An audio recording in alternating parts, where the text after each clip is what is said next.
Here to help me pack? Thanks, but I'll be traveling light. I'm almost finished already, in fact. You're really going to go through with this, then? I am. But before I go, there is one small issue I'd like your assistance with.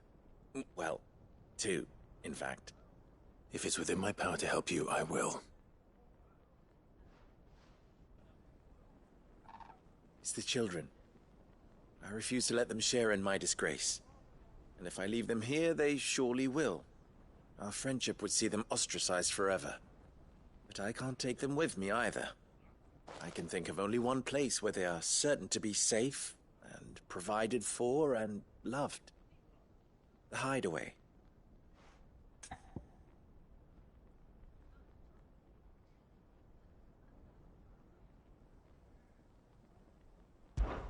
Of course. The children would be more than welcome. Thank you, Clive. I will not forget this. Lubor, are you still here? What is it, Ferda? You look pale. There's been a flood in the Velcroy, a damn big one. The League of Outlaws encampment was completely submerged in ether. What?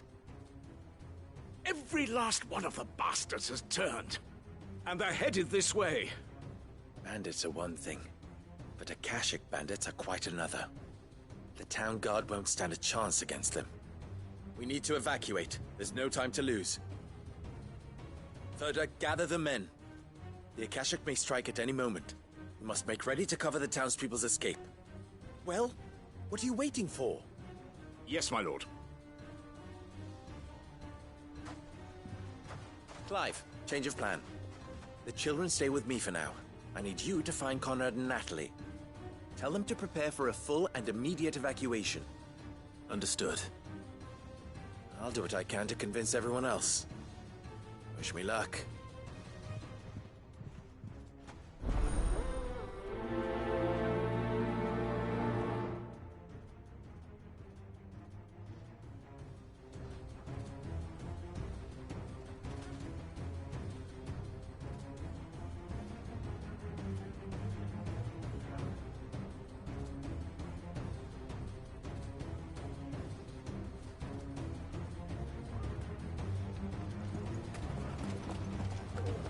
You have to listen to me.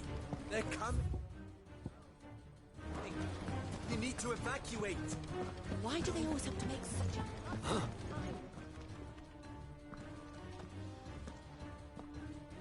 Ah, it's you. What do you want, Lord Underhill? To pass on an important message. There's been an ether flood out in the Velcroy.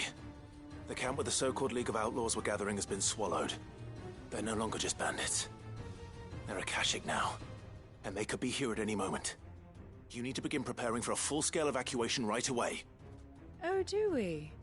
And who was it who gave you this disturbing news, might I ask? Lubor, perhaps? The man spreading the same poison out in the square as we speak. You may believe his lies, my lord, but we know better. But why would he lie about something like this? Some twisted attempt at revenge, perhaps. If he had not been unmasked, he may well have been elected our leader. A great honor for one of his kind. One he might well feel aggrieved at having been denied. Lord Underhill, forgive me, but it has become all too evident where your sympathies lie.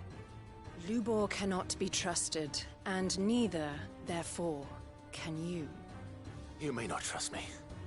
But for the sake of your people, ask yourselves if there is any chance that this is true. There isn't. You can be certain of that. Now be off with you. You're making a mistake. Come, Clive. If our words will not move them, then we must find another way to help save the town. You're right. Let's speak to Lord Ferda. Evacuate. Know your place, bearer.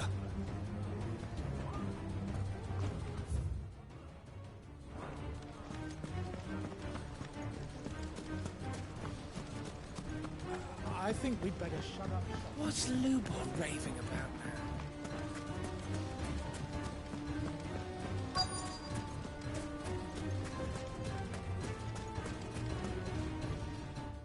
Further. Cid, what's wrong? I went to warn Conrad and Natalie about the Akashic, but they wouldn't listen. They've convinced themselves that nothing Lubor says can be trusted. The bloody fools. Which means the town guard can't be counted on for support. But I can. If there's anything I can do to help you defend Dalamil, you only have to ask. I appreciate it. Cid! Further! I've been looking for you everywhere. Victor? I thought you'd left. I couldn't abandon a friend in need. And Lubor is in need at this very moment. Come quickly.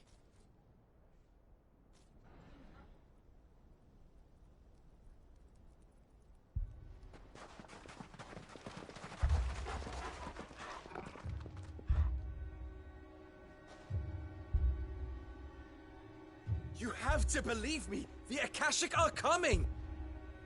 They don't eat, they don't sleep, they don't tire, and they don't care who they kill. They're unlike anything that's come before. There will be no parley, no mercy granted! We may have saved the town once, but this is different. I do not ask that you forgive me, but please believe me. If you do not run, you will die. You will all fucking die!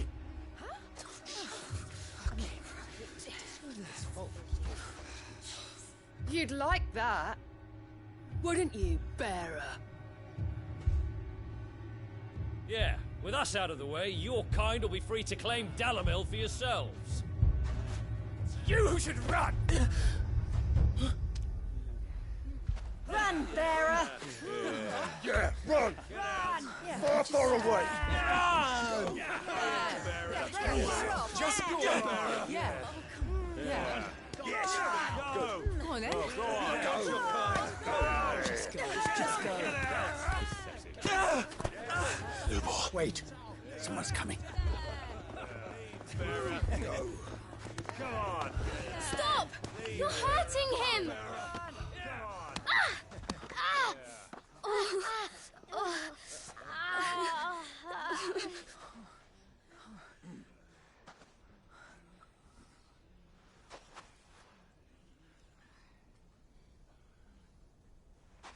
What did Lubor ever do to you?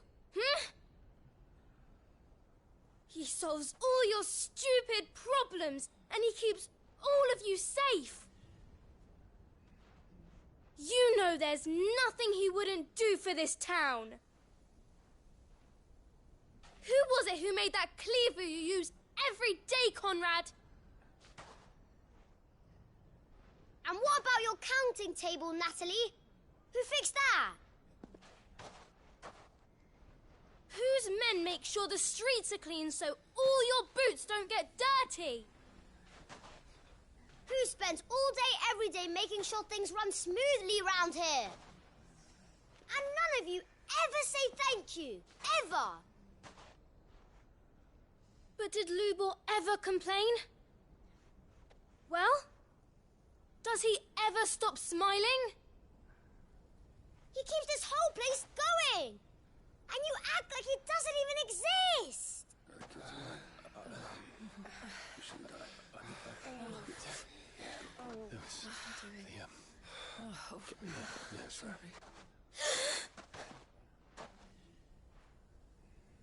Lubor, we've heard enough. Wait! We will not run. The town guard will not abandon the very place it is sworn to protect. And I will not give up for lost the stores that we labored so hard to fill.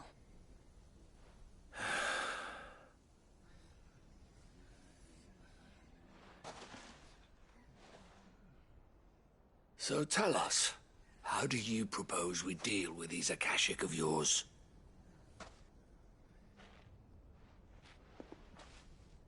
We won't run, but we will fight.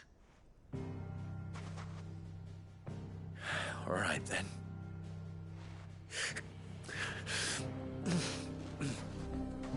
Fine.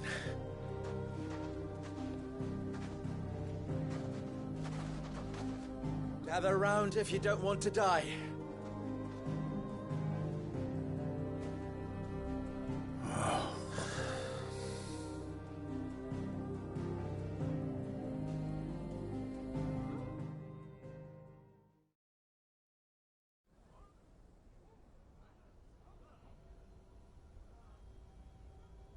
Allow me to explain the situation. The Ether Flood occurred near the village of Cheratina, deep in the Velcroy. The place had been abandoned for years, until the League of Outlaws decided to make it their base of operations. Now they're all turned, and if the Scout's reports are correct, heading in this direction.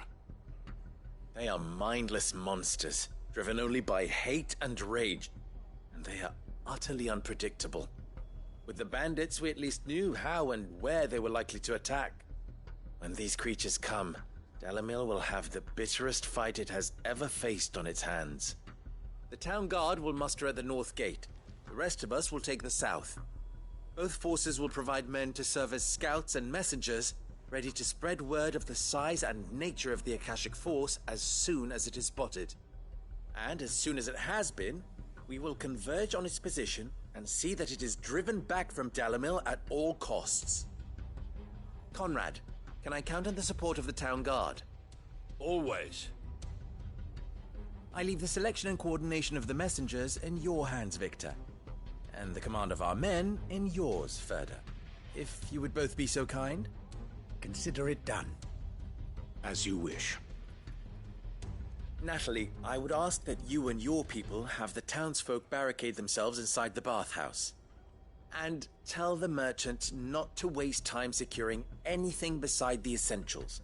Preserving life is our one and only concern. As long as we survive, it doesn't matter what trinkets we might lose. Our riches can be regained. And if anyone doubts that, let it be known that the Briar's Kiss stands ready to cover any losses. Very well. I shall tell them. Where do I fit into this plan?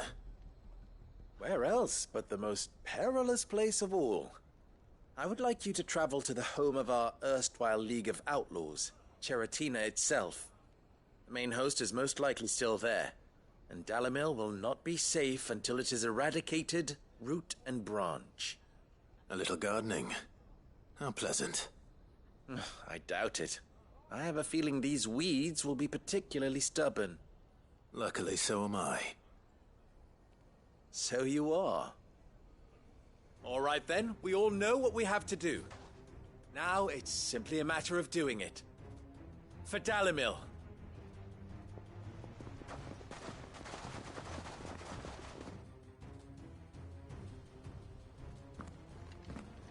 Looks like everyone's ready. I'd better... I'll keep them waiting.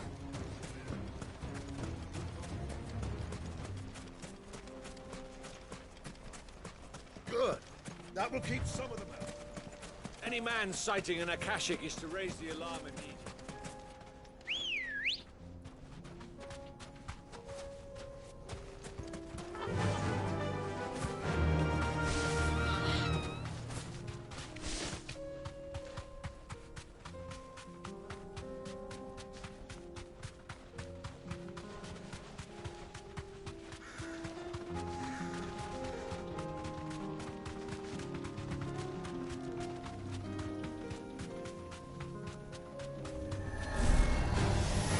Enough of you, are there?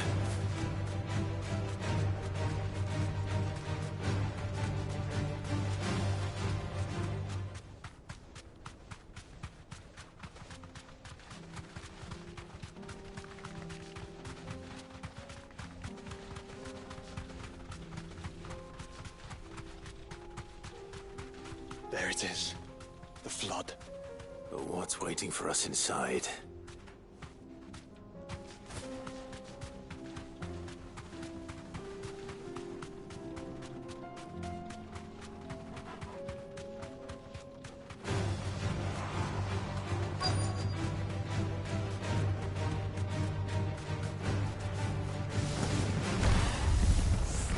We can't leave a single one alive.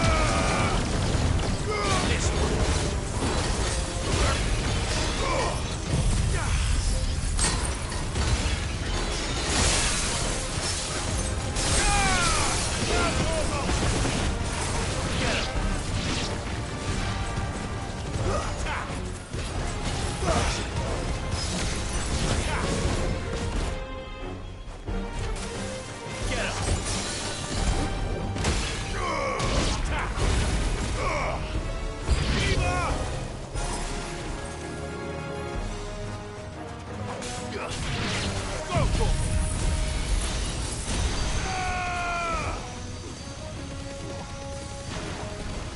Farewell! Ogle! Kill! Over here!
The League is disbanded.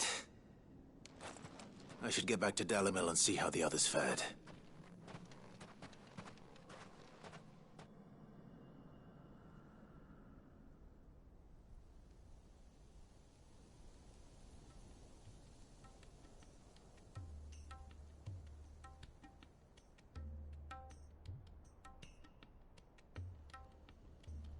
All the Akashic we were able to find have been dealt with. Seems that might be the last of them. Last of them here, perhaps. Lubor, Sir Clive has returned. Clive! What news from Charatina? It's done. Root and branch. I knew you wouldn't let me down. Thank you, my lord. Friends, the Horde has been driven back. The Akashic have been defeated. And we need not fear the arrival of any more, thanks to Clive. Victory is ours. We bloody did it! We saved Dalimil. Lubor, allow me to apologize. After all you have done for this town, we should never have doubted you. But we did. And for that we are truly sorry. We only hope that you can forgive us. We need you, Lubor. Dalimil needs you. So, if you would still like to be considered for the position of mayor, you have our backing. You do remember that I'm a bearer, don't you? We do. But that is not a stain on your character. It is a stain on ours. We thought only of what we perceived bearers to be, not what you truly are. The man who saved Dalimil twice over. I see. But I will only accept your proposal on 2 conditions. Name them. Firstly, that you will both do everything in your power to rally your people to my cause. If the Town Guard and the Merchants League do not accept my leadership, it will be doomed from the start. Unity is the key to defending Dalimil. and I do not doubt that we shall need to call on our combined strength again. When that time comes, I will expect us all to pull together, just as we did today. Of course. You have our word. And secondly, you will accept that if I am to lead you, the mistreatment of bearers must end here in Dalimil. Any bearer within our walls shall be afforded the same rights as any other citizen. They will not be judged by what they are, but who they are. As we failed to do, and came so close to losing everything. We agree to your conditions. And we have only one in return. That you continue to work for the good of Dalimil, as you always have. Condition accepted. Well then, it seems my mayorship is all but confirmed. Do I get some sort of special hat?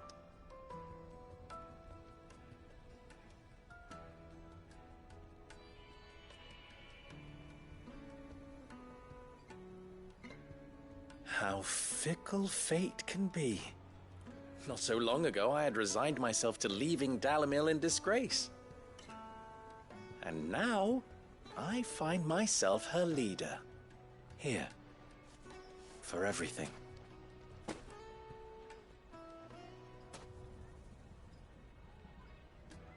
Lubor. About the children. Fear not. You are, of course, relieved of your responsibility. I would sooner face another horde of Akashic than see them brought up as outlaws. I'll make sure they're safe here. I don't doubt that you will. And not just the children, but everyone in Dalimil. I'll do my best. Can't have all your hard work going to waste.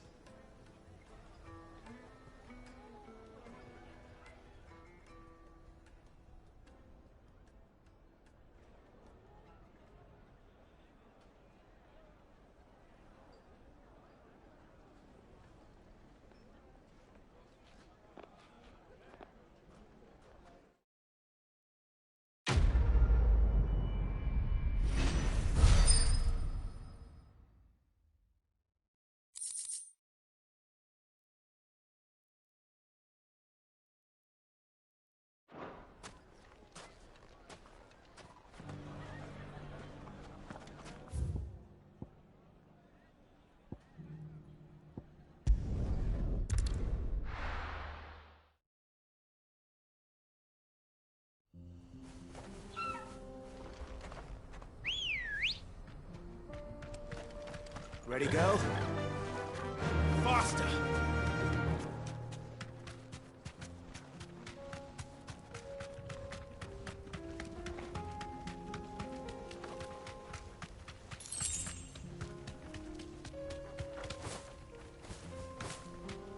Here we are again. Karava. If you were a tortoise, Torgor, where would you hide?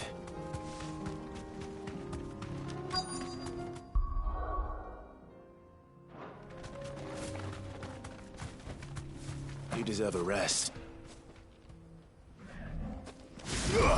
Caution, brother. It looks like we found him.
Mid needs another. She can come and get it herself.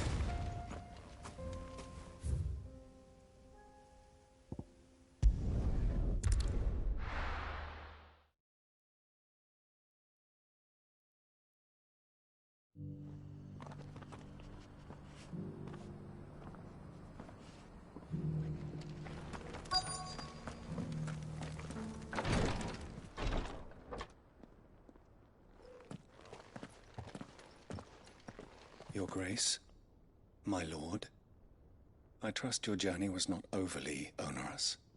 Cyril, you found a letter from Father? Yes, I have it here.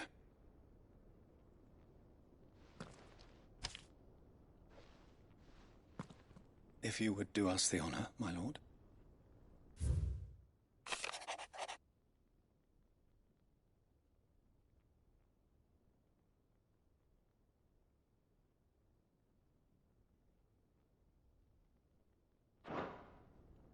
An inheritance. It would seem the late Archduke penned this missive shortly before his passing. The day before we left for Phoenix Gate. What are these plans he spoke of? His plans for the duchy, Your Grace. Your father entrusted them to my predecessor, the former bearer of the Burning Quill, who entrusted them in turn to me. The complete emancipation of bearers is their stated aim. But your father's dream did not end there. His Grace also spoke of building hospices to care for those stricken by the curse, and the founding of a new university to further the development of non-magical technologies. With the blight spreading ever more widely across the twins, Archduke Elwyn saw this as the only means of securing Rosaria's survival. He wished to see men and bearers treated as equals. To see centuries of common wisdom overturned. Small wonder he did not think it achievable within his lifetime. But he thought it achievable nonetheless. Had he not, he would never have written this message. Nor would he have entrusted his vision to his most faithful aides. Those who would have stood with you, shielded you from the machinations of the less benevolent personages at court. It's a pity only they are still with us. 'Tis true that those most loyal to your father were the first to suffer the Duchess's wrath. But one at least remains, and she has come bearing gifts. What do you mean? Mayhap it is better that she explain, my lord. After all, the duties entrusted to me by my predecessor extended only to recovering His Grace's will and arranging a meeting with the one who might execute it, or a part of it at least. And where is this woman? She awaits you in the archive, Your Grace. Thank you, Cyril. Shall we then?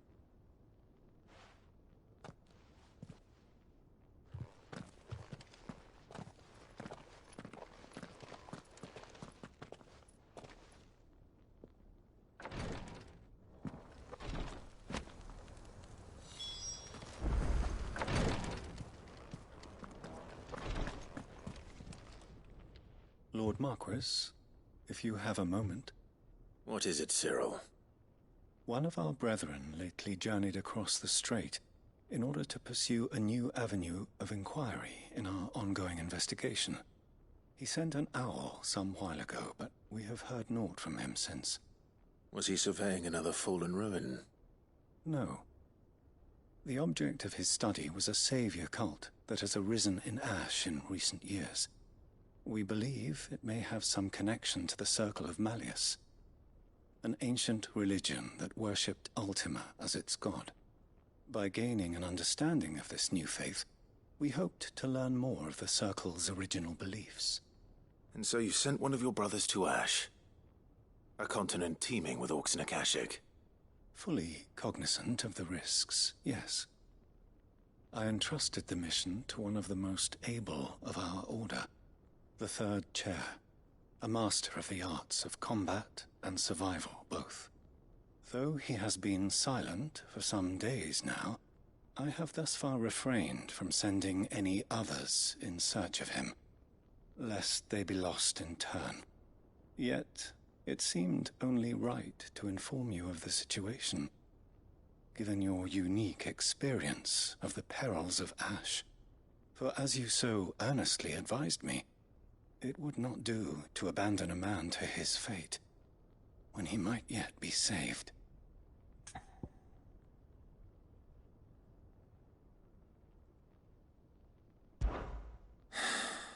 It would not. But Ash is a big place. Can you be any more specific? Perhaps. The last owl I received from him mentioned a village where he had heard the cult were wont to assemble. Mickleburg was its name. It lies in the southern reaches of Waloed.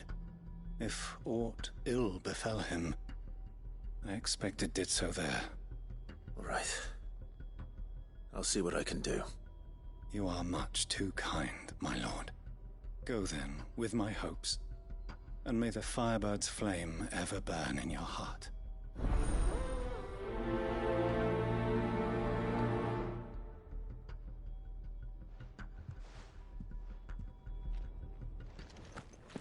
If this new faith really is an offshoot of the Circle of Malleus, then...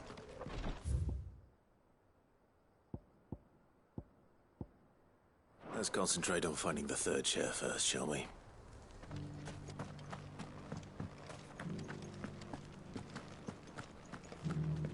Careful how you pack that leather. Any creases of... How are those new... It's treating you?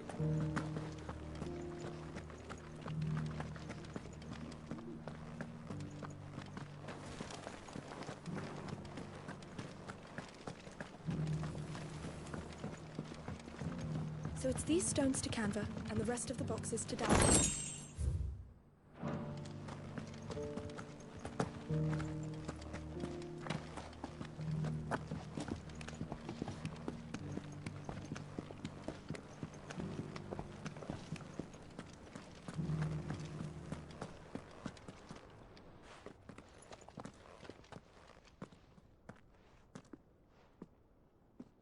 My lord, your grace.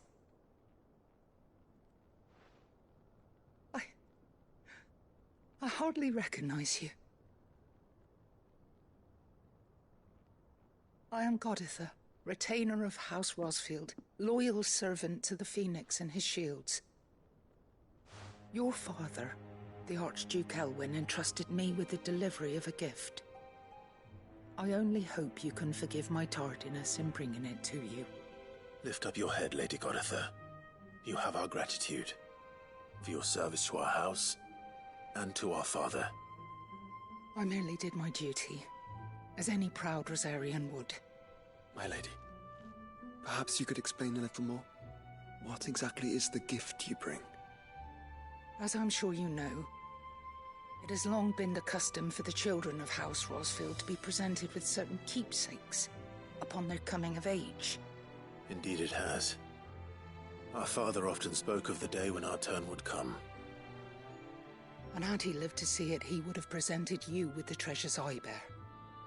Matching armbands for you both.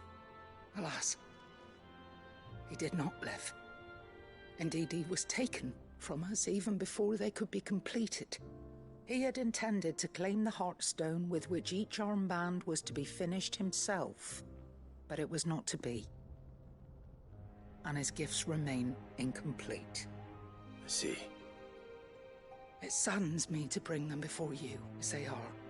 It was your father's wish that you be presented with the finished articles, not these works in progress. But with his grace long since gone, and the stone left unclaimed, I had little choice. You are grown men now, and his house is yours. And while I would not presume to insist upon your claiming the Heartstone in his stead, I know that nothing would have pleased him more than for you to do so. Thank you, Lady Goditha. What say you, Clive? What else? Of course, my lady. May our father's will be done. Oh, I am much obliged. Do you know where we might find this Heartstone, my lady? I do. Though it may be a matter of a good deal more than simply happening upon it. It is found in the bellies of elder griffins, you see. We do at least know where to find one. A certain specimen has made its nest in Titan's Wake, not far from here. A certain specimen? You are most perceptive, Your Grace. In answer to your unspoken question, yes. In fact, this is the very same beast your father meant to slay. I have been tracking its movements since you were but a boy. Were you to slay it in his stead, as men of House Rosfield, it would surely make your father proud. What say you, Joshua? What else?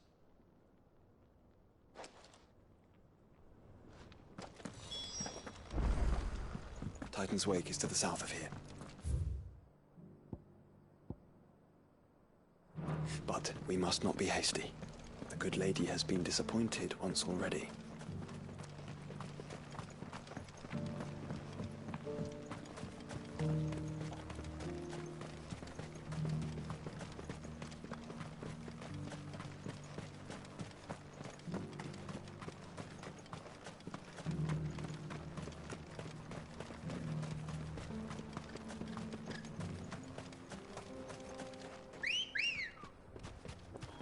Let's go. Faster!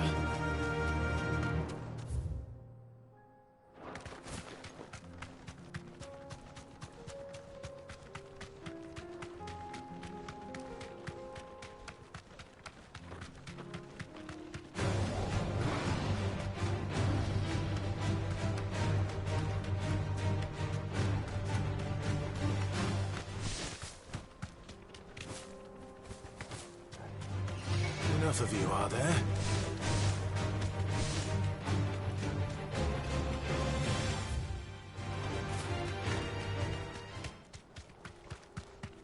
Eyes peeled, Joshua.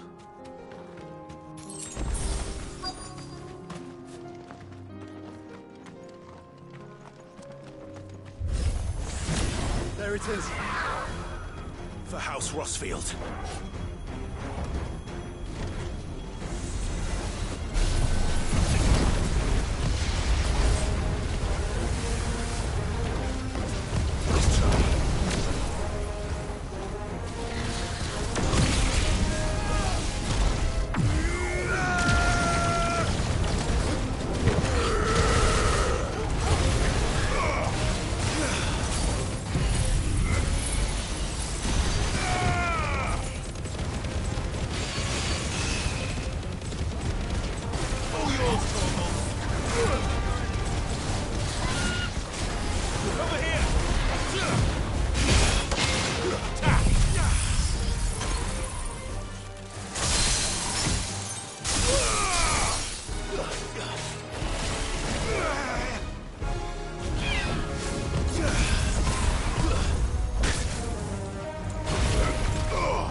this the Heartstone?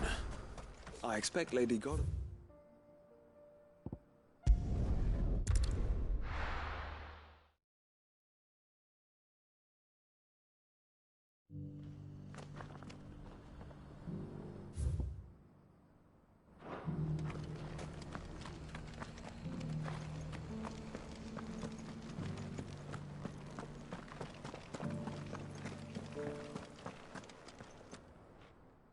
Thank the Founder you were safe.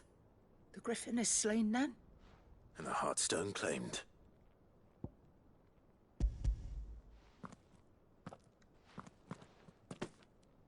Yes. This radiant luster, like frozen flame, is just as your father described it. Thank you, my lord. Your Grace. Your father would be so proud. Lady Goditha, the lapidary is ready. Thank you, Cyril. I will be with him shortly. If you would excuse me, I shall have the stone cut and set forthwith.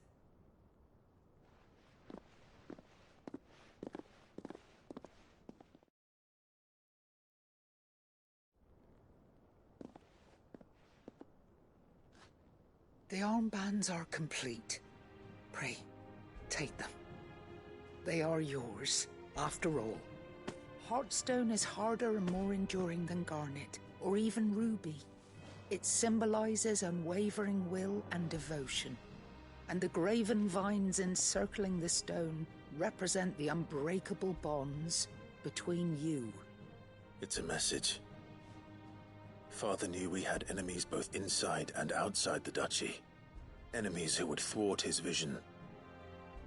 Only with unwavering devotion would it ever be realized. And only if we stood together, as Phoenix and Shield, as brothers in arms, only then might those enemies be overcome. Indeed. His Grace knew the enormity of the task he would entrust to you, his heirs. But this was more than just a message. It was a promise. That he would always be with you. Thank you, Lady Goditha, for remaining the steadfast custodian of our father's will. Forgive me, my lady, but there is something I don't quite understand. The Undying told me that after Father died, Mother claimed all of the ducal treasures for her own. Even if the armbands were incomplete, she would surely not have overlooked them. So, how were you able to keep them from her? Because I was the keeper of the vault. Though I was but a lowly servant, your father spoke to me of his intentions for the bands, of the deep love he had for both of you, and his hopes for your future. In the days before the disaster at Phoenix Gate, I discovered that the Duchess had ordered her jewelry be sent away from the castle. It was then that I knew she meant to betray us. I tried to warn your father, but it was too late. When word of the fire reached Rosalith, I knew my time was short. So I took up the armbands and I fled into the night. And thank the Founder you did. Yet my duty to your father was incomplete. Not knowing what else to do, I followed the Griffin, thinking I might claim the Heartstone on its passing. And so my pursuit continued, until Lord Cyril appeared before me. He informed me that His Grace's will had been recovered, and that his sons were alive and well. Lady Goditha, on behalf of my father and all the people of Rosaria, I thank you for your loyal service. As do I. Thank you, my lord. Your Grace, for coming back to us. For giving my service meaning.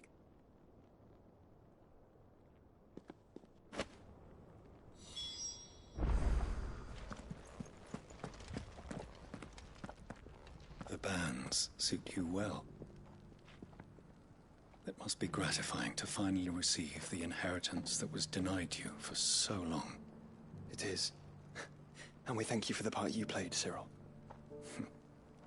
If you would permit me to play my part a little longer, might I suggest that you make your way to your father's memorial atop Hawk's Cry Cliff? Let him see that you have received his blessing, and that his vision lives on in you. I suppose it would be churlish not to. What do you say, Clive? Shall we pay Father a visit? I think we should.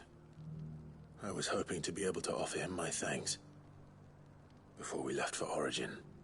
Your father's helm is enshrined there.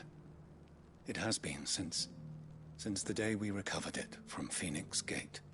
I prithee claim it, for it too is a part of your inheritance, and I do not doubt that your father would prefer it in your hands than perched upon some lonely rock.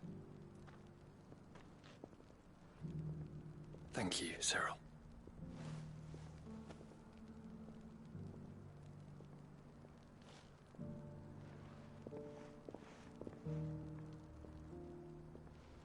Come on, Clive. He's waiting.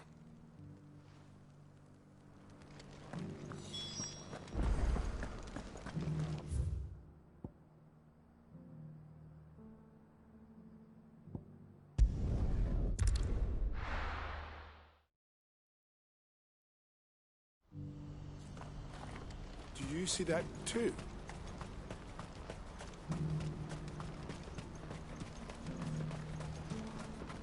Papa? What is it? Oh, please. I'm scared.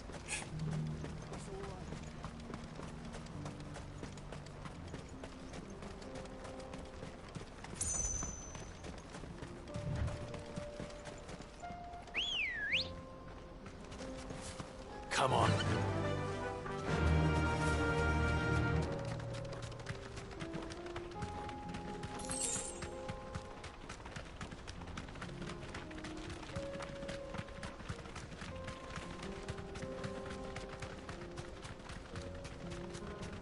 Have care.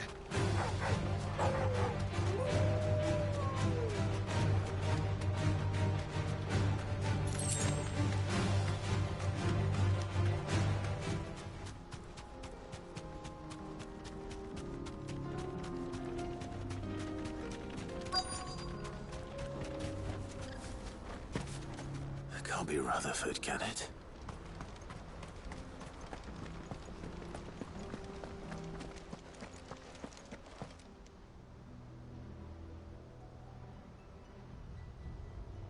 Turncoats and cowards, the lot of you! If it's a fight you want, it's a fight you shall have! Allow me. I don't need your... Please, Field Marshal, oblige him. This won't take long. You're right. It won't. Men, finish him.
Get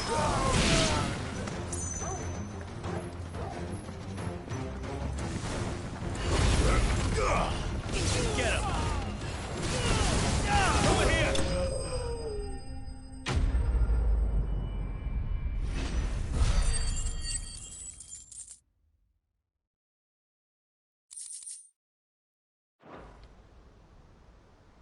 A little longer than I'd have liked.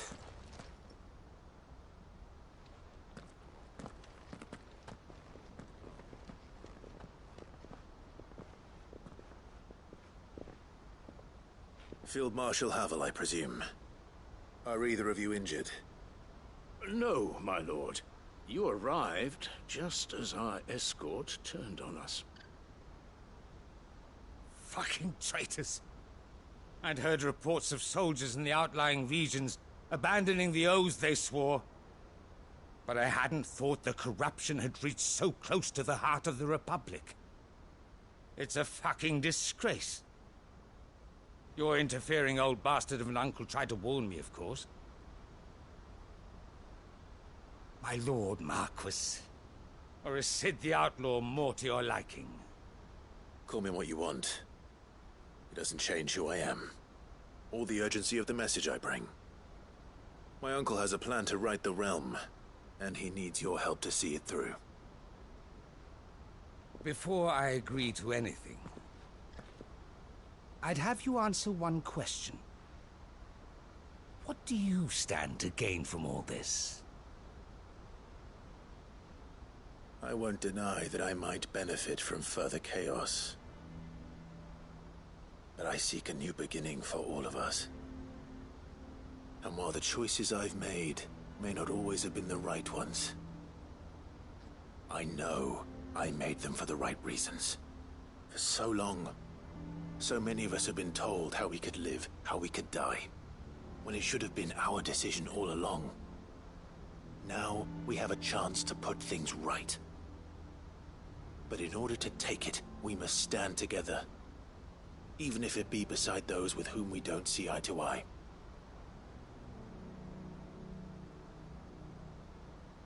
Certainly not the words I expected from an outlaw. But perhaps your uncle was right. You are no ordinary outlaw. I'll never hear the end of this. All right. I'll start by ordering my most trusted guard to bring the Dhalmekian fringes under control. Next, I'll make contact with my counterparts in the Imperial Army and see if I can't convince them to try and restore order in their own territory. Thank you, Field Marshal. But they are not the only ones we will need to convince. What do you mean? I don't doubt that I can bully some sense into a few generals. But those they answer to require a different kind of persuasion. And when it comes to honeyed words, well, we will need an envoy. One who can court even the most stubborn of statesmen. You, perhaps. I'm flattered. But I'm no diplomat either. And I have other problems to attend to. What we need is a skilled arbitrator. And I may know just the person. Is that so? And would he happen to be an outlaw too? Of a different kind, perhaps. Well, beggars can't be choosers. I suppose we'll all have to find a little of the outlaw in ourselves if we're to make it through this. Very well. Send your man to me right away. I shall.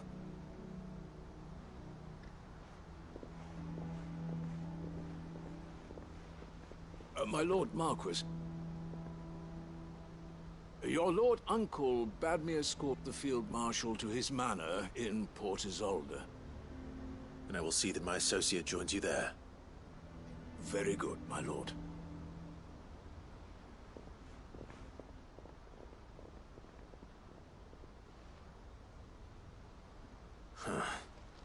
An envoy. I'm not sure I'm the man to talk anyone round.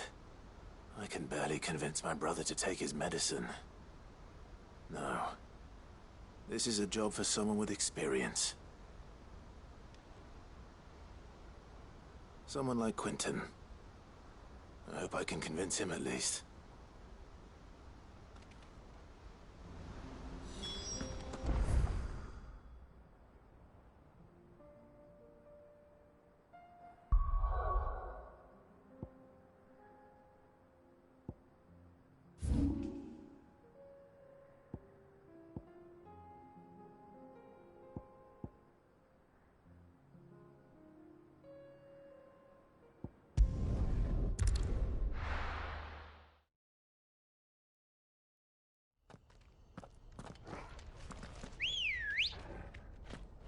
Come on.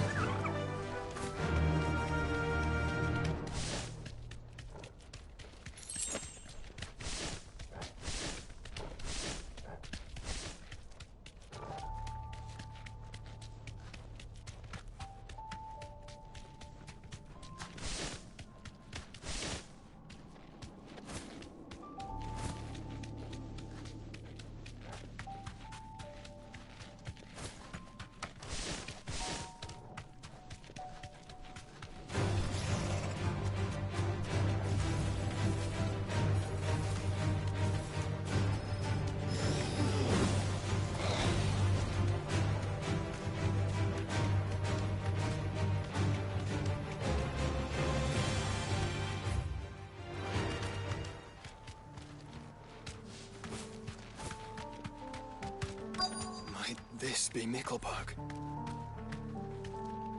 Thanks, Gal.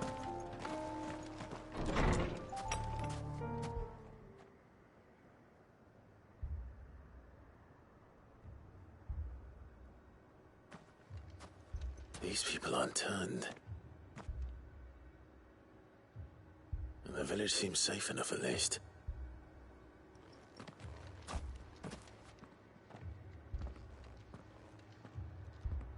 What is going on here? Ah. Did you, too, heed the call? Heed the call? No, I came here looking for someone. To be honest, I wasn't sure I'd find him here. Let alone all of you. Is that so? What are you doing here? Is this where you live? It is my home. The others, they heeded the call. You keep saying that. What do you mean? They came here to perform the rite, just as King Barnabas instructed. This village is their altar, where they shall cast their shoals upon the gentle waters and give themselves to the Lord. Give themselves? Oh, Lord, cleanse us of our sins. Let us be reborn in your loving arms. Free us from the torment of this mortal realm. They want to be saved. Forgive me, but did another foreigner like me come here? He was probably wearing a cowl. You mean the traveler from Storm? Yes. He is staying at my house, toward the rear of the village. Thank you. If you don't mind, I'll go and greet him. They seek the same salvation Barnabas did. At least the third chair still lives. Let's go and find him.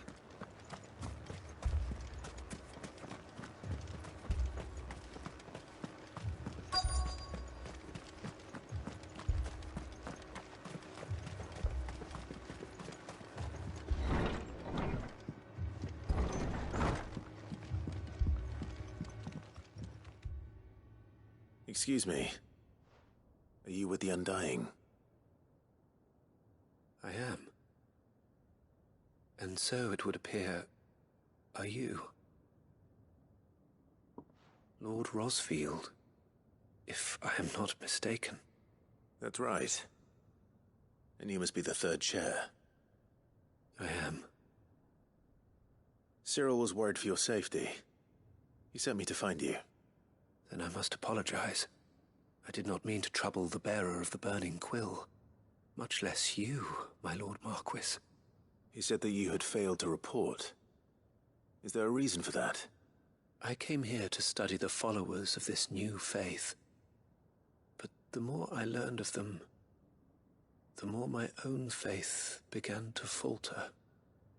You have seen them at their prayers, have you not? They devote themselves to the veneration of their Lord with a fervor I have never seen before. praying night and day that they might be rid of their wicked wills and reborn in their Saviour's light. Not that they might be granted respite from their worldly woes, but so that they might continue to serve him. Serve him with all of their beings. I, too, swore to devote my life to the service of my Lord and Master, but this... 'tis different. It is more. And so I would see it through to the end. See these people safe, that they might achieve their dream. That they might do their duty to their Lord. Even if it should keep me from doing my duty to mine. You do understand what their dream is, don't you? I do, my lord. They would cast aside their wills and become Akashic. I know that it may be hard to believe, but to these people, that is the very essence of salvation. Forgive me, my lord, but I must remain here. If you are to return to Master Cyril, I would consider it a great... Did you hear that, my lord? Something is happening. I'll go and find out what. Stay here.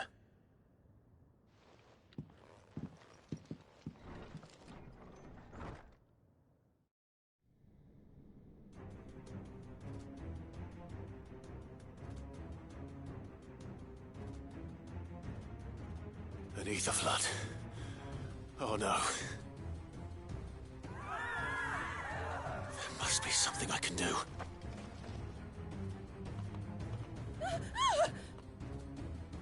Echoes as well. Found her. Ready, brother? Ready.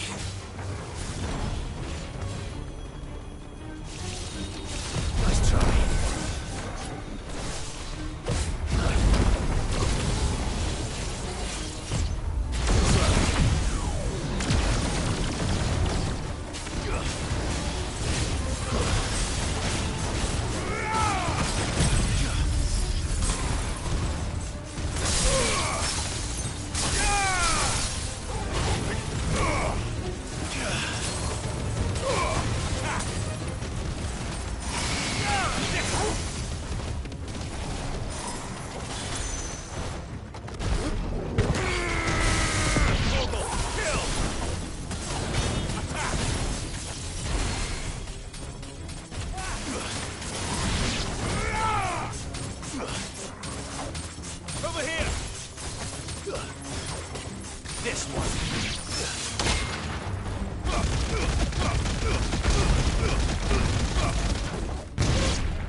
What now?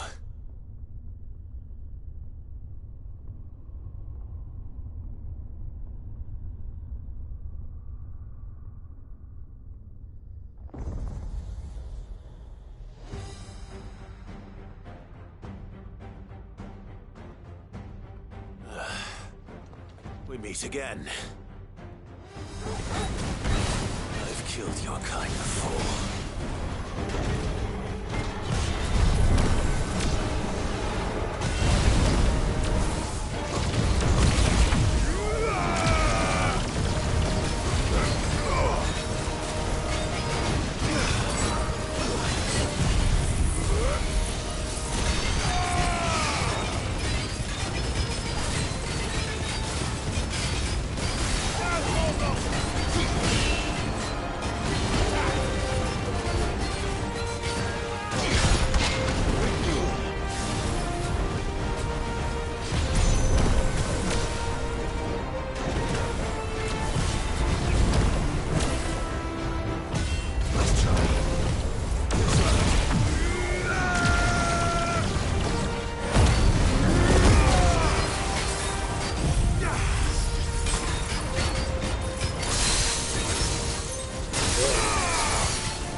Don't you die.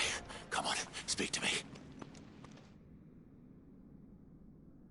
I had to save them, that they might have a chance to find true salvation. By devoting themselves to the service of their Lord. Just as I did, when the Undying plucked me from the gutter and gave me a cause to believe in. A duty to serve was everything to me, and I would not deny them that fulfillment, even if they must become a Kashyyyk in order to achieve it. Forgive me, my Lord Marquis. I did not mean to trouble you with this. My findings. Could you deliver them to Master Cyril for me? Of course. Your duty will be done.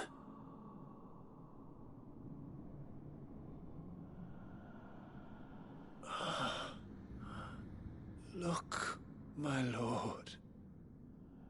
They are saved.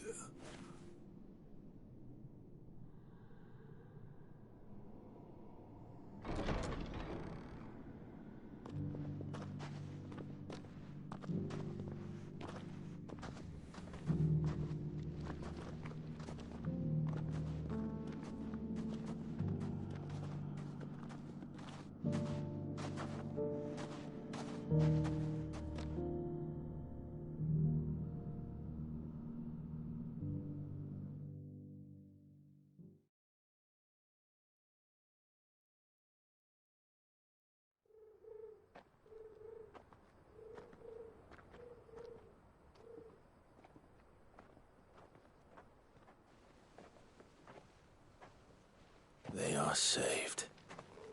Founder. I should get this report to Cyril.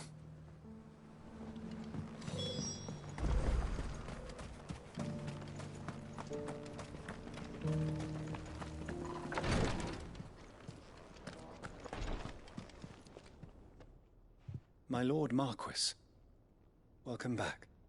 I am glad to see you hale and whole. I met with your third chair, Cyril. He bade me deliver his findings to you.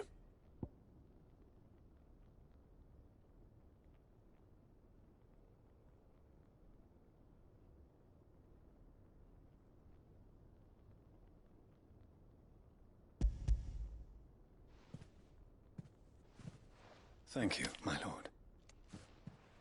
He remained in Ash? He died protecting the villagers from an echo. I buried him in Mickelberg. I'm sorry that I couldn't save him. If you could not save him, no one could. The villagers, they were believers in this savior cult. They prayed to their god that they might be unburdened of their wills. Then an ether flood came, and their wish was granted. Your brother sacrificed himself that they might live, even knowing that that life was death by another name. Then he perished defending liberty. A hero's end.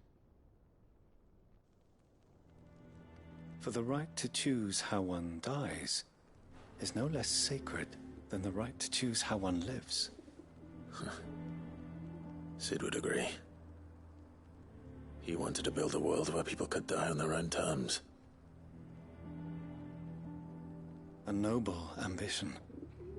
To die for one's cause is the most perfect expression of one's faith. It matters not how misguided others might judge one's decision to be.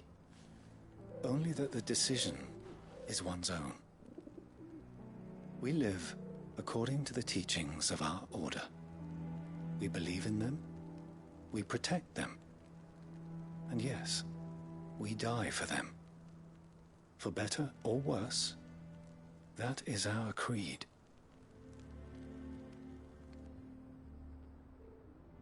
But he didn't die for your creed. He died to save them. And you still believe that what he did was right? I believe that he believed it was.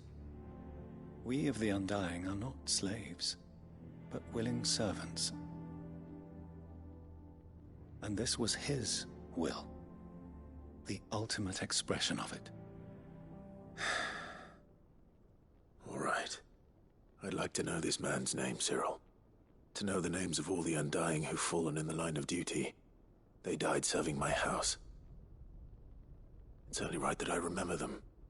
That is my duty. Of course. I shall fetch the Book of Martyrs at once. My lord, it has been, and shall ever be, the greatest honor of my life to serve House Rosfield. Though our duties may differ, yours is no less important. I pray with all my heart for your success. And were they here, I have no doubt but that every one of my fallen brothers and sisters would feel the same.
Doris is waiting for me near Balmung Dark. The longer she's out in the open, the more likely she is to be found by Akashic. I need to hurry. Fly, Ambrosia.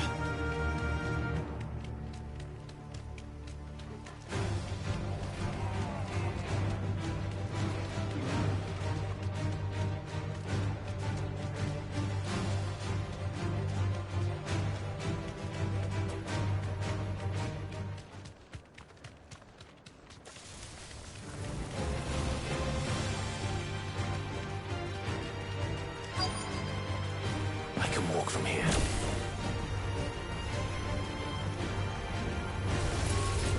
This one. Too slow.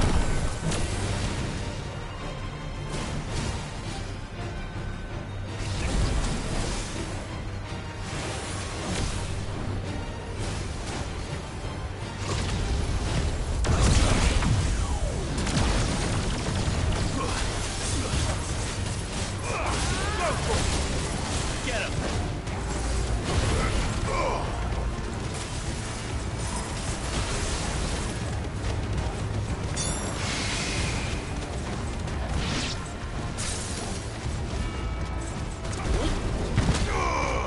This one.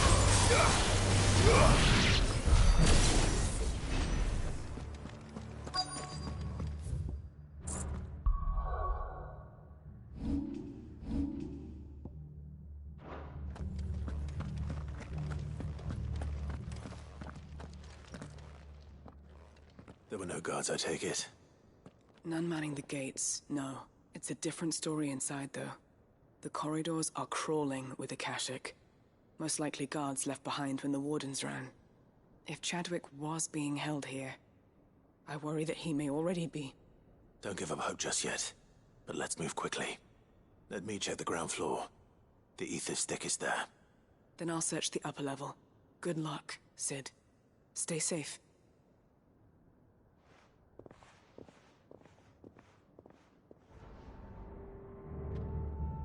Just how bad are the floods inside the walls? Bad enough to turn a bearer. I hope not. We're risking a lot just being here. Better keep my eyes open for signs of life.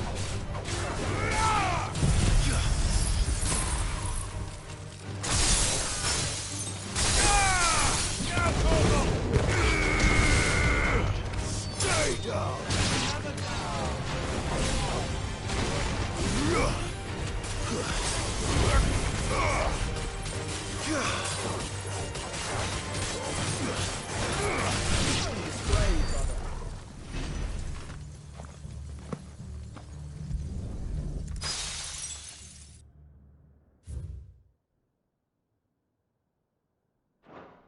So this place was no ordinary prison.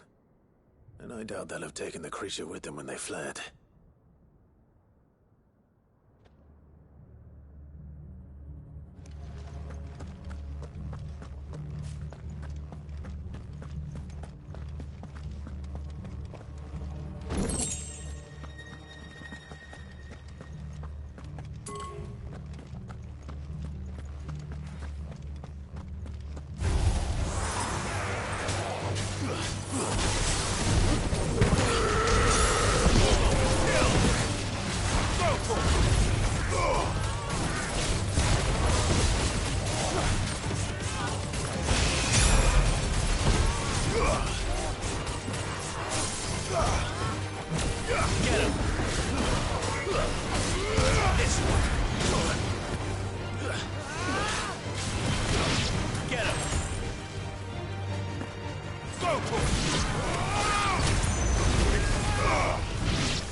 Quiet.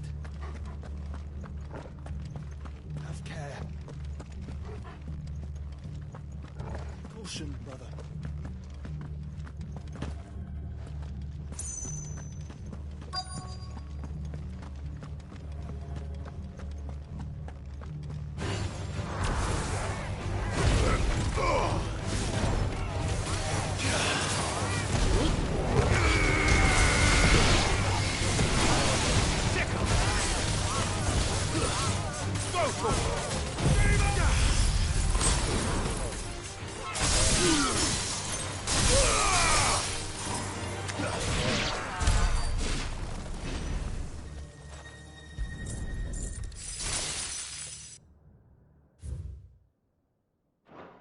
Minimal loss of Waloda lives.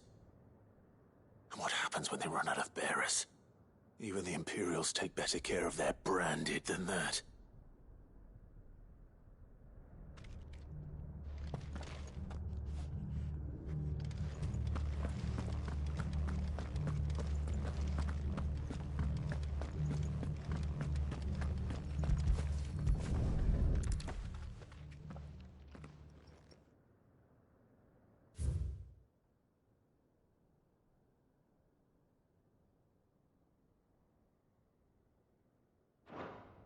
They were feeding bearers to it. This is even worse than I'd feared. Nothing but a Kashyyyk down here. Hopefully things are looking better upstairs. I should go and see how Doris is getting on.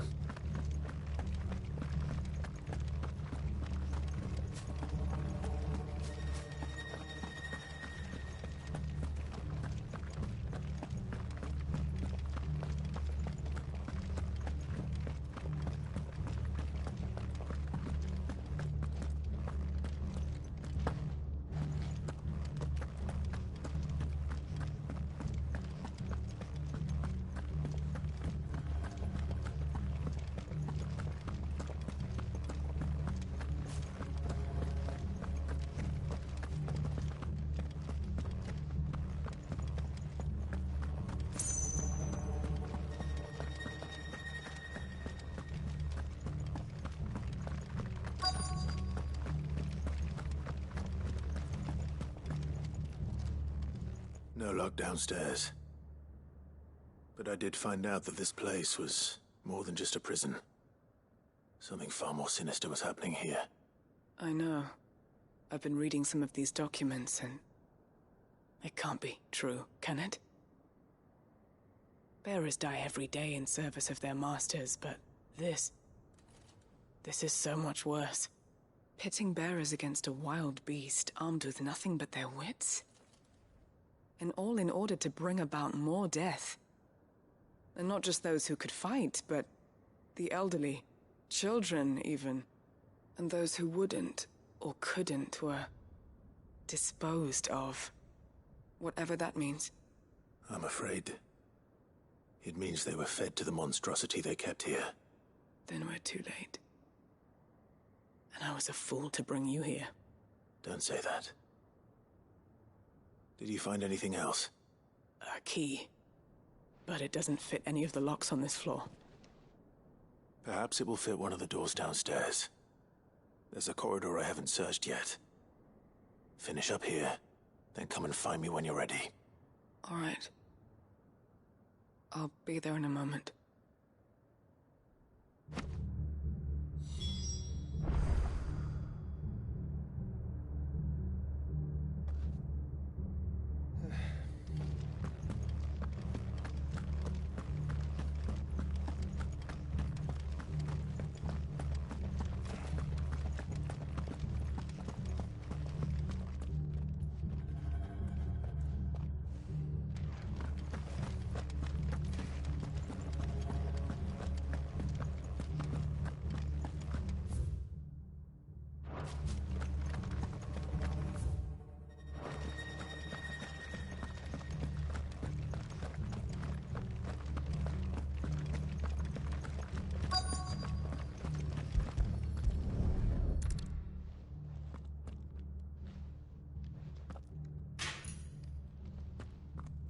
Let's see what we can find down here.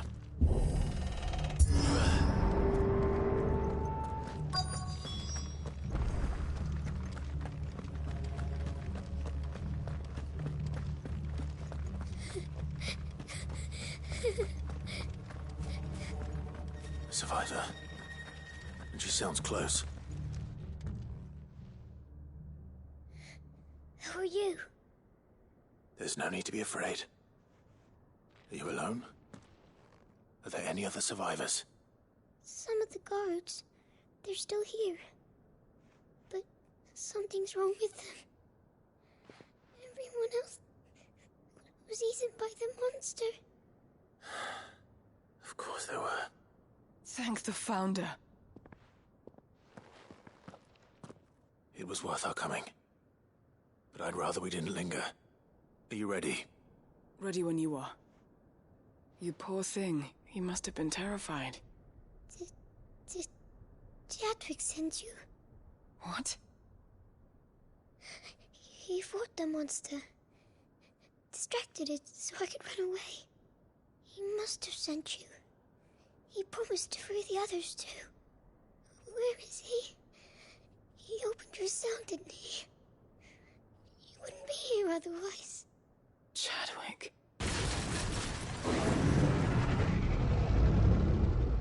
Was that? The monster's back! Jadwick, help! We have to get out of here. Doris, keep the girl safe. All right. You put that bearer-eating bastard in the ground.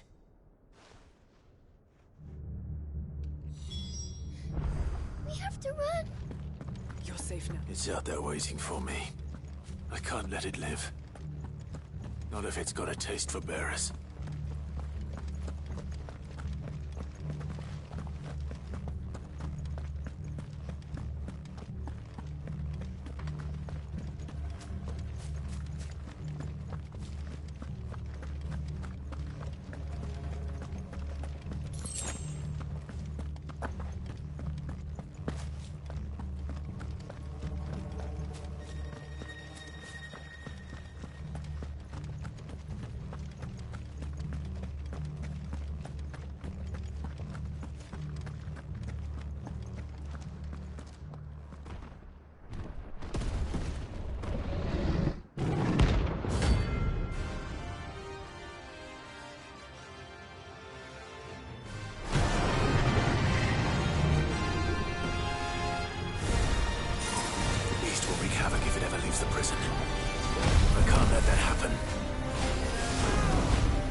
Finally. Cid, are you hurt?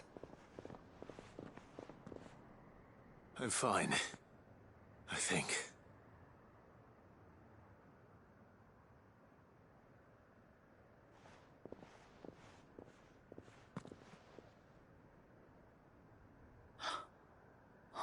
No. What is it? A diary.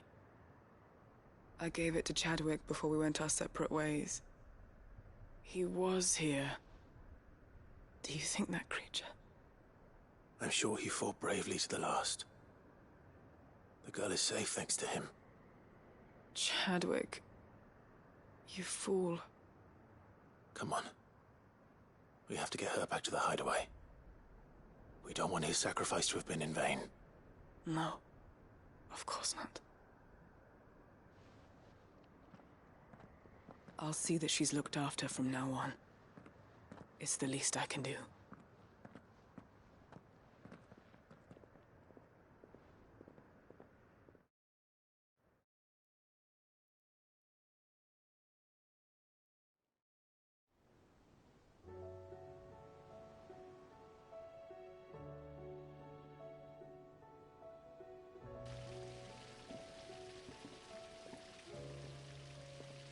From what I hear, you've barely left the girl's side in days. I hope she's recovering from her ordeal. She is. Slowly but surely.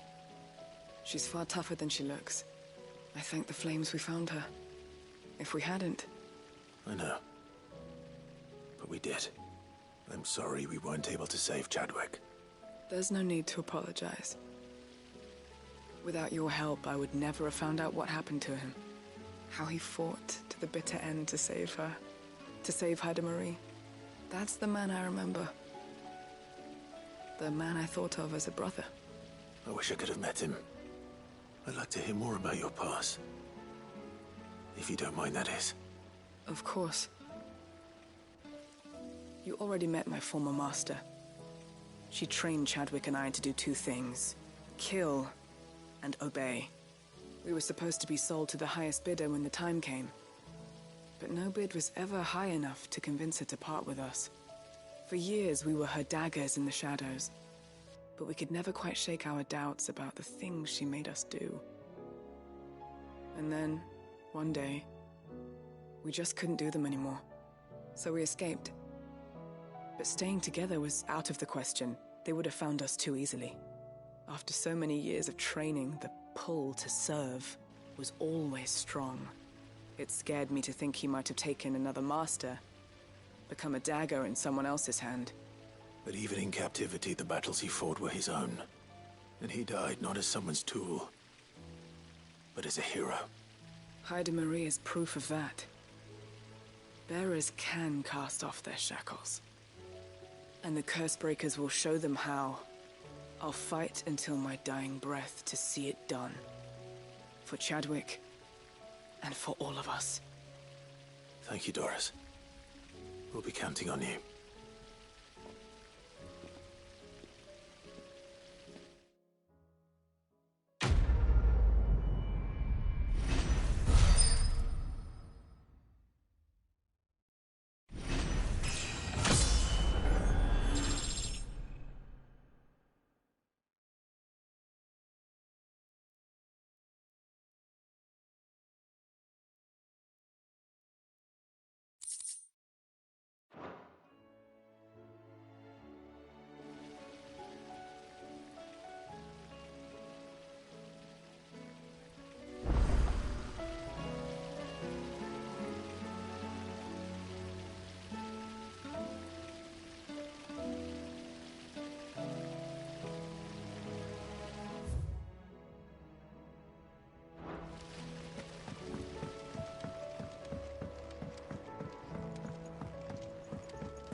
Another of the Royalists' guard dogs. Quite a specimen it is, too. Nice try.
No match for you, eh, Torgal?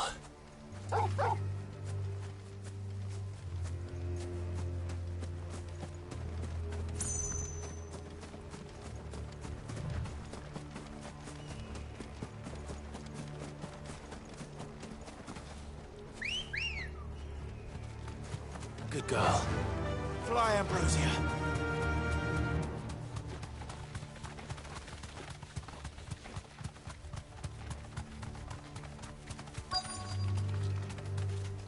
The entire village looks abandoned.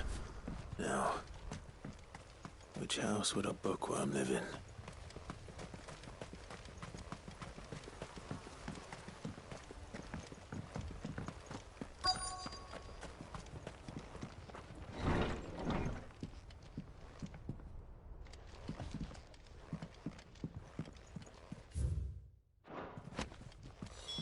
This is it. But if what it says is true, I need to get this back to the hideaway.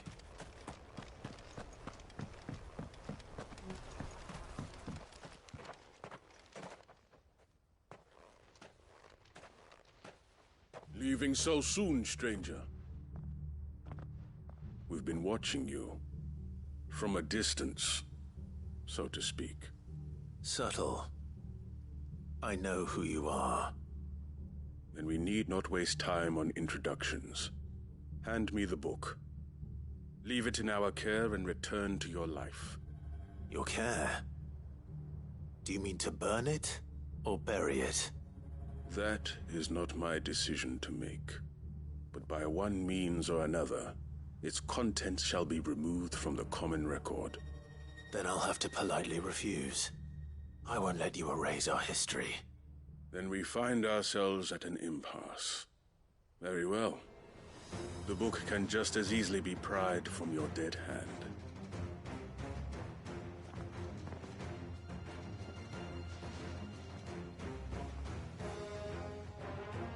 Let's see, shall we?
Impressive.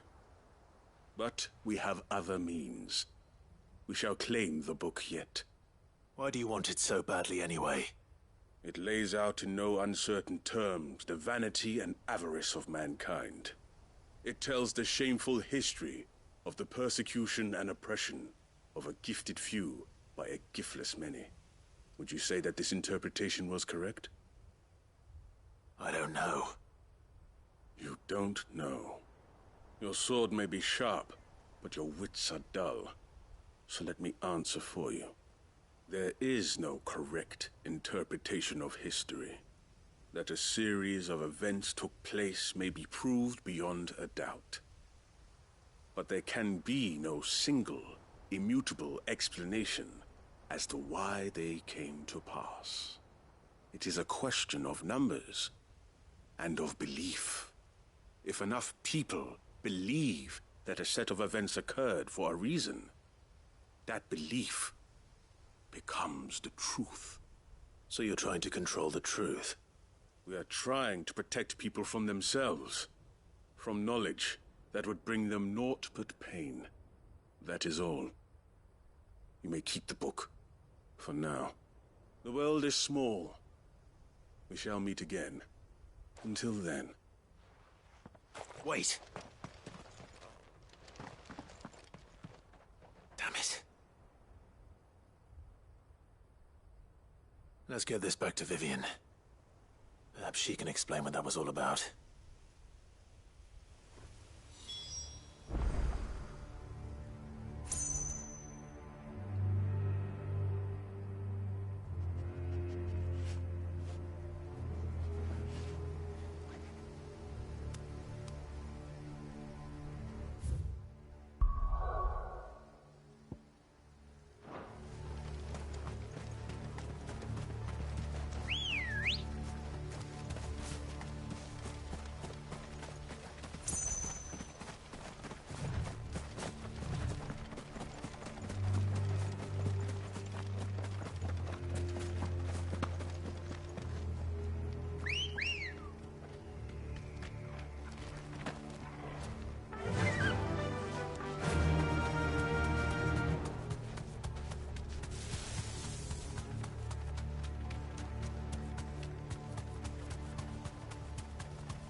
I can walk from here.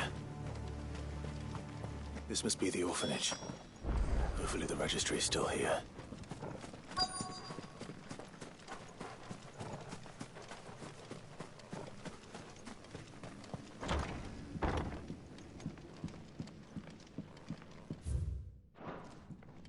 Conditioning. Disposed of. Herman wasn't exaggerating. It's a wonder he survived.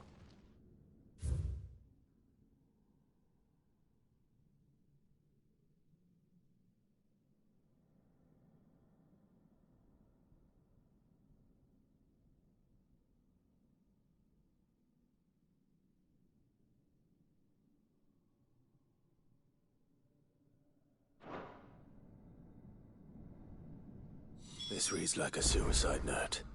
Did the director go through with his plan? There's only one way to find out.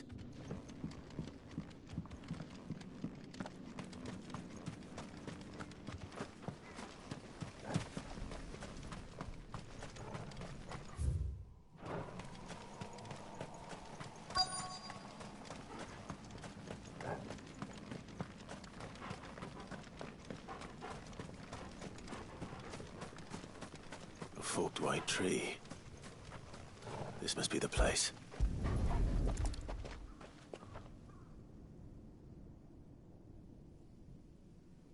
Could he really be? This must be the registry.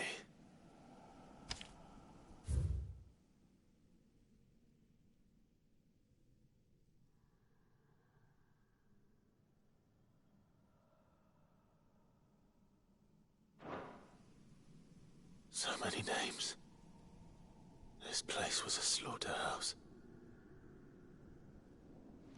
But where is the architect of all this misery?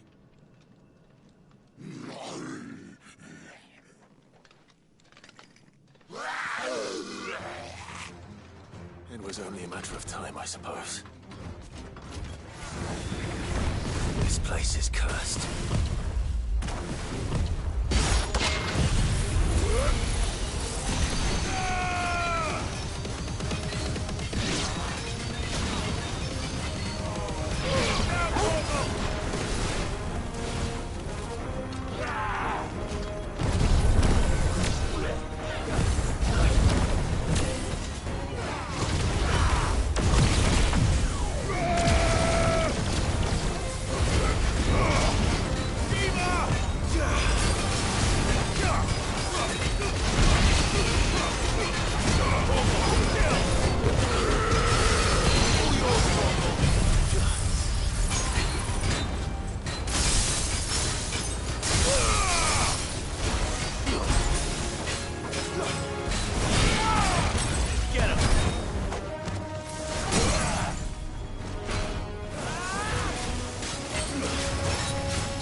Vivian.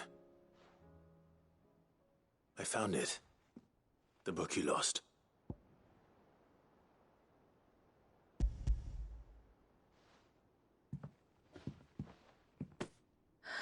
You found it. Thank you, Clive. Even though I asked this of you, I was not entirely sure it would be possible. I feared the executors had seized every copy. I met with one of these executors, and I convinced him to let me keep it. He told me something. That the truth is just a matter of collective belief. And that if enough people believe a lie, that lie becomes the truth. It does. But it also means that the truth is not immutable. That it can be changed. Provided that those who wish to change it can convince enough people that their perspective is the correct one. As the sad history of the Bearers proves. You said that the book inspired you to become a scholar. It did. Or its author, rather. She was a heretic, you see. A firebrand and a dissenter. A gallows stood ready for her in every corner of the realm. And by shunning society, or perhaps being shunned by it, she stumbled upon a truth so potent that an entire realm trembled at the prospect of its utterance. I, too, have always felt somehow set apart from the world of men. A stranger to my own species.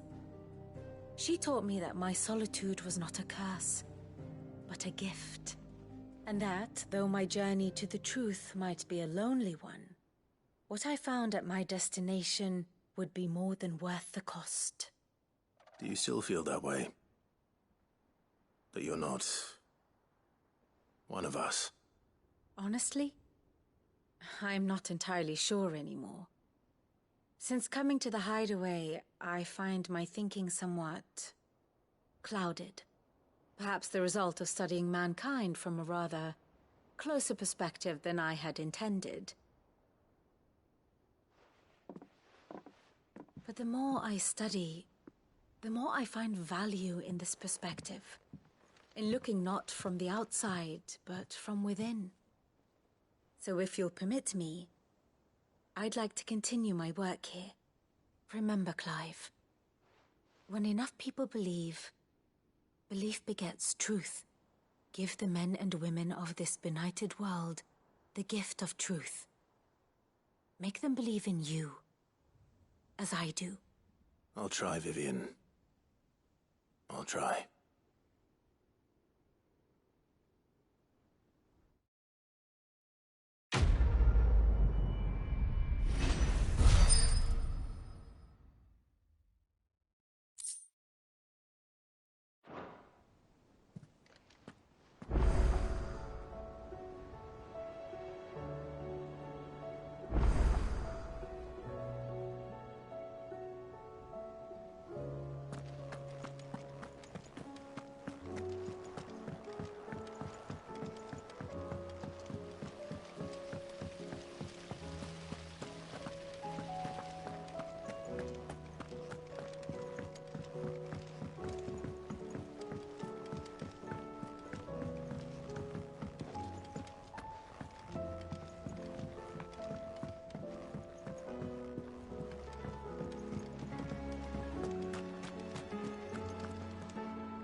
I hear that you traveled to Ash, Cid.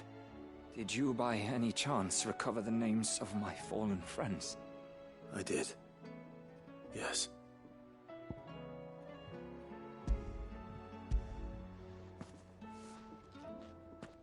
If I may? The Bearer Registry.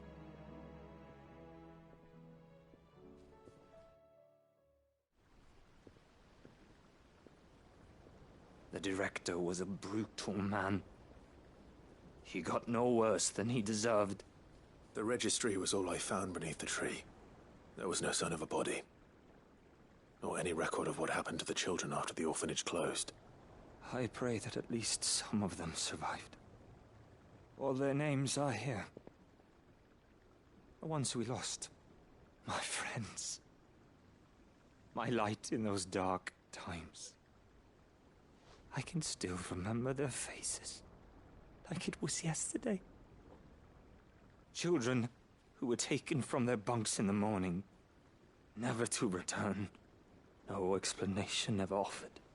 They'd be happy to know that you survived, Herman. But why did I make it out alive, when so many others died in that awful place? It's not your fault. And blaming yourself won't bring them back. Honor their memory. See that their names live on. That way, at least. They're never truly gone. Thank you. Sid, I'm going to write a book. An account of the horrors of Bad Bach, and the spirit of those its custodians sought to crush. All of Valisthea will know of our suffering, and in the name of those I lost, I will not let it happen again. Neither will I. These records would have been buried for all eternity, were it not for you. Thank you.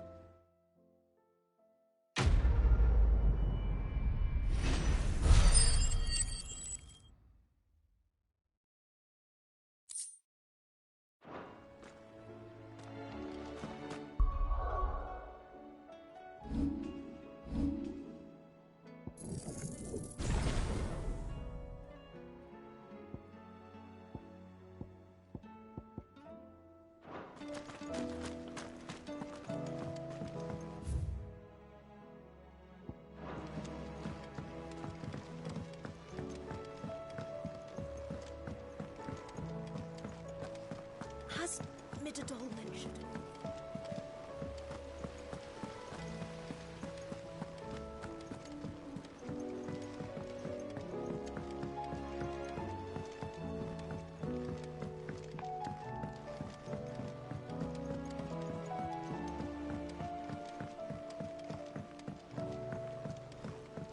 Say what you will, Lady Karen has seen herself.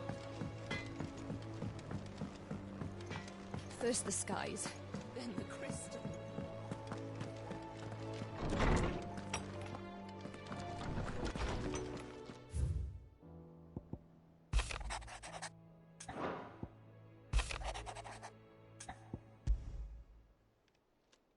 It's usually me making demands of Harpocrates. I wonder what this is about.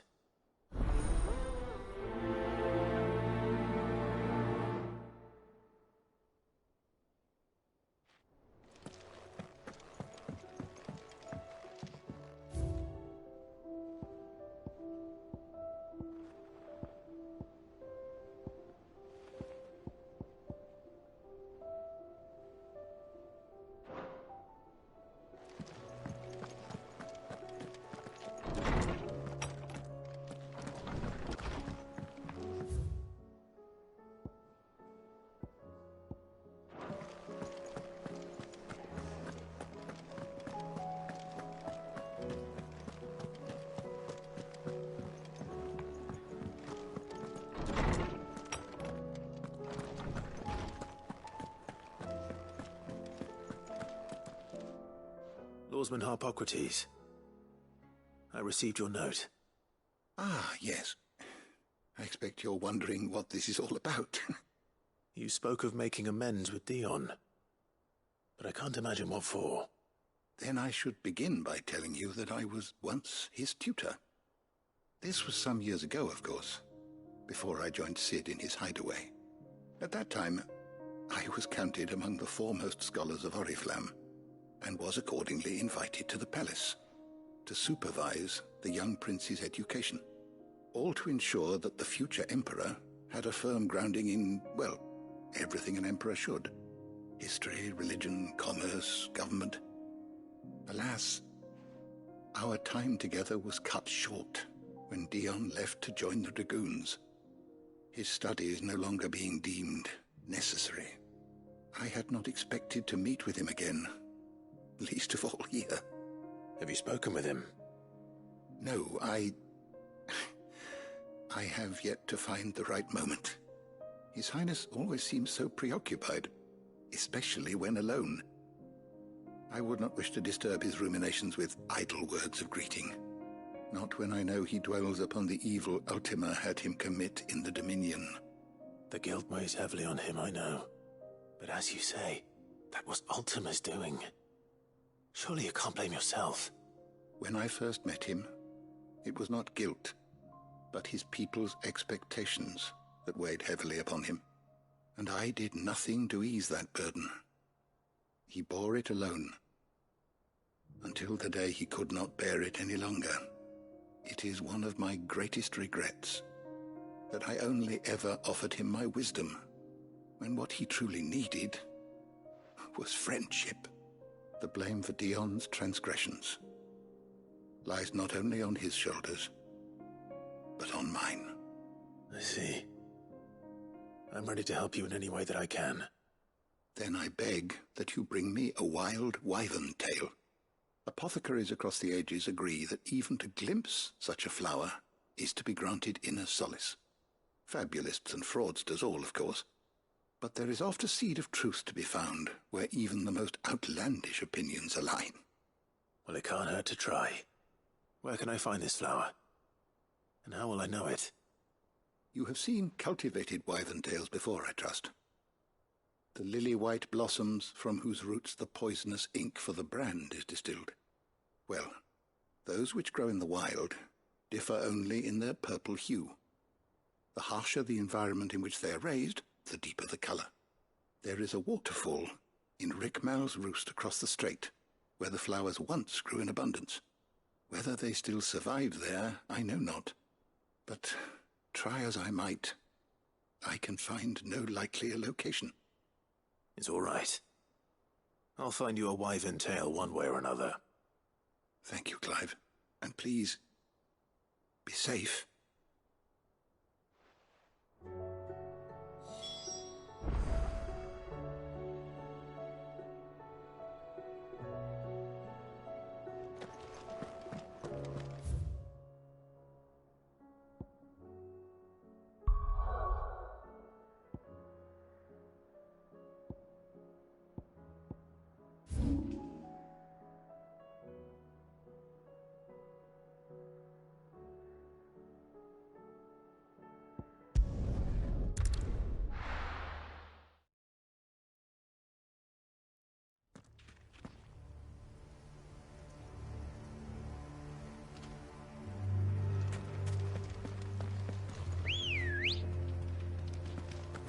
Let's go.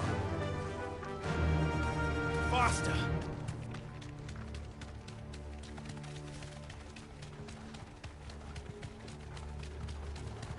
Caution, brother. Enough of you, are there?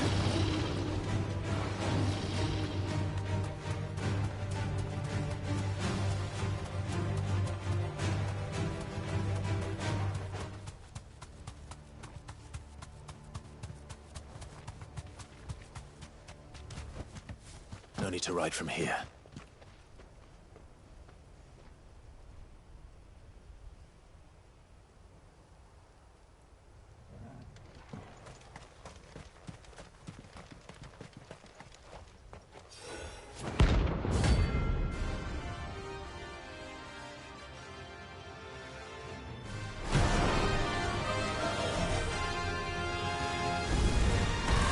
Armin's madness lives on.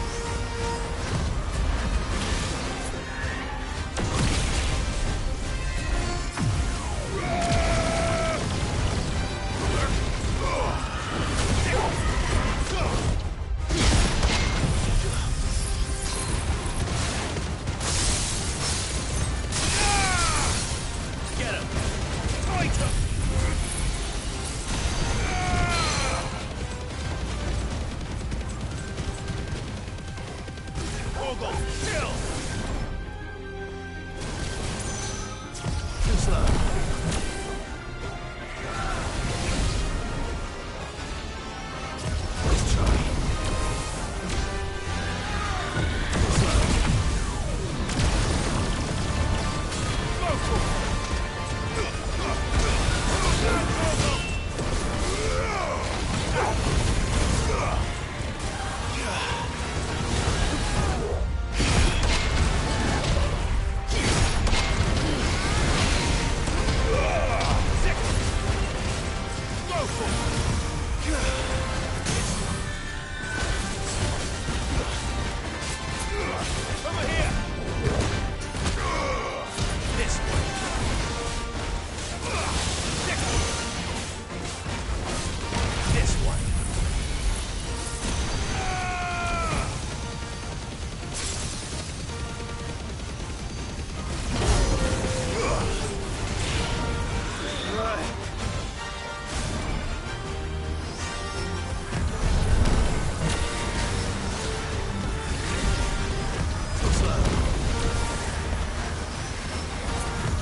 Rest in peace.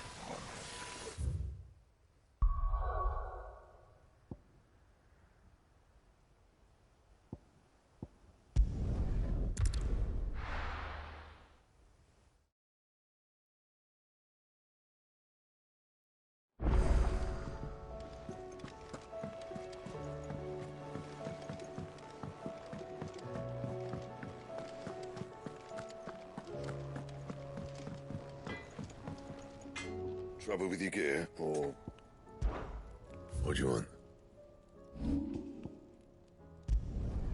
You can thank me later.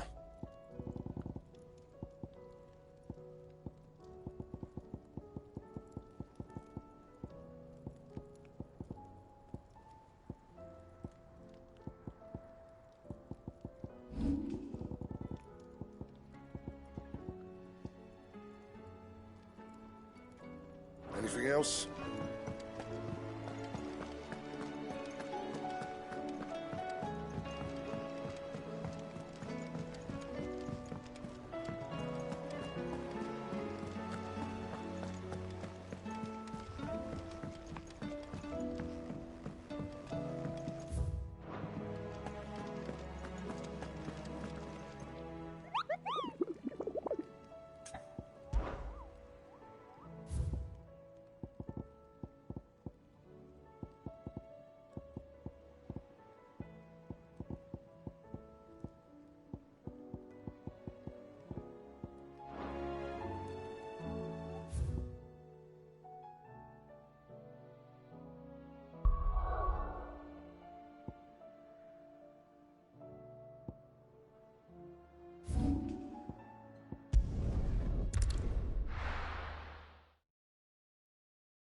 This won't be easy.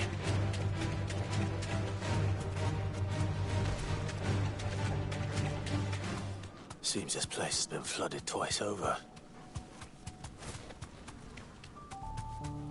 Purple flowers blooming next to a waterfall. Shouldn't be too hard to find.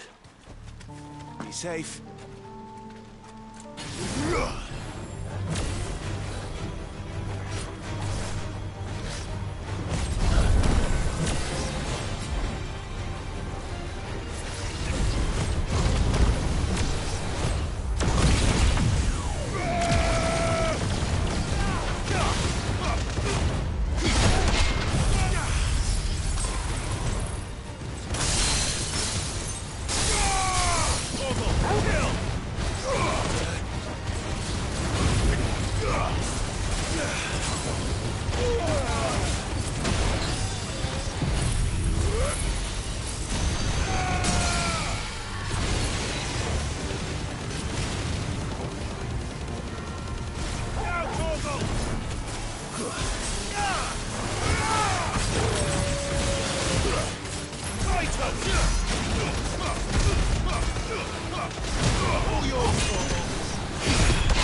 Nazaire might at least have mentioned where in Northreach he'd be testing this recruit. With their sentries from the market. I would speak with this Duke.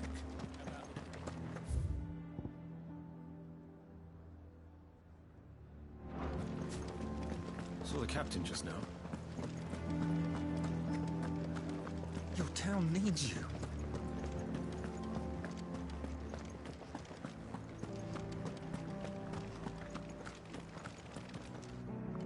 Do you have a moment, Clive? What is it? It's the Duke, unsurprisingly. His Eminence has assumed full control of the garrison and put every able-bodied man to work on the fortifications. The town was left all but unguarded, so Philippe was compelled to form a citizens' watch to fill the void. And though my dear boys have been characteristically willing to assist him in this, they want for bodies. So I was wondering if you would lend them your strength, that the people of Northreach might sleep easier, if only for a few nights. Of course. Whatever you need. Thank you, Clive. What would I do without you? Philippe told me he had men stationed at... Where can I find the mistress of this establishment? Here, my lady. To whom do I have the pleasure of speaking? My name is Sabine, and it is my displeasure to be the daughter of the Duke of Oriflamme, who I understand is causing you and your town no small amount of trouble. I wish to speak to you about what might be done. Very well. Let us speak. I trust you'll forgive me, Clive. Absolutely. Our conversation can wait. Please, proceed. As you know, my father is a most overbearing and supercilious man, and I join you in objecting to his every action. Indeed, I owe you my thanks for continuing to argue against his reckless plans. Yet I fear he is not one to be swayed by reason. No. He must be made to face the consequences of his actions. And who would make him do this? I would. Myself and several other like-minded individuals. Were you to join us, we would surely have the strength to drive him from Northreach for good. Does that not seem a trifle... drastic? Drastic action is precisely what is called for. Unless you are content to see your people downtrodden and dispossessed. My father would have it that citizens exist only to serve the Empire. That they should be forced to make every sacrifice to ensure her revival. But he is wrong. It is not the people who must serve the Empire, but the Empire who must serve her people. He's always been like this. Scornful of the opinions of anyone he judged beneath him. But he cannot be allowed to ride roughshod over the common folk any longer. We must fight him. By all possible means. Fight him? No. My purpose is to quell the tension in Northreach, not to stoke it. Respectfully, my lady. Our only chance of saving this town depends upon every one of us uniting against our common enemy. Your father and his followers included. While I understand your frustrations, I cling to the hope that he may yet be won round. False hope, I assure you. But I see that your mind is made up. I shall bother you no longer. If you will extend me the same courtesy, I bid you good day. She certainly has spirit. Indeed. But unfortunately for us, that spirit is only likely to harden the Duke's resolve, which may be enough to seal the fate of this town. Not that she cares. This is all about her and her father. Families. I'm sorry, where were we? Ah, yes. I was about to tell you of Philippe's plans for the town watch, but perhaps it's better that you heard them from him. I believe he's in the market, if you'd be so kind as to seek him out. Right away. It's just a pity I cannot join you. I'd like to see the two of you in action together.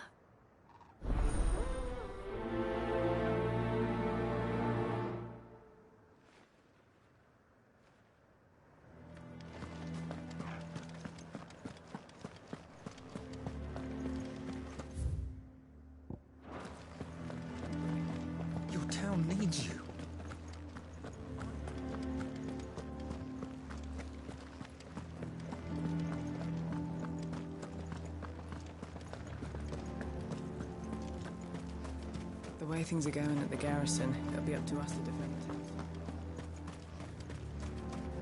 The garrison is threatening to pull their sentries from the market.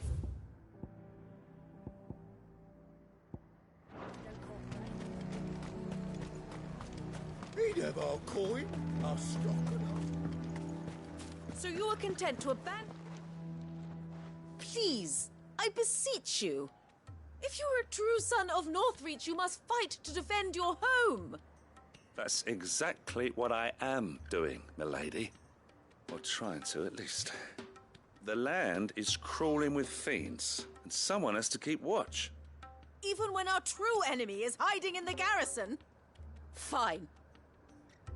You're not the only able-bodied man in Northreach. Thank you so much for your help.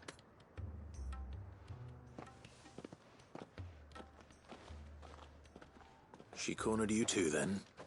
Could hardly get a word in edgeways. Like father, like daughter, eh?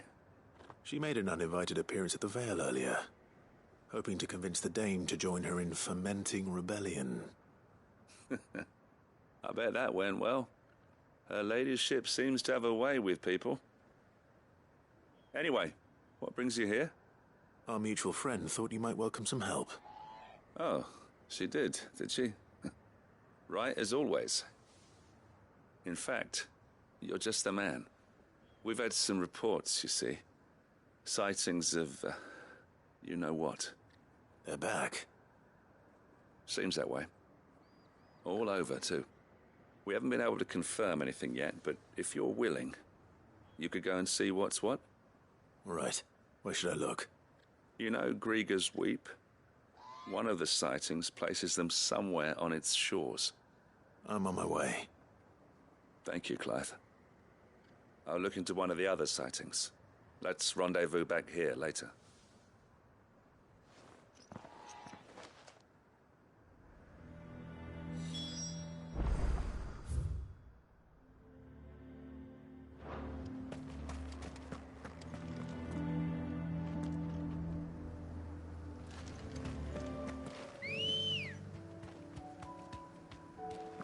Come on.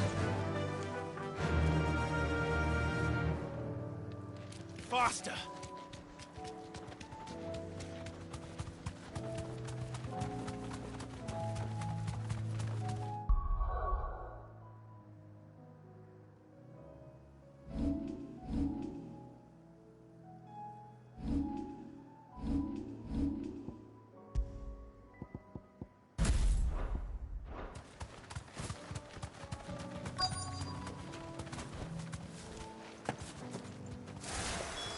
Damn it.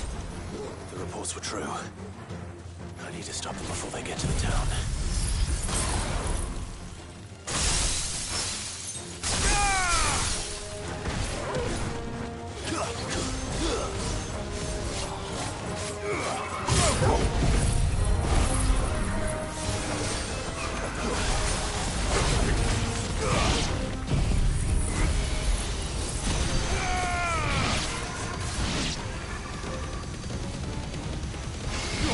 All yours, Torgal. Get him.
Call that a test, Ultima? Clive, it's me. Are you all right? I am. But It seems the reports were true. The thralls have returned. I dispatched the few that I found, though. Well, there's something, I suppose. But what were they doing south of town? They all came from the north last time. We might be able to fend off an attack from one side or the other, but from both? Do you have eyes in the north? Some. I should probably go and have a look, though, just to be sure. You head back to Northreach. I want you there just in case war breaks out while I'm away. What do you mean? Her ladyship's been busy working her magic on the townspeople, stirring up ill feeling towards her father. She'll have her marching on the barracks if we're not careful. What? This is exactly what the Dane was afraid of. I'll do what I can to calm things down. Be careful out there, all right? Don't worry, I'm not like you. One sniff of those things and I'm running back to town screaming blue murder.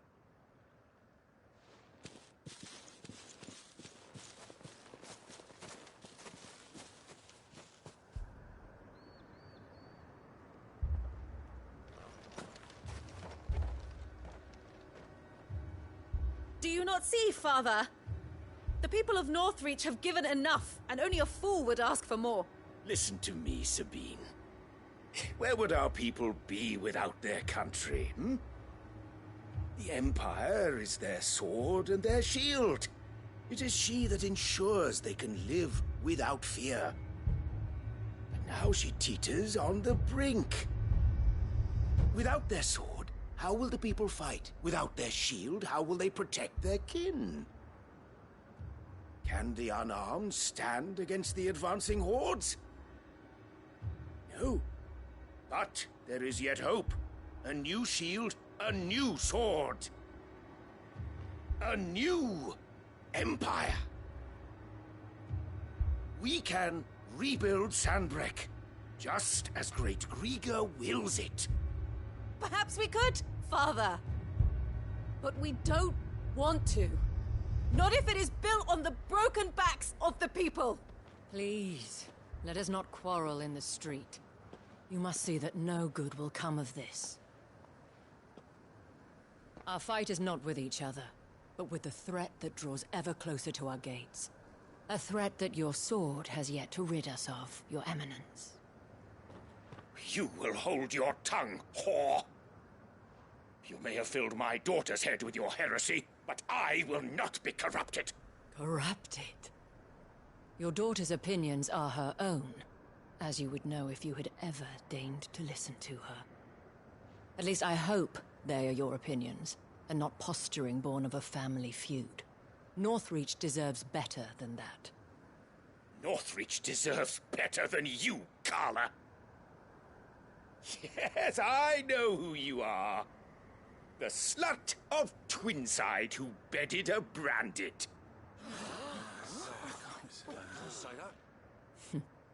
Jealous, are you?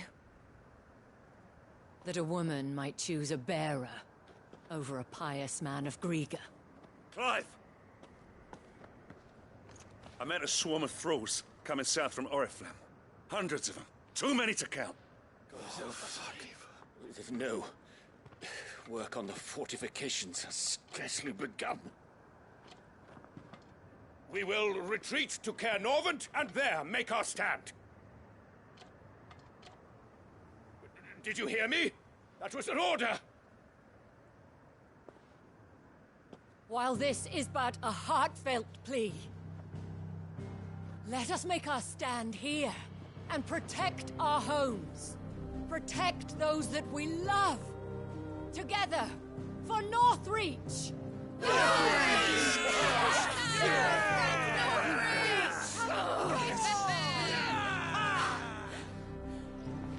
You heard the dame. What are we waiting for? Pikemen to the gates. Archers to the roofs. Quickly, come on!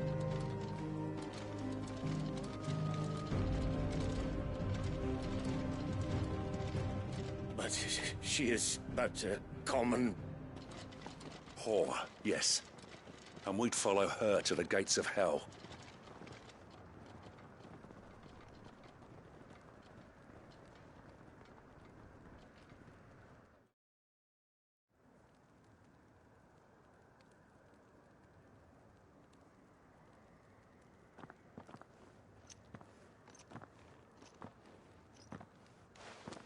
The men have their orders, and they look like following them. I got them spaced out at regular intervals. Whichever direction the thralls strike from, there'll be someone there to meet them. Thank you, Philippe. Rest assured the people will play their part. The herbalist has donated her stock of medicines to me. Should any of your men be injured, take them to the Vale. We'll see to them there. Thank you, milady. I will. I'll play my part too. You still won for numbers. Unlike the enemy. I only hope I can go some way to evening the odds. Philippe, can I leave the south in your hands? I doubt the thralls by the lake were the last of their number. Of course. I'll lead a party down that way so we don't get taken by surprise. What about you? I'll make my way up the road to Oriflamme. I fought a few of these things. And while I can't promise to hold them all back, I should be able to thin the herd. All right. But take care. Thank you. Both of you. You can thank us when it's over. Till then, madame.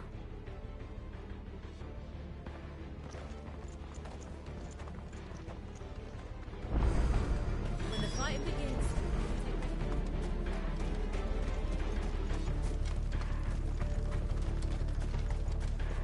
I want steel in the hands of every man.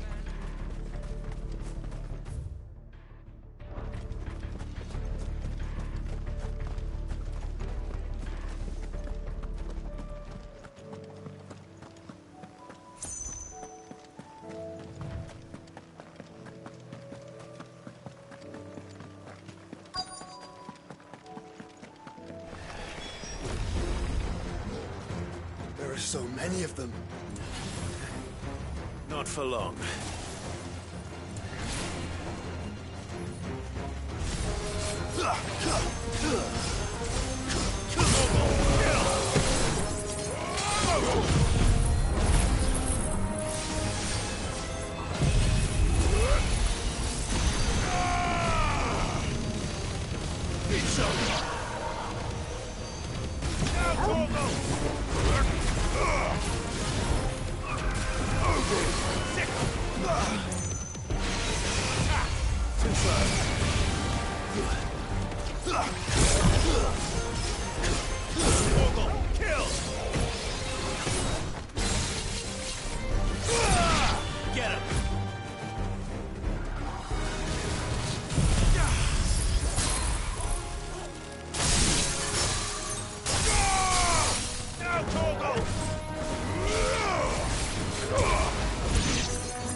That looks to be the last of them.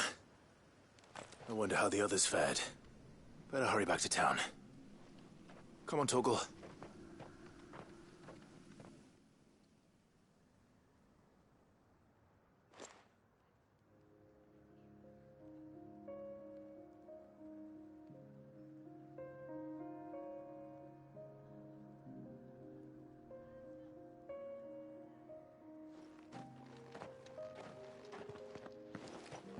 Clive, it's good to see you.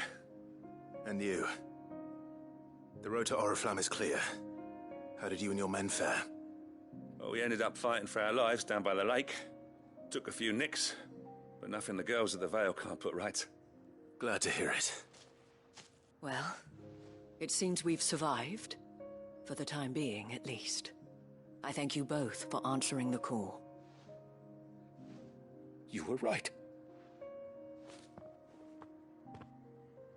And I was wrong. About everything. I had thought that the only way to unite the people was under the banner of Empire. That without a strong hand to guide them, they would drift apart. To be borne hither and yon by the eddying currents of fate. But you brought them together. Not by force, nor by the exercise of goddess-given authority, but by simply being one of them. By knowing what they feel, because you feel it yourself. Our purpose was ever the same, Your Eminence. You were merely distracted by a loftier vision of empire and glory, while our eyes beheld matters closer to home. You have the right of it again. As did you, Sabine. His Radiance said it himself. Sanbreque is naught without her citizens. I forgot that, and I am sorry. I'm sorry too, Father. I should never have taken things so far. I only wanted you to understand how the people felt.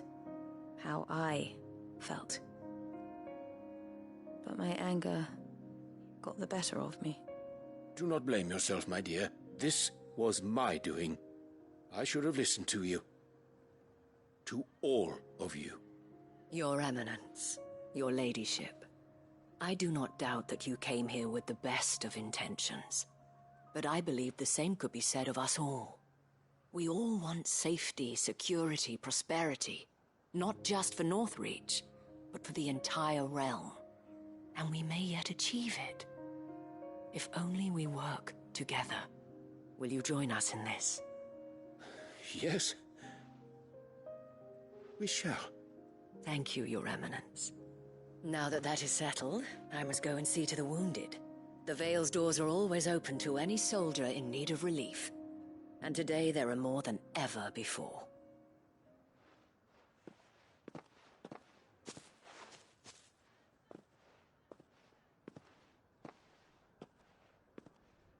Madame Isabel is a rare soul indeed. In these dark times, I see that it is not men like me who should lead the realm, but women like her. You're right. If only I'd listened to her when I had the chance. Forgive me for saying so, milady, but you still do. The Dame said it herself. We can turn things around. We just have to work together. And that goes for you, too. You're one of us now. One of you? Well said, Captain. Let this be a new beginning. Not only for Sanbreque, but for us. Well, since there's nothing more to be done here, I should see if Isabel needs any help moving the wounded.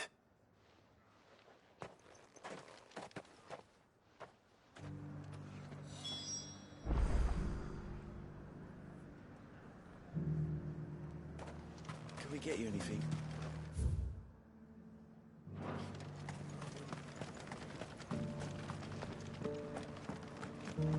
There's no need to worry any longer.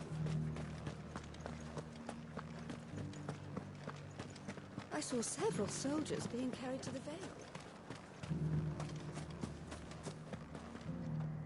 How goes the treatment of the wounded? I'd be happy to man one end of a stretcher if it would help. You've helped quite enough for one day, Clive. Thank you. Don't mention it. Oh, but I must. After all you've done for this town, it is the very least you deserve. Tell me, if Northreach had fallen, what would you have done? A woman of your means could find a home anywhere in the realm, but I sense you would rather have died here. It's a long story. For you, madame, I have all the time in the world.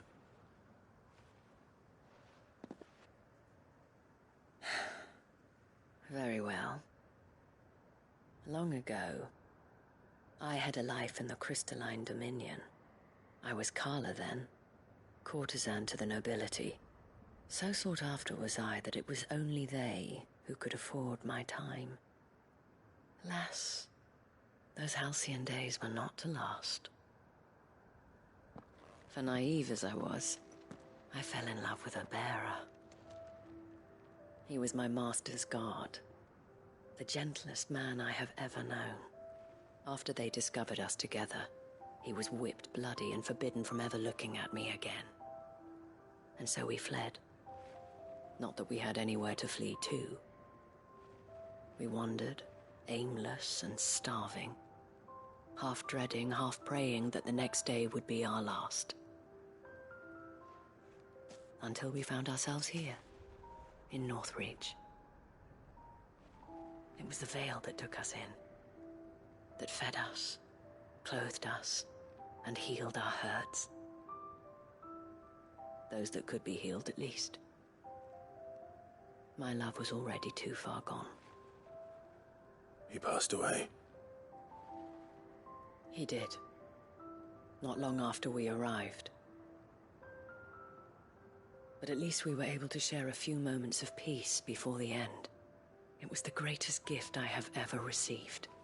But the generosity of this town and her people did not end there. The men and women of the Vale supported me through my grief. Shared in it, though I was still a stranger to them. They treated me like a sister. And so I swore that I would always do the same. That I would return the kindness that Northreach showed me. That I would repay my debt to the Vale.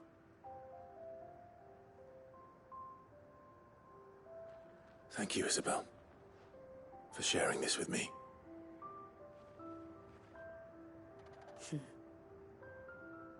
You're a lot like him, you know. Perhaps that is why I have such a soft spot for you. Never stop fighting, Clive. And I shan't either. I know that it will not be easy to keep Northreach together. But our efforts will be rewarded. Just look at us now. The people, the soldiers, even the Duke of Oriflamme and his daughter, all united in defense of this town that we have come to call our home. And what of you? Can we count on your support too? Always.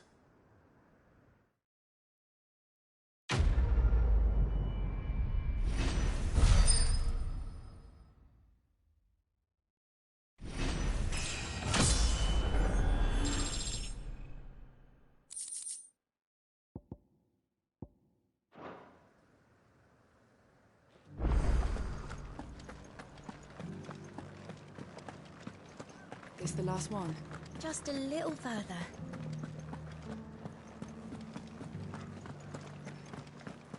Will you lend me a hand?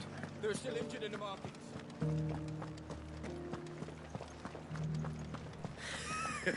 You held your own.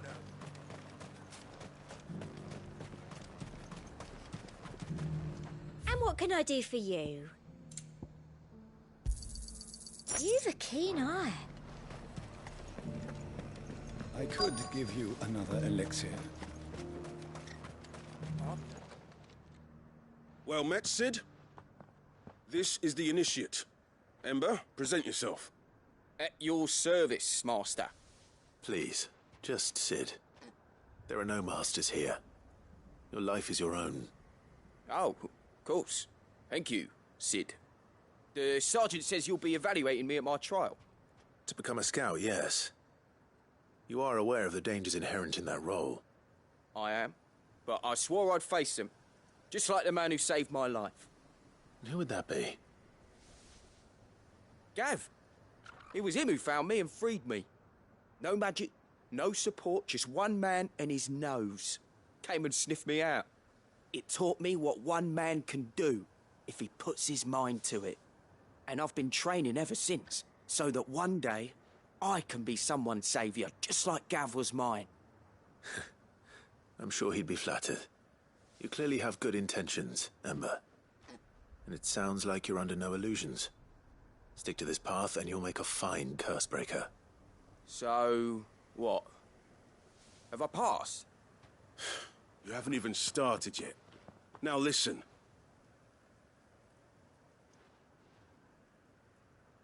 Not far from here is an Imperial lookout, Eastwatch.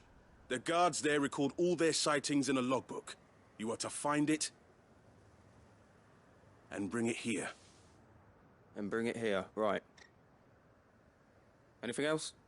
No. Sneaking into a heavily guarded Imperial outpost and stealing the logbook would be quite sufficient. You will need to assess the situation, determine a point of entry, create a distraction and effect an escape, all without being discovered and thrown into an Imperial oubliette. Ember, Gav isn't our best scout because he can do everything. It's essential that you know your limits. Know my limits, right. I won't let you down.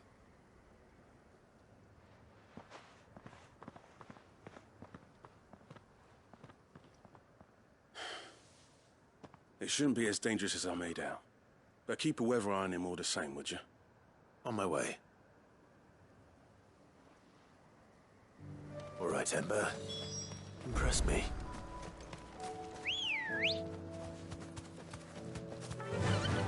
Fly, Ambrosia.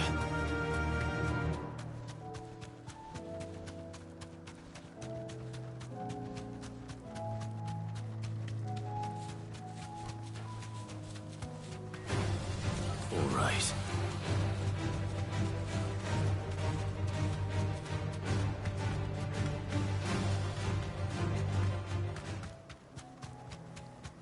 These are clean kills. Perhaps young Ember really is ready. Or maybe not.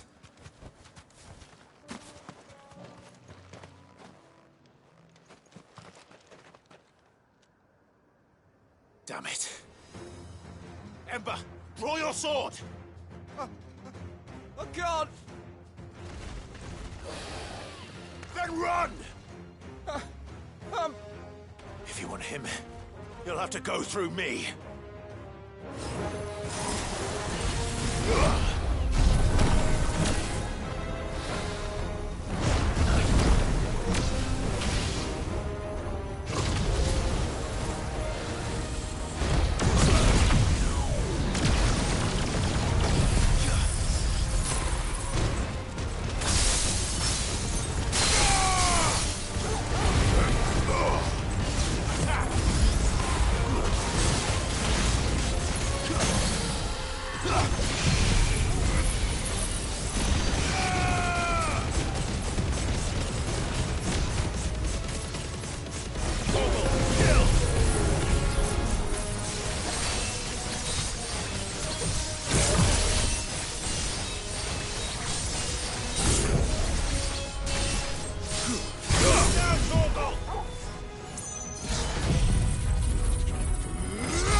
Ember, are you...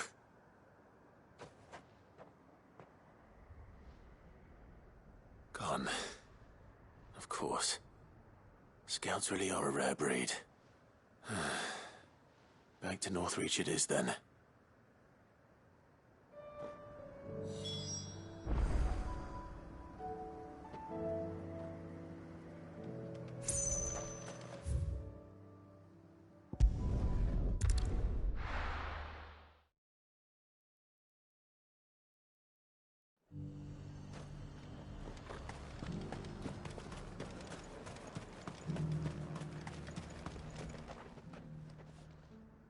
I didn't expect you back so soon. Where is Ember? How did he fare? I thought I'd find him with you. He must have fled. I followed him to Eastwatch, where I found him being set upon by a wild Avis. He was just standing there. Didn't even draw his sword. I had to step in and take care of things. But by the time I had, he was nowhere to be seen. I assumed he'd set off in your direction, but apparently not. I'm sorry, Sid. I knew the boy had a nervous streak, but he seemed like... The right man for the job? I believe this is the logbook you tasked me with retrieving.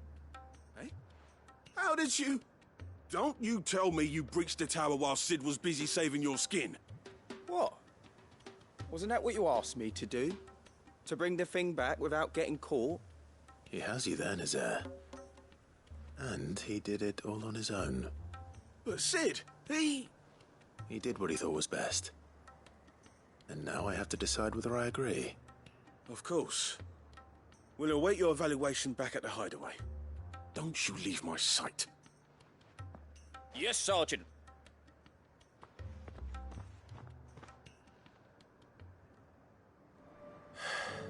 This won't be an easy decision.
Quinton, I have a proposal for you. Do you now? Something tells me you'll be asking more of me than a cask of Gotand gold. Go on then. Propose.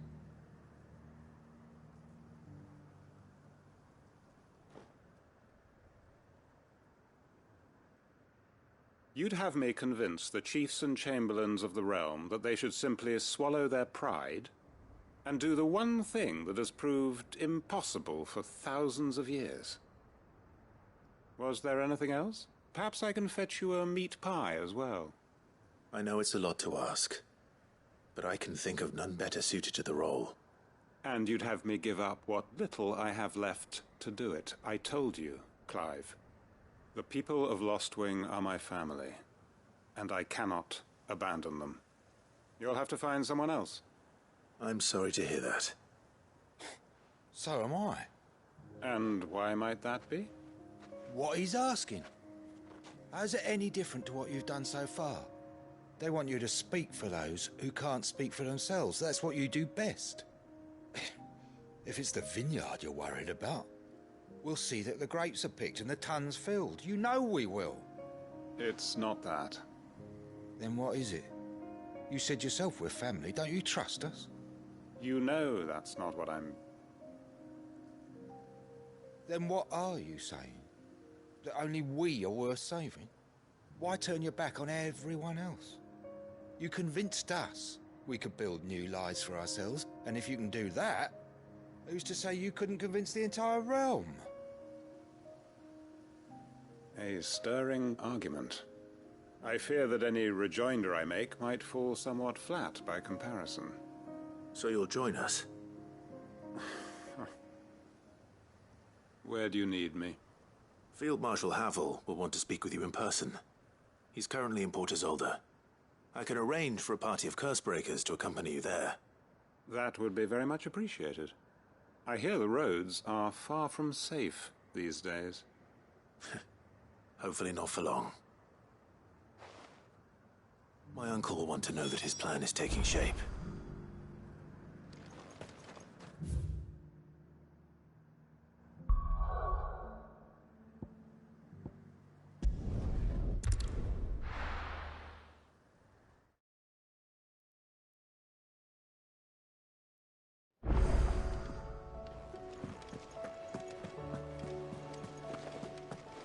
There's something about it. You shouldn't. Welcome back, Cid. Welcome back, Cid. Yes. Welcome back. Trip wasn't too much of a pain in the arse, I hope. Truth be told, it was me who suggested roping you in to help with the trial. But from what I hear, things didn't go quite as planned. No, they most certainly did not.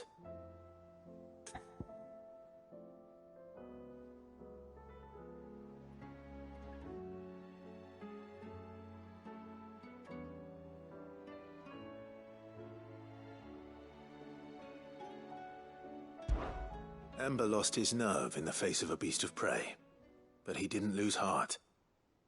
He pressed on, and he achieved his aim. And is that not what we ask of our scouts? Indeed it is. Thank you for your honest appraisal, Cid. The fact remains, however, that Ember will not always have a battle-hardened warrior on hand to pluck him from the jaws of peril. All I have gleaned from this trial is that without someone watching his back, Ember is little more than a liability. Wait, Sergeant. Ember still has much to learn, it's true. And this time he was found wanting. But I'd say he's due a second chance, nonetheless. After all, he did do as you asked. With a bit of hard work, any hand can be made to hold a blade, and any mind can conquer its fears. But a scout's nose is different. You've either got one, or you ain't. And by sniffing out that log, young Ember here has shown he has a conch and a half. Wouldn't do to waste it now, would it? Fine. One more chance. I'll do whatever you ask. I'll spend my days and nights in the pit if I have to. I'll show you. Just you wait. Daft as a brush, that one. But his heart's in the right place. Just like someone else we know. And if you ask me, we've been leaning on him for far too long. That time the Cursebreakers took some of the weight off his shoulders, I reckon. It couldn't hurt. Just don't tell Gav I said so, will you? I won't have him thinking he's been hard done by. Next thing you know, he'll be asking for a day off. Chance would be a fine thing. Back to work.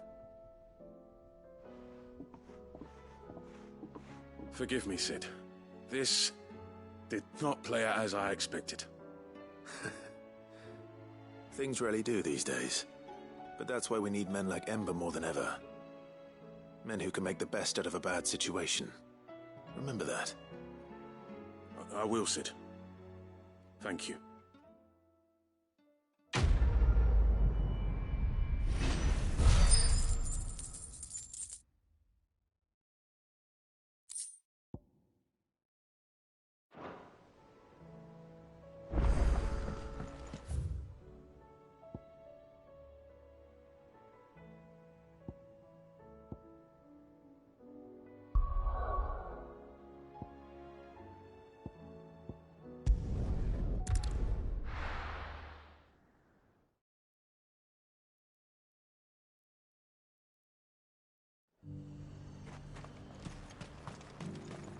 And how might I help the garrison today?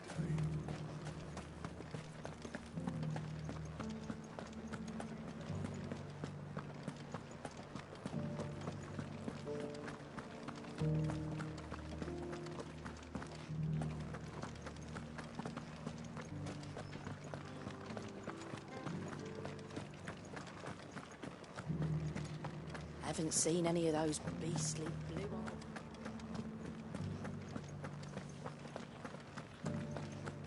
Do be careful. I will.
One who drove Your Highness to madness on your knees!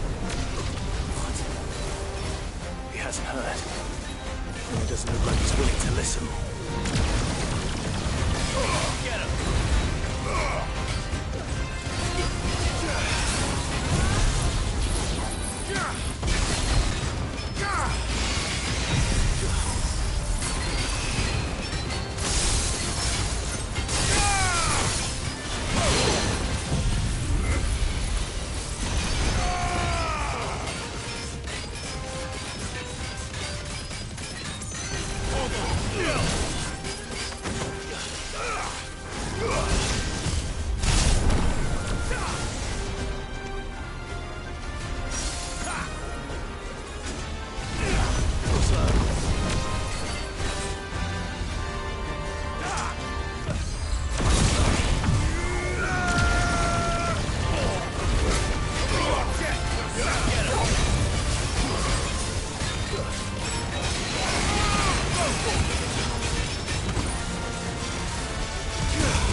Damn it. Dion would have been glad to have you back at his side.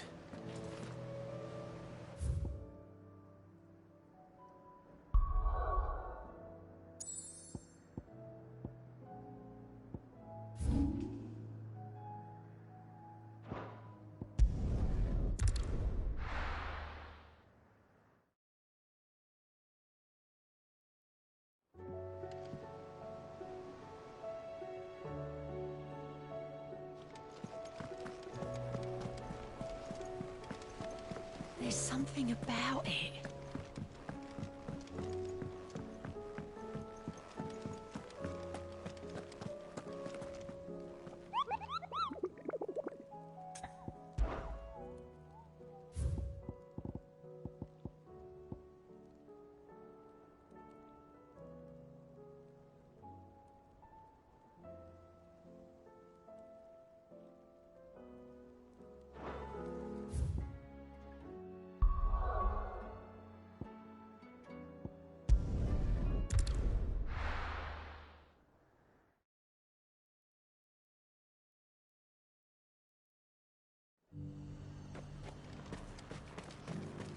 And how might I help the garrison today?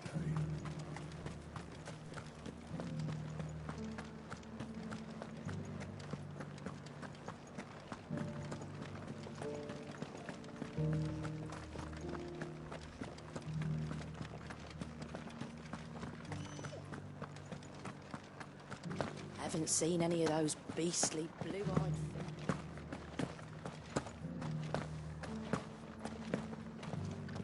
Do be careful. I will.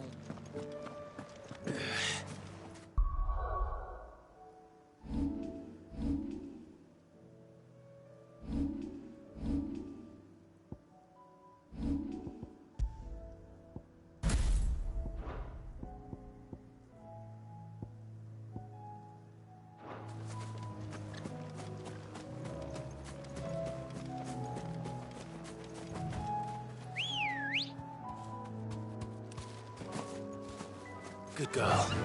Yeah!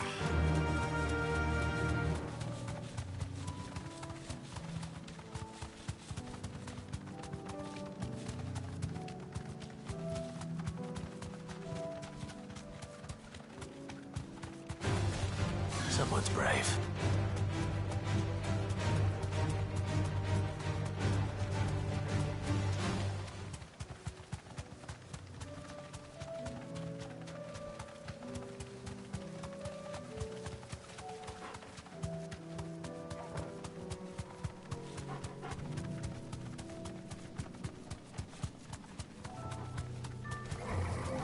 You deserve a rest.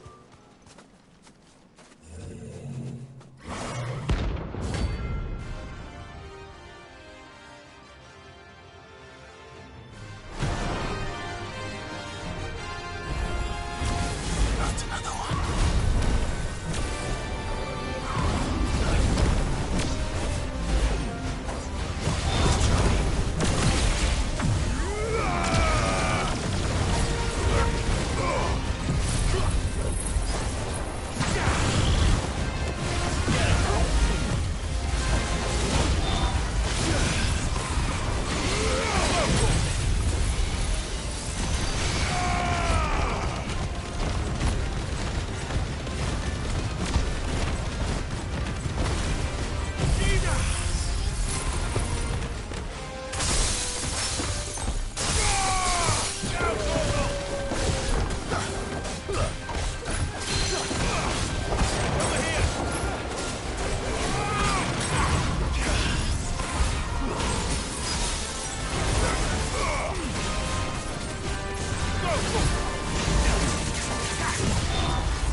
I'm getting tired of these things.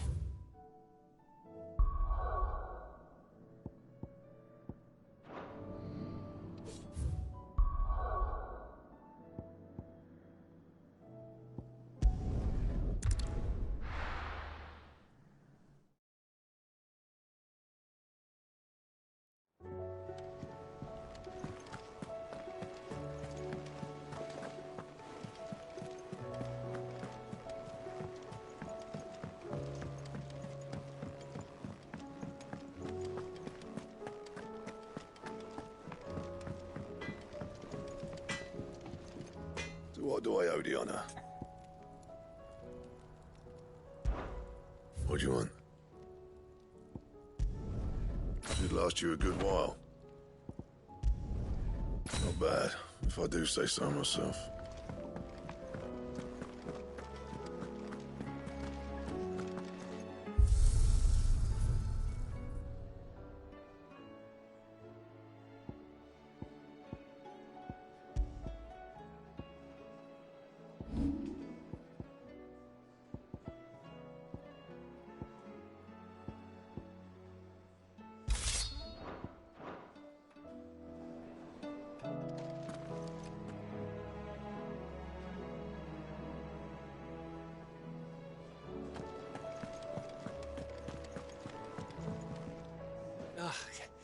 You all right?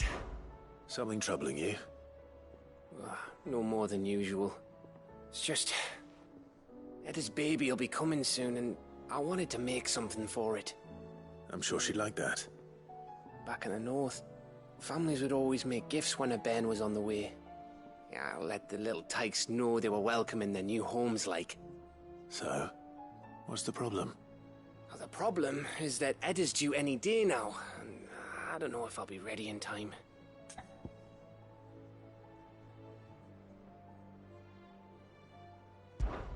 Is there anything I can do to help? You know, there just might be. All right then. What exactly are we making? A good luck charm. But not just any good luck charm. Not just any. No. One made from the feather of a silver chocobo. There's naught luckier in all the realm, or so we used to say back home anyway. Thing is, they're hard to come by. Had Otto and Karen check with their suppliers, but nothing. I'd try and track one down myself, only... Only the big day is fast approaching. And that's all you need, a feather. That or the bird whose horse it's attached to, aye. I was gonna start by asking around with traveling traders plying the northern borders. Well, there's no shortage of those passing through Martha's. I think I might make that my first port of call. I'll let you know if I find anything. You're a good friend, Clive. I won't forget this.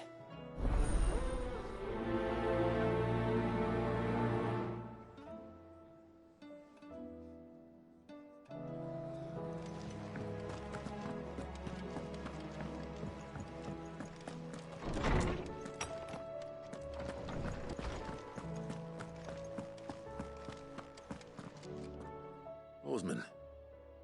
I found the flowers you were looking for. You did? I think I did.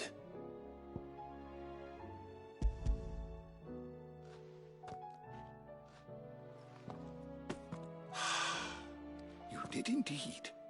My dear boy, thank you. You wanted to make Dion a gift of one, did you not? Shall I invite him to join us? Oh, I don't... It's no trouble. I'll go and fetch him.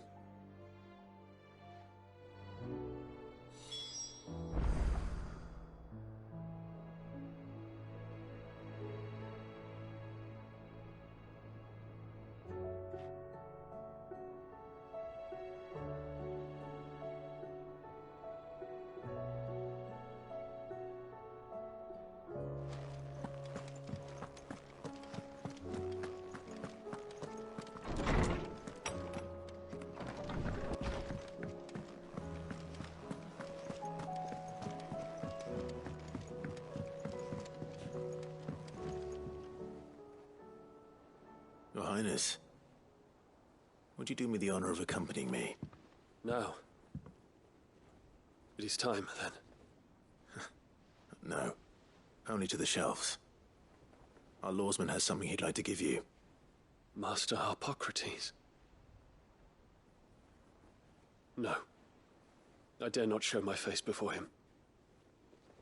Not after everything I have done. I have taken countless innocent lives. And ruined countless more. All because I was weak.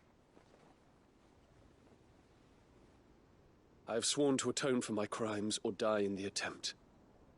But were I to meet with him again, and see in his eyes what I have become,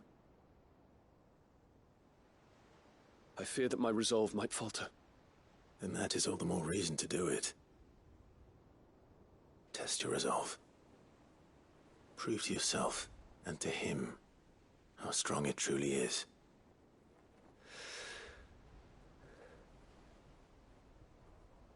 You are right. I must, at the very least, offer him my gratitude. Very well, then. Take me to him. Follow me.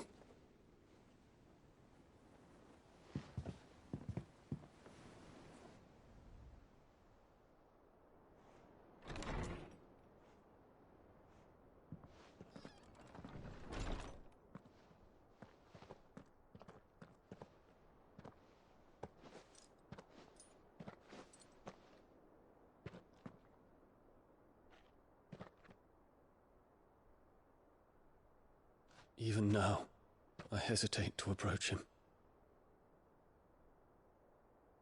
What must he think of me? You'd be surprised.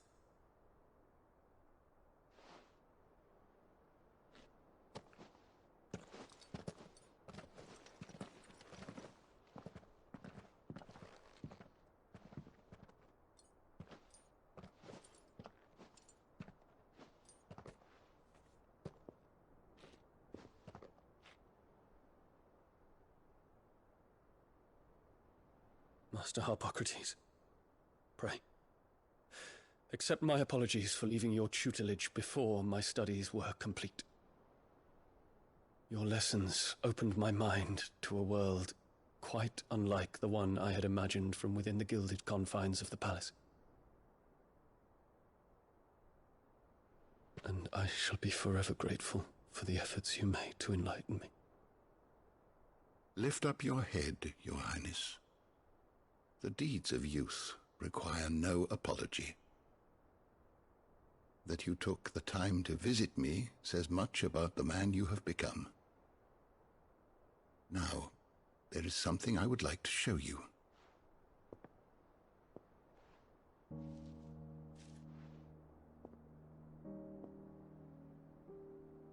Is that a wyvern tail? The color is unfamiliar to me. Because it is unique to those found in the wild. Something in the harsh environment in which they grow lends them this striking hue. Their roots are indistinguishable from those of their hothouse cousins, but once they bloom, the difference is immediately apparent.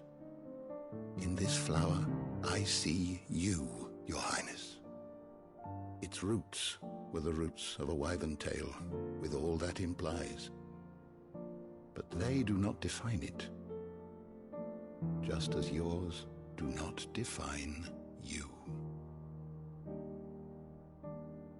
I want you to have it, that it might remind you of this truth.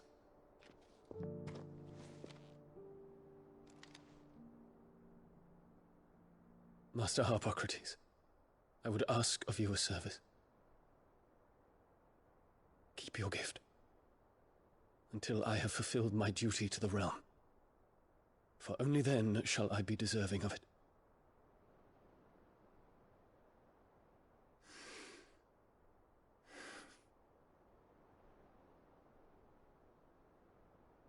As you wish, Your Highness.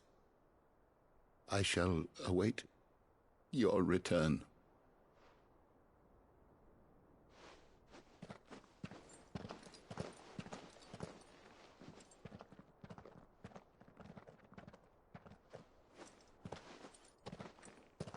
Our roots do not define us. No wonder my stepmother didn't like him. For reuniting me with memories I had thought long lost.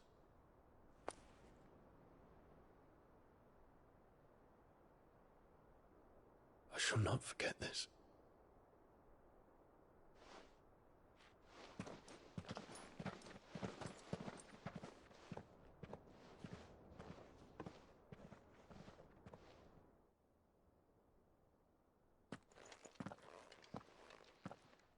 Thank you, Clive.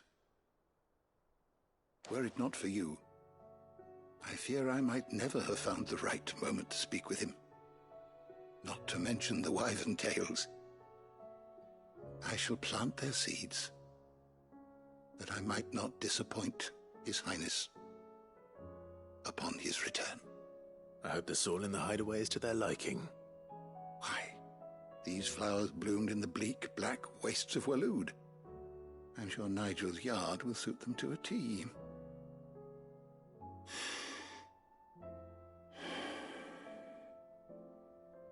When it comes to expressing one's gratitude, I find that words are seldom sufficient. Here. What's this? A Stolas quill. Or more precisely, my Stolas quill.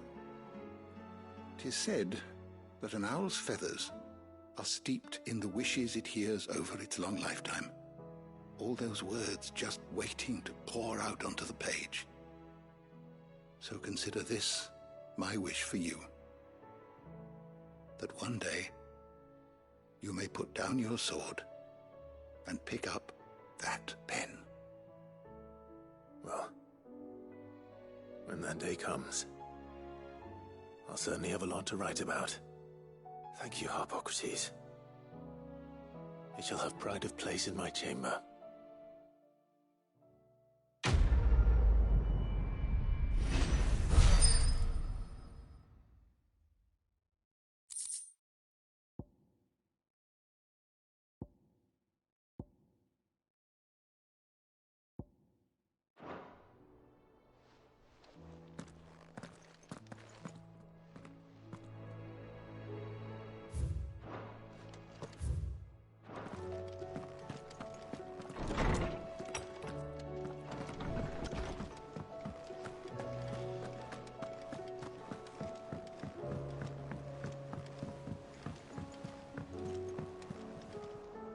Uncle, I bring good news.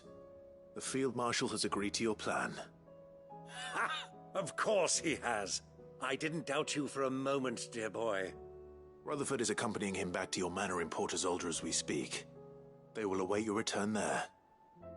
As will one other. One other? Who, exactly? Lord Havel was concerned that even if he could get the realm's armies to agree to an accord, he might not be as successful in convincing those with political power. He asked if I might have a solution, and I suggested a certain Imperial Lord Magistrate turned Liberator. One of your co-conspirators? Master Quinton would probably call me one of his, but yes. Another outlaw, then. Just the thing we need to put these rotten politicos in their places. Good thinking, Clive. I'm glad you approve. The more the merrier, eh? Uncle, assuming Havel and Quinton can solve our problem with the armies, you still haven't mentioned how we might manage the grain shortages. Oh, don't you worry, my boy. The 7 high houses will be seeing to that. They have all agreed to make the most generous of donations. Oh, of course, it did take a little persuasion, but luckily I had some unexpected help. From who? Why, you, my boy. Rumor has it that you rescued the Lady Ariane's head steward Rockford from a horde of bloodthirsty bandits. It was more of a handful. Well, the old battle-axe was so pleased. She had a shipload of talents delivered to my private docks by the next new moon. And when the other houses saw the parsimonious old crone's purse strings finally loosen, they as good as tripped over themselves in the rush to follow suit. I'm happy to hear it. Now, I must be getting back to the manor. Join us there at your earliest convenience, would you? Of course, Uncle.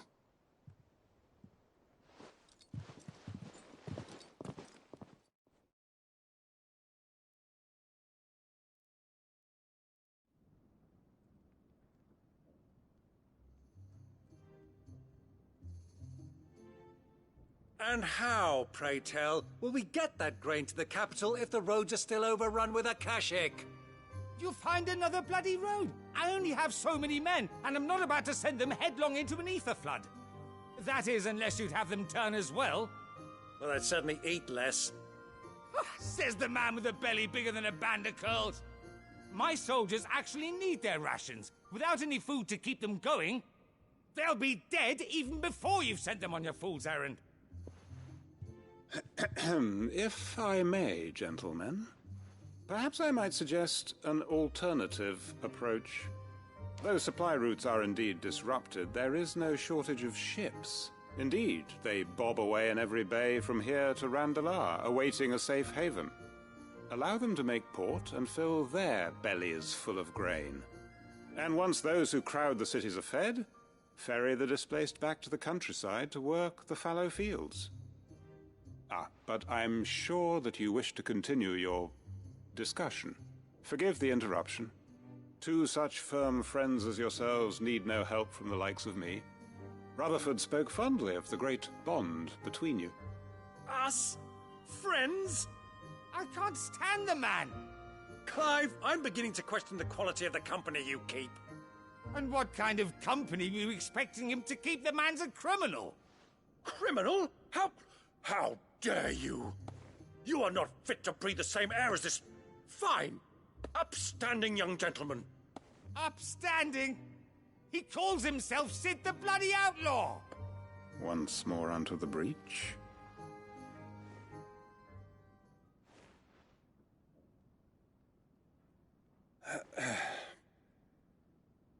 Shall we begin again?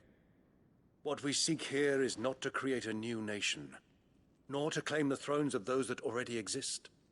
We wish simply to bring stability to the realm that mankind might weather the current storm.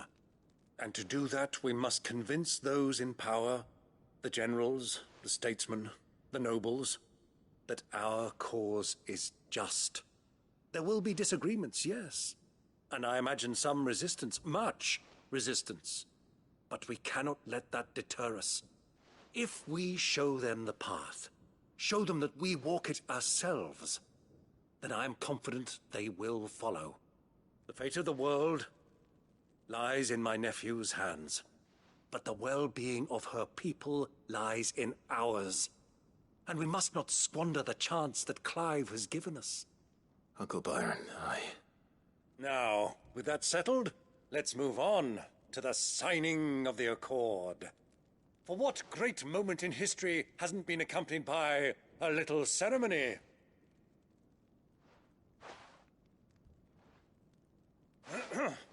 Citizens of Valisthea, I present to you the Triunity.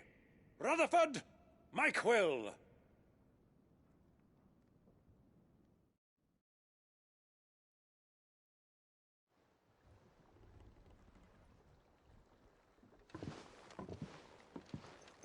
Well, my boy, the stage is set.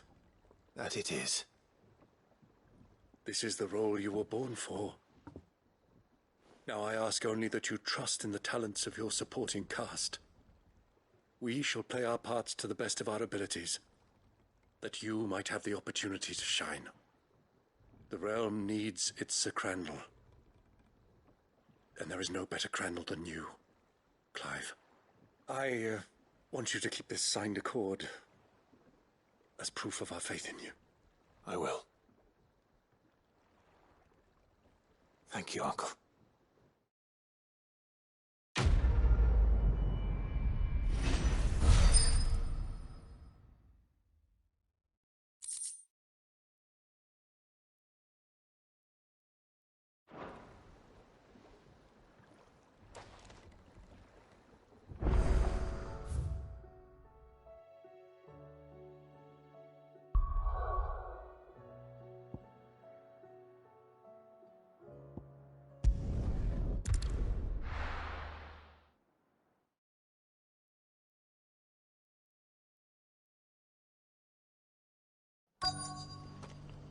Let's hope one of the merchants here has what Gav needs.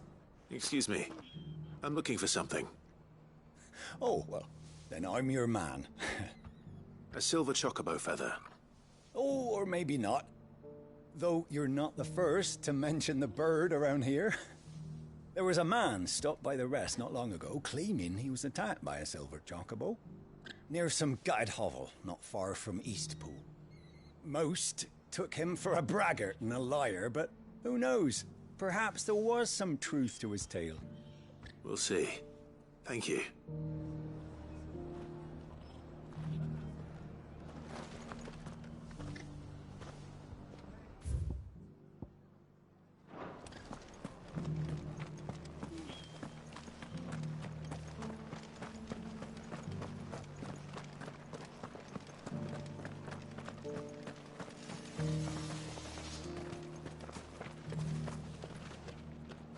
How do, traveller? You've the look of a man who could do with a new whetstone. Or perhaps a bawdy etching of the Vicerine. Maybe another time. I'm looking for a silver chocobo feather. If that's the case, rumours are all you're likely to find. No one has seen a silver chocobo for years. Word is they were all hunted for their feathers. Some northern nonsense about bringing good luck. Didn't bring them much, nor their bows.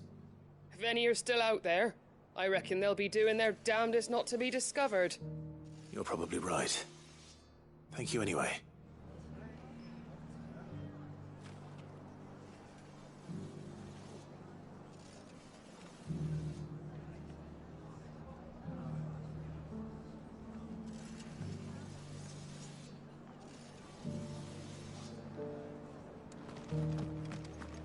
I've got greens of all. Just because the heavens have gone to rack and ruin, it don't mean we have.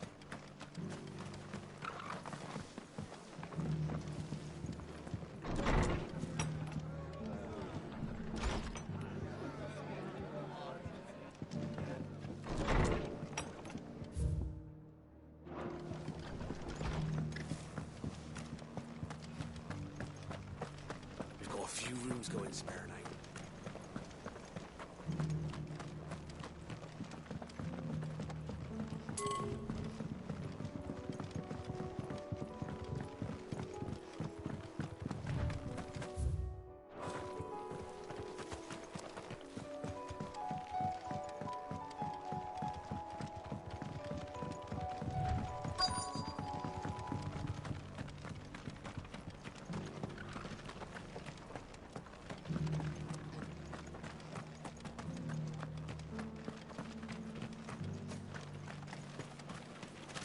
What are you after? There you go.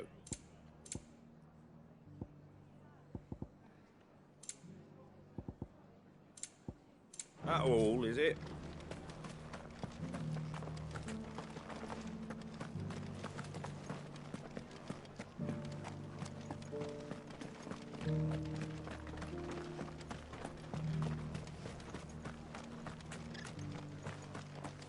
I'd build a barricade so sturdy, even a bandit. Can I help you with summit?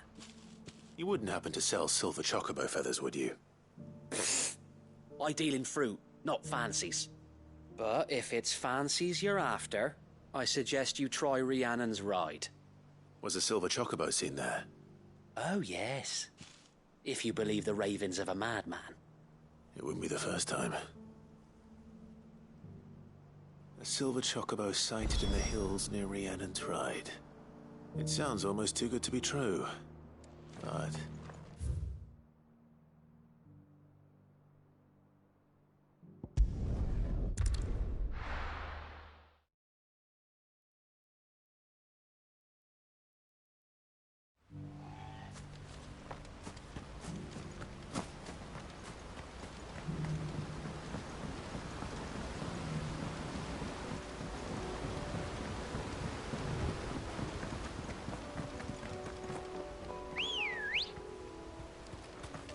Come on.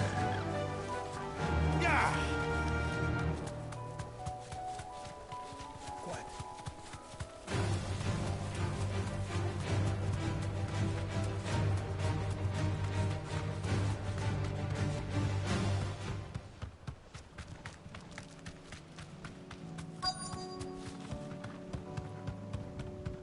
Tracks.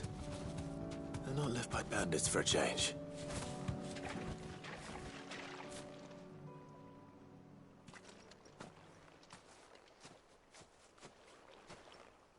More tracks. And these look fresh. The chocobo was here. And recently. Perhaps it still is.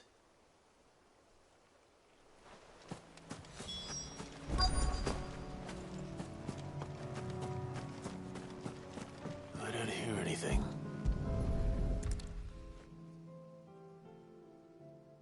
Well, I'll be damned.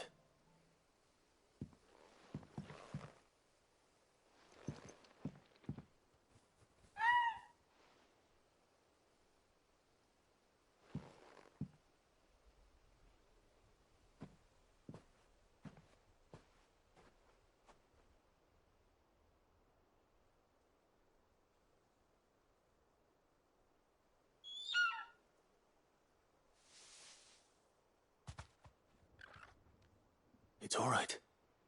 I'm not going to hurt you. Just borrowing a feather for my friend.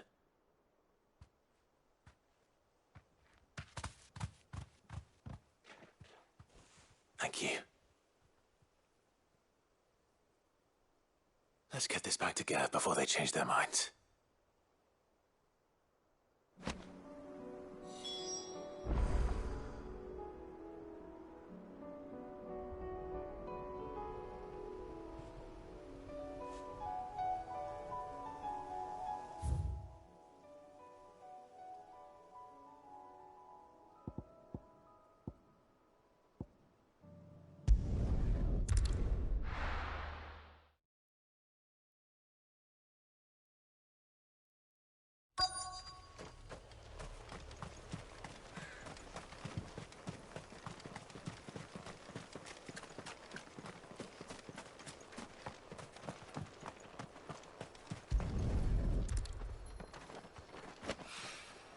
Mid's oil. After what happened here, it's a miracle there was any left at all.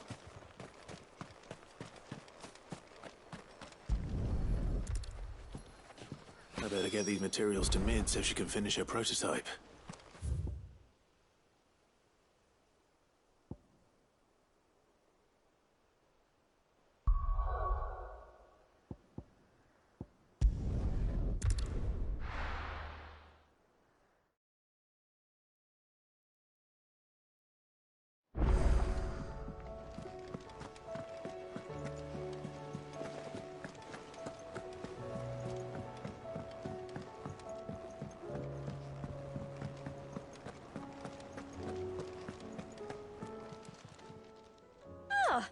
wasn't expecting you back so...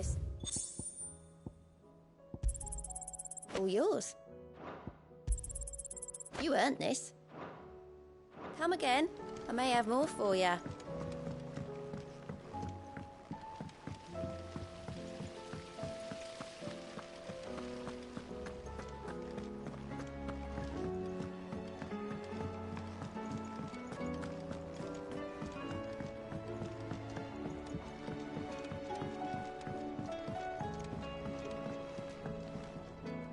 Mid, tell me this is all you need.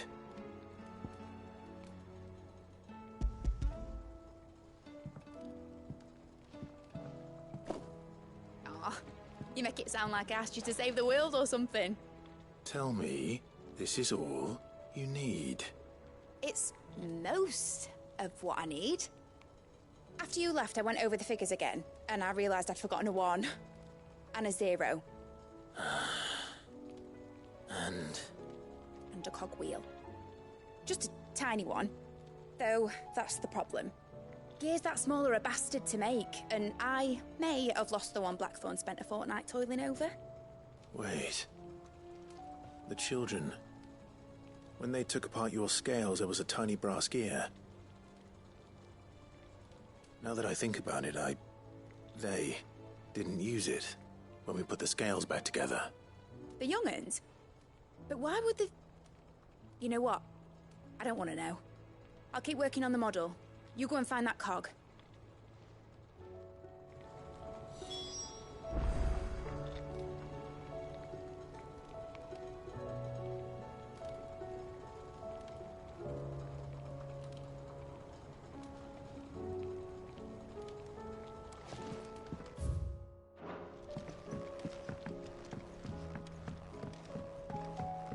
Has Midadol mentioned a new project yet? Sid! Is Mid still hiding from us? She wasn't hiding. She's fine. She's just busy working on her next project. A new invention? What is it? What is it? Is it an airship? I bet it's an airship! Do you think she'll let us help? That just so happens to be why I'm here. She needs something special, something only you three can provide. A brass gear. A tiny one. One that might fit on, say, a set of scales? Oh, the one you forgot! We remember! We saved it, just in case. It's in the bag of bits. Since your lesson, we've been disassembling, then reassembling everything we can find. All the pieces that are left over, we keep under our beds, just in case. That's good to know. Look! I found it!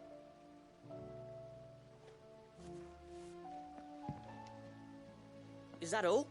Just the gear? We have more parts if Mid needs them. That's all for now. But I'll let Mid know about your hoard. Just in case. Thanks, Sid.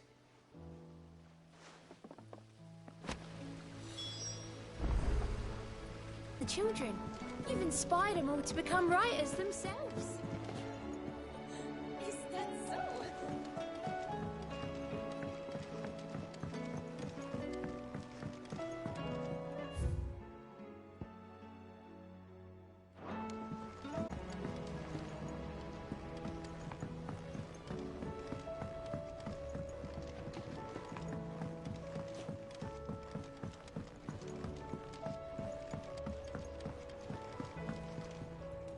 Well, did they have it?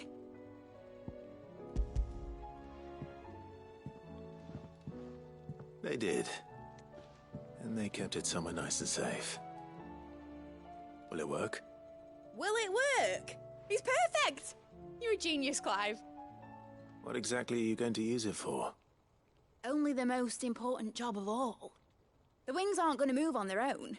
But with the right cog in the right place... Well, you just wait and see.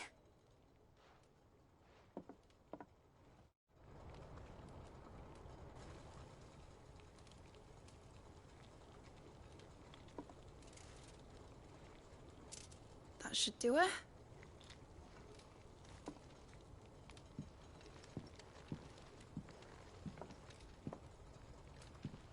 Here goes nothing.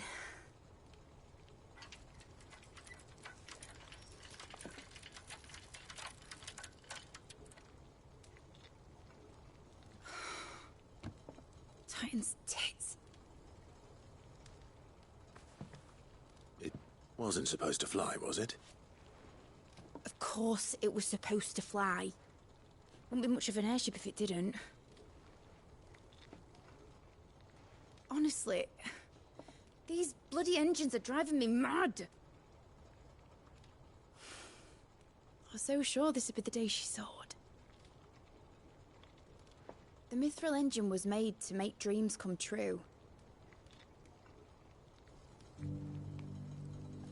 But maybe this is one dream the world's better off without. Show folk how to take flying.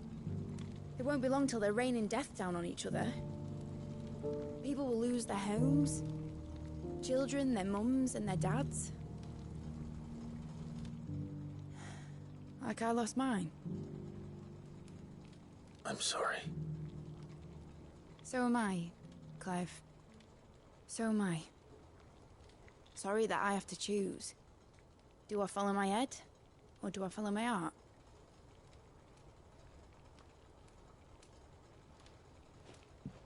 Good question. The first time I stood on the deck of your ship, felt the wind in my hair. It was like I was flying. But imagine how it would feel to actually do it. My dad always said there were two ways of living life. Chasing a dream or shuffling to your grave. And he were right. Right about a lot of things. Not that I like to admit it. People need dreams to chase. Especially in a world like this.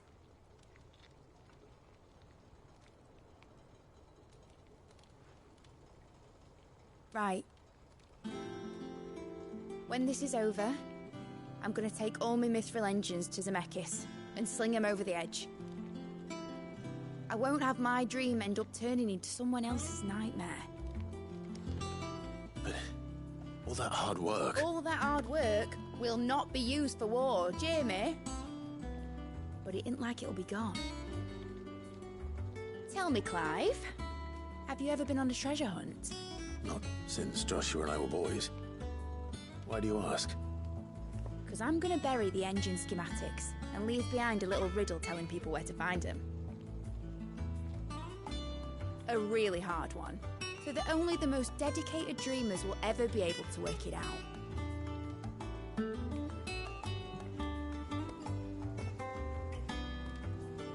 Ooh, I can picture it now. Some daft general squinting at the words with a gormless expression on his mug. Like that one, yeah. Right.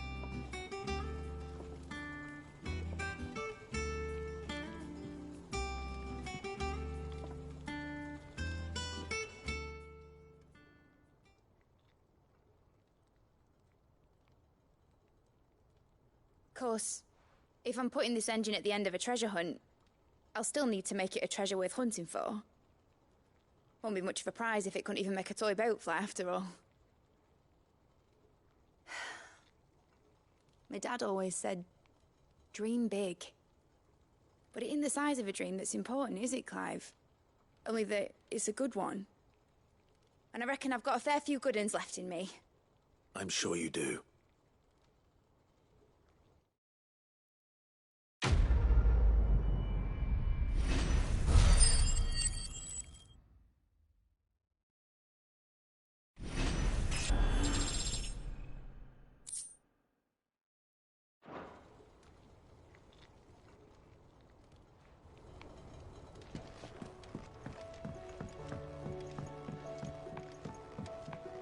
Has Midadol mentioned a new project yet?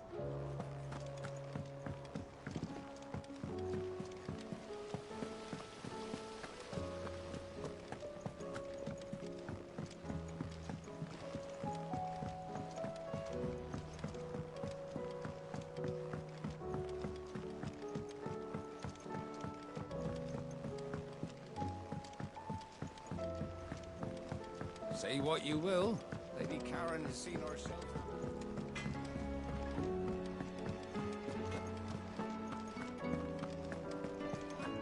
It was no trouble at... Clive, you're back. How'd you get on? Any luck? Any luck, you say?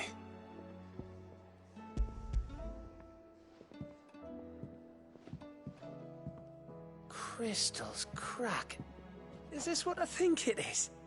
Where in the hell did you find it? It's a long story.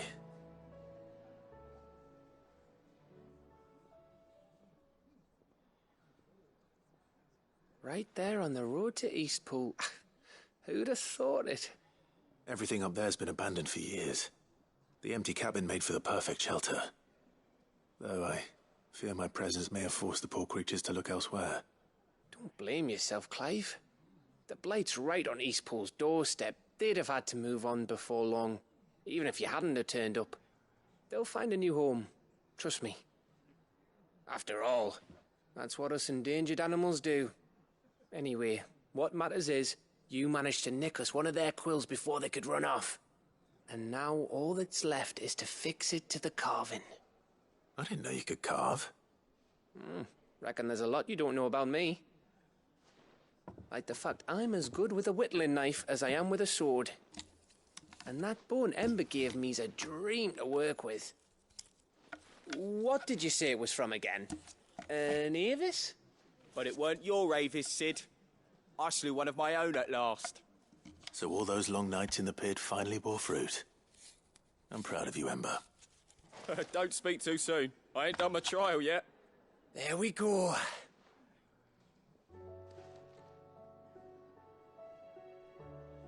What do you think?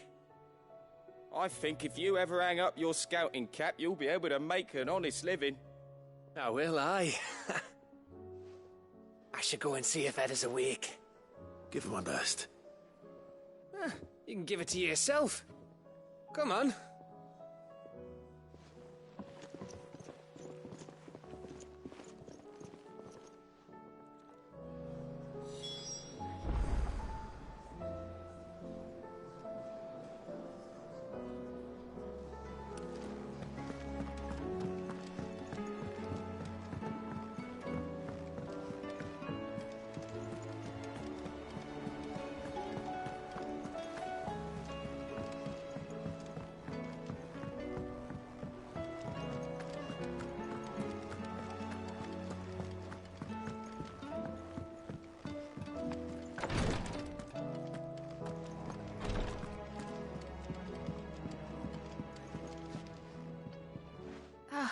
Me lords. How are you feeling? Well, thank you. Is something wrong? Wrong? No, nothing like that. What it is... Go on, please.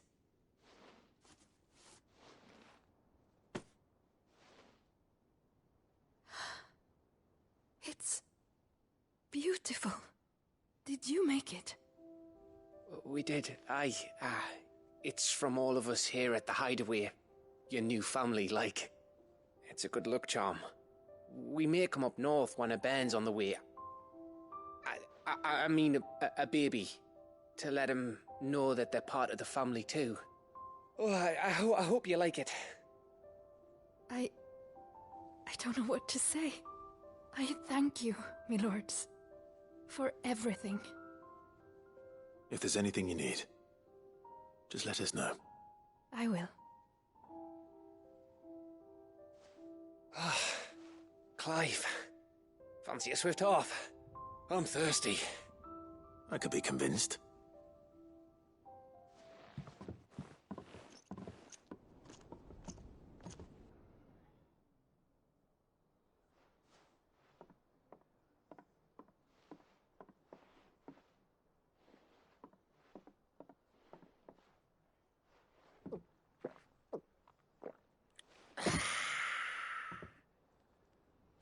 Don't you think you've had enough?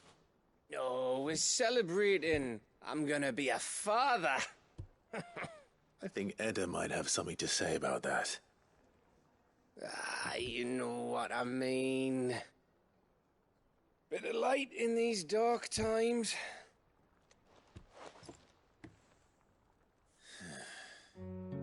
Wasn't long after me 10th name day, my mum told us she was with child again.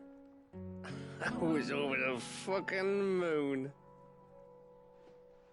I was looking forward to having a little one to lord it over, what with me being the runt of the litter. Thought I'd finally have a chance to prove to the world that I could be a big brother. Imperials came the day she went into labour. Had myself a baby sister. And then I didn't. My whole family gone in a blink, while I hid in the cellar like the spineless little arsehole I was.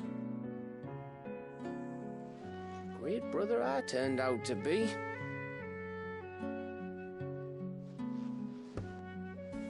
I'll never be a leader. And I'll never be a hero. I'm just a daft little dog who comes running when his master calls. I'll never be like you, or Sid, or Jill, or even Torgal. Have you finished? Maybe.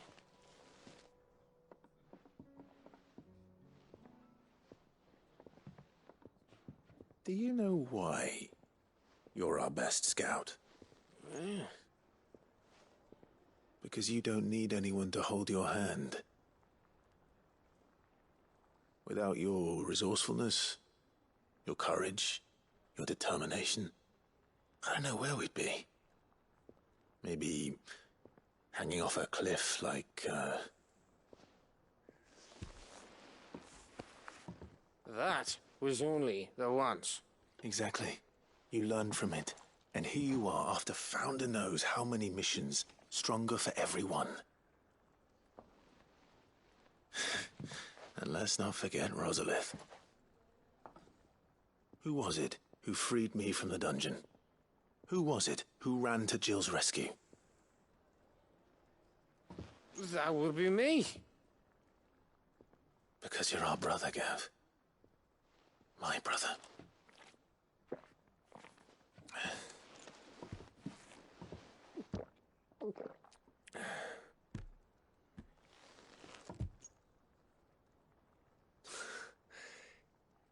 Your brother.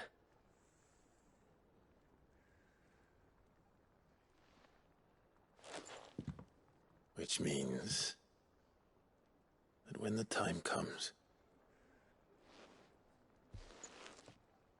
I get your room. And your sword.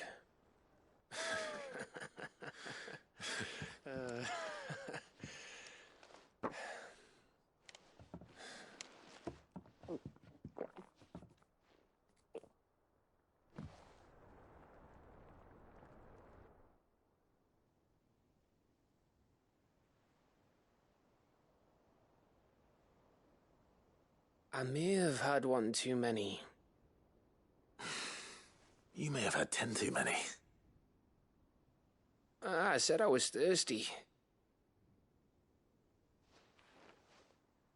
Better get back to work anyway. After I walk this off.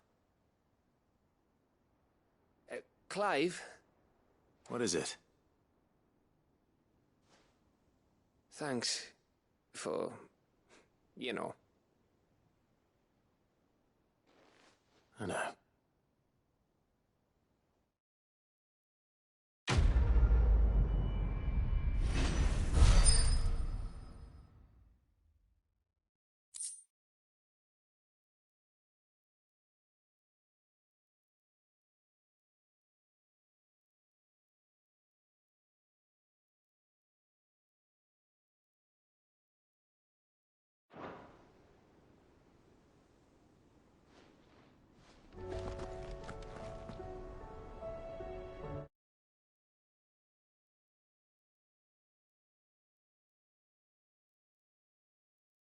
12 seconds later.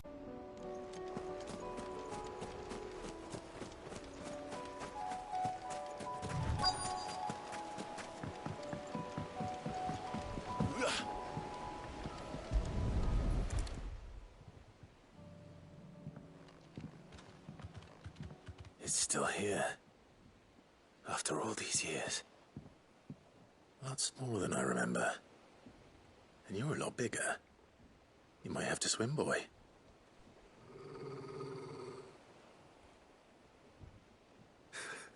I wasn't being serious. You two go on without me. I doubt that boat will hold a third. If you're sure, we won't be long. Hop in, boy.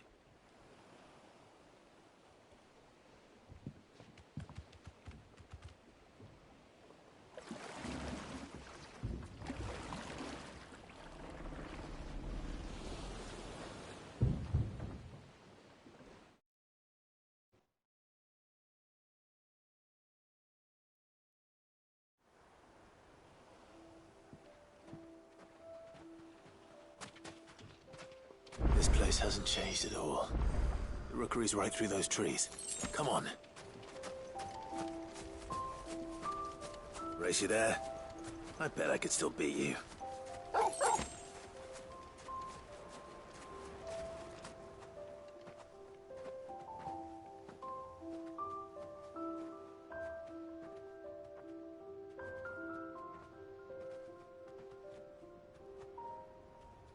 Here we are.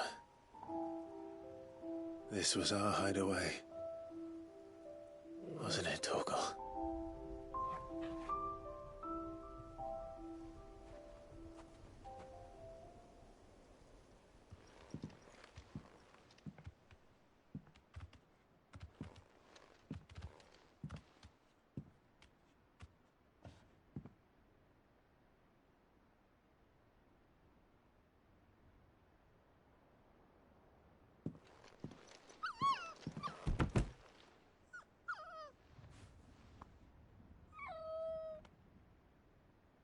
Coming here helped me to forget who I was.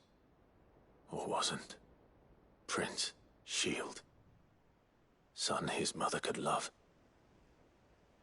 Had I been any one of those things? Perhaps.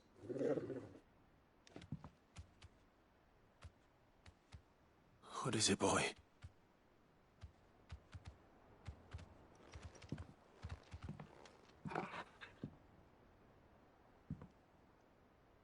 This is all from the castle. In Phoenix Gate. Did you bring these here?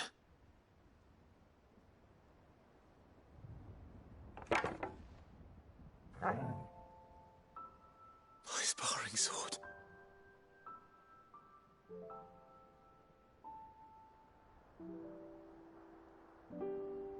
Well, well. You never stopped looking for me, did you, boy?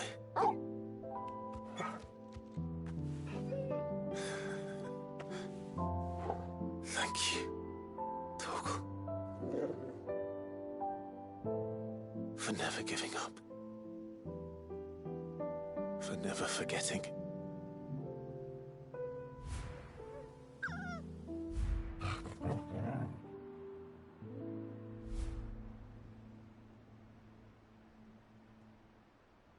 Let's take this with us, shall we? So I don't forget either.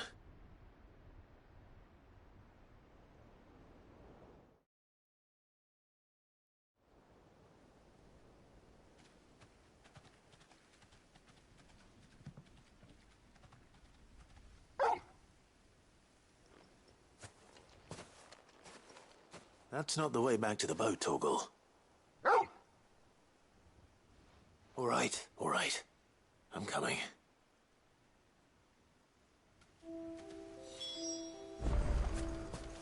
I think I know where we're going.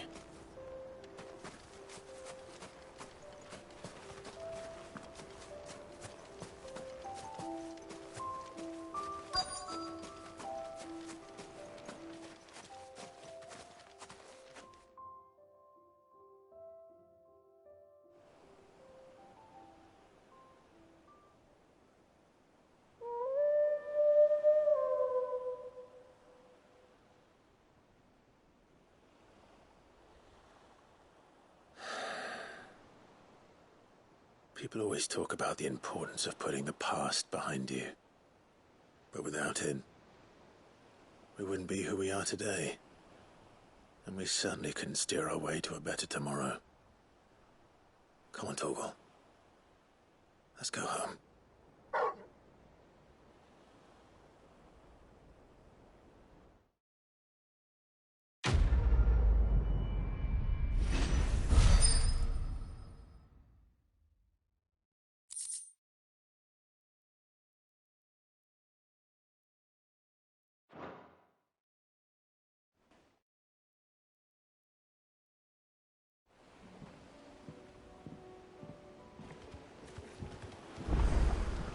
Sorry for the wait.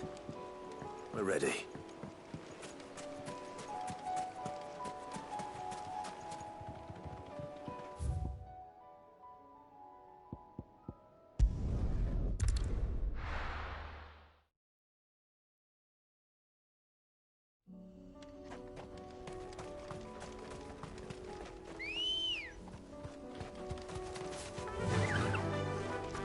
Unwavering will and an unbreakable bond. Do you really think we're strong enough? To save the world? Of course. To have overcome Father's political enemies? Of that I'm less certain. Especially knowing what we know now. What Mother was truly capable of. But perhaps these bands would have helped. Knowing he was with us would have made all the difference. Thanks, Gal.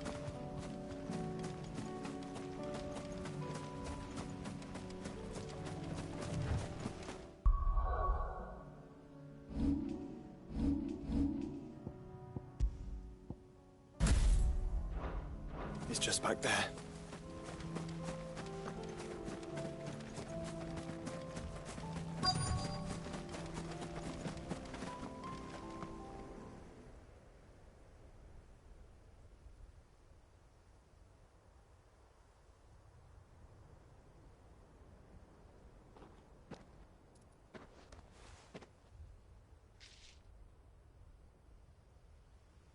Father always fought for what he believed was right.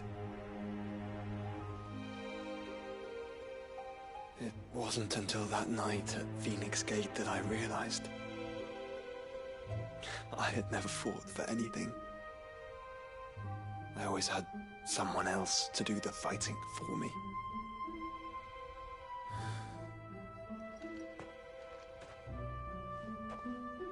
No matter how fate conspired against him, he never lost heart, never looked back, never stopped fighting. To me, he was the greatest of men. I've been trying to live up to his ideals ever since.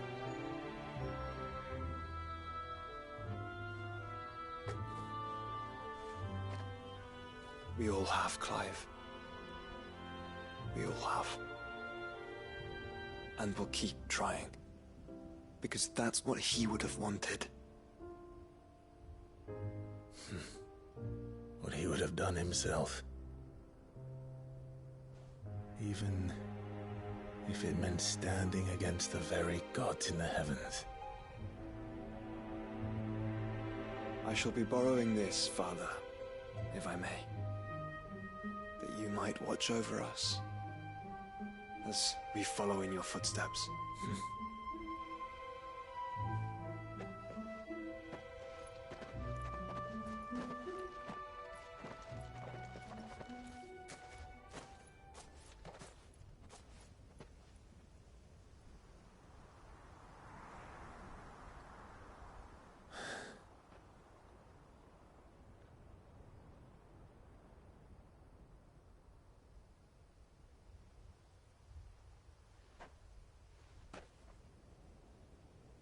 We won't lay you down.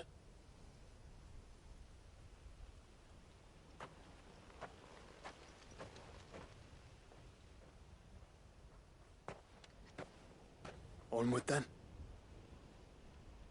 Onward. To the end. And to a new beginning.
If Joshua's worried about Jill, I should go and speak with him.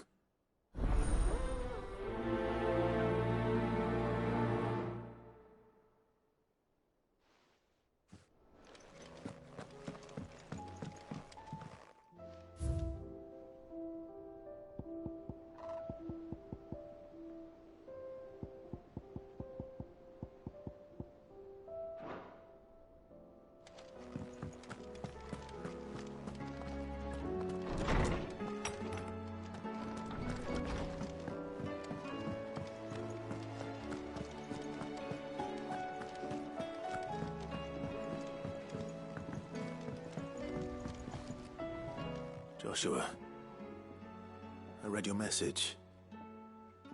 You're right. Jill is different. I don't think I'd realized how different, but since we returned from Drake's spine, I've felt it more and more. I suppose it's not hard to imagine why. She doesn't think she belongs anymore.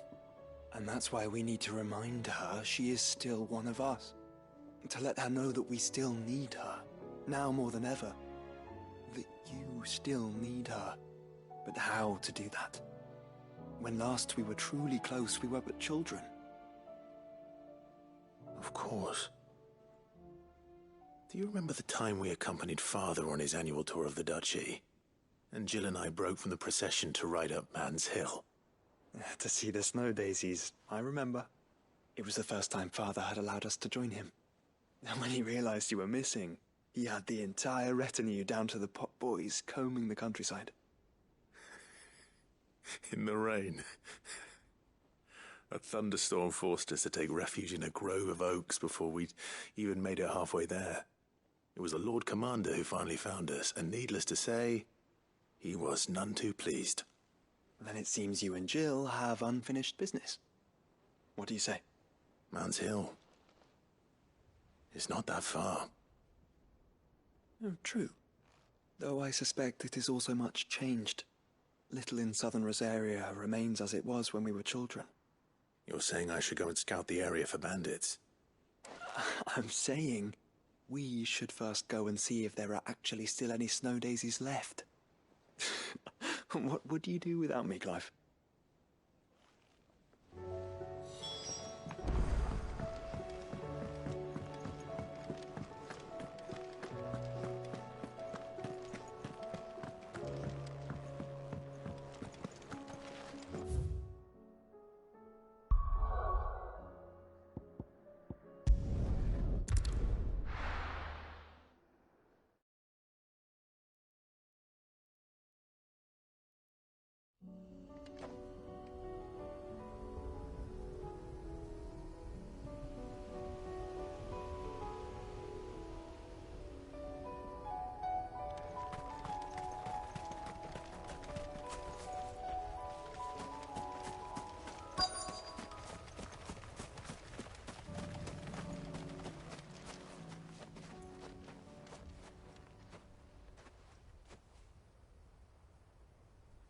This is the place, but... I'm sorry, Clive.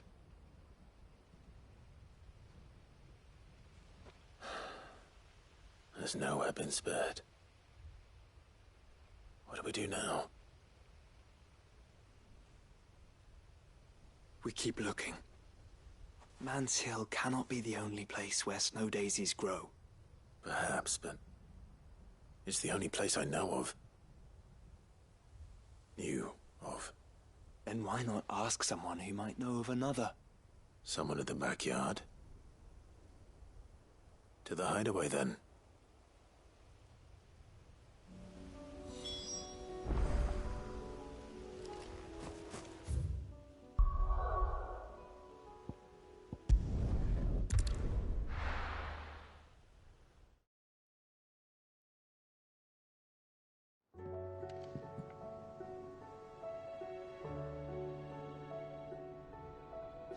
Let's hope one of the gardeners knows where to find snow daisies.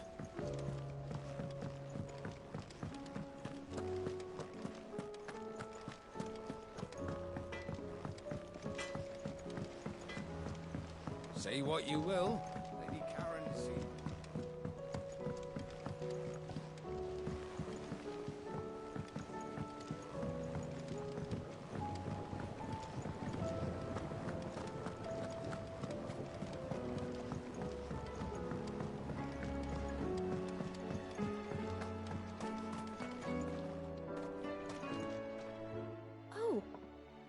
What brings you down from the heavens, Cid?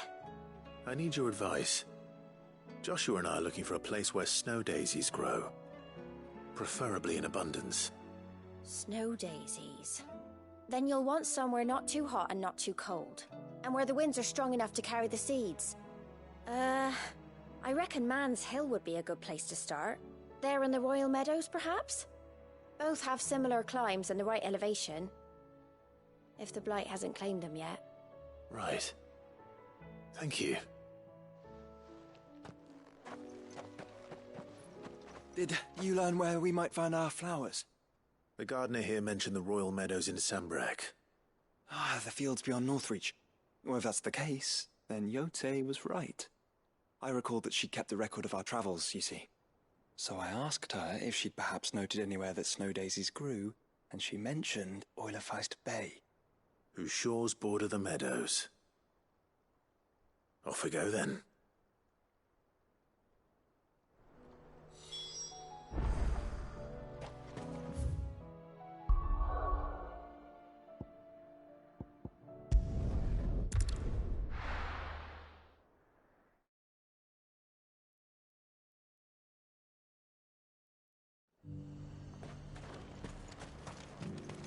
And how might I help the garrison today?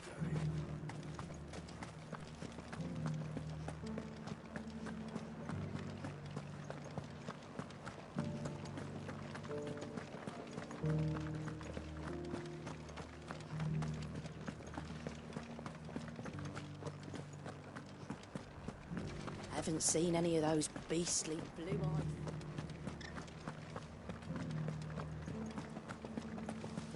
Do be careful. I will.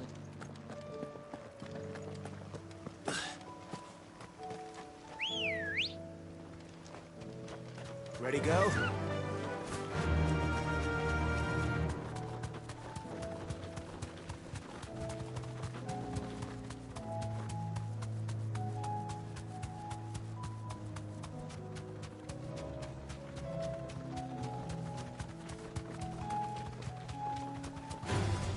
Someone's brave. The meadows are vast. Where do we even start? Yote mentioned the coastline. We can start there.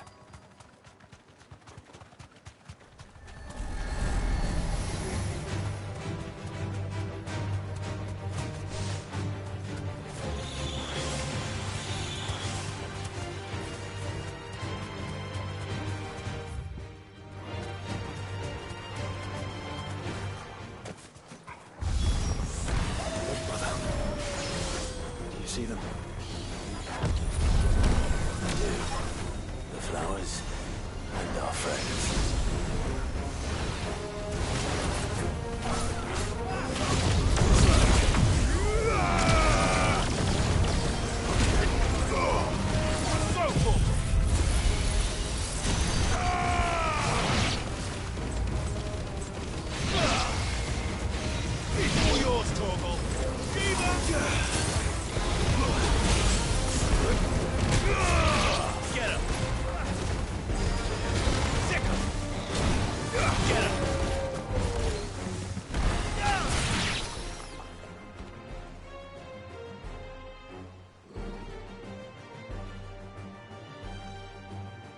What do you see, boy?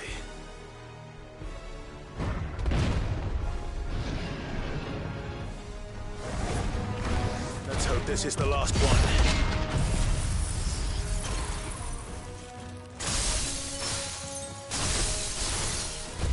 Only one way to find out.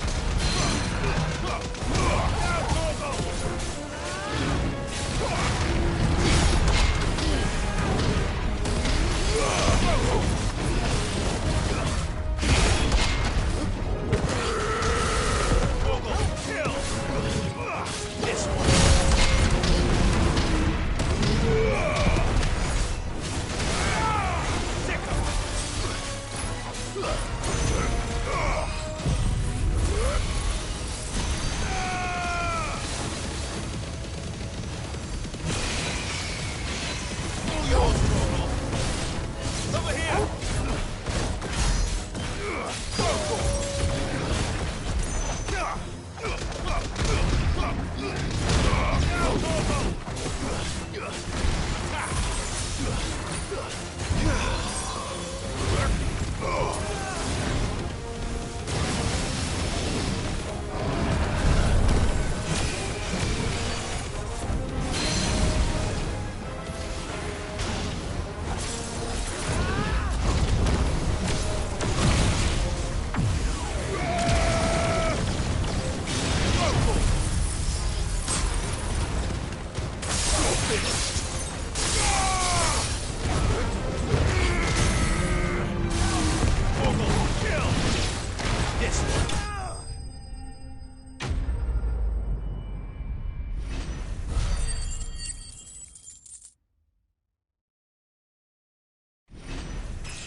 That was harder than I expected.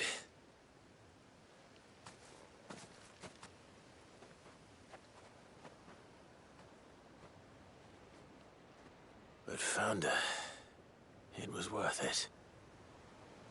They're beautiful. Do you think Jill will like them? She'll love them. Come on. Let's go.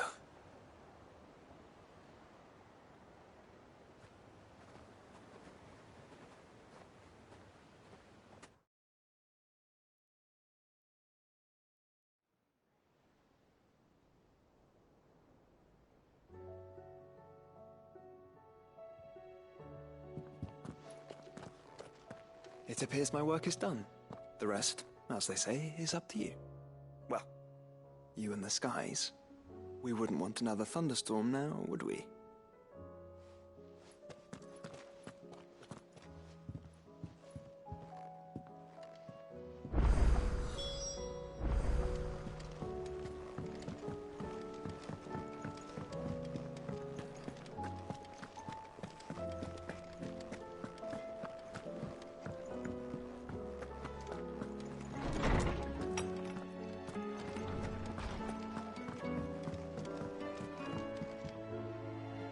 Jill, there's something I'd like to show you.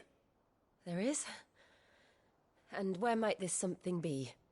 It's, not here. Now, I know this is sudden, but how would you fancy a trip to Oriflamme?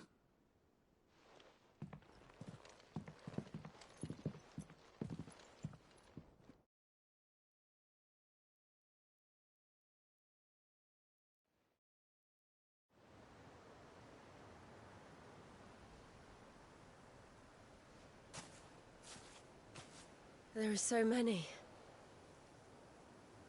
This is what you wanted to show me.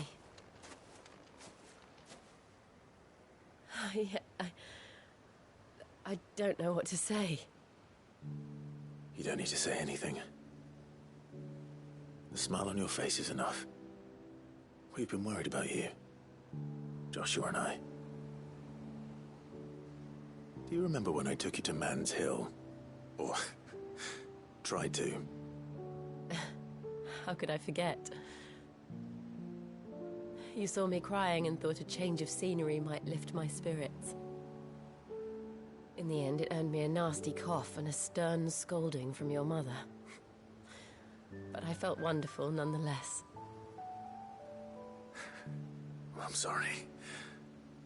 I had no idea what I was getting us both into.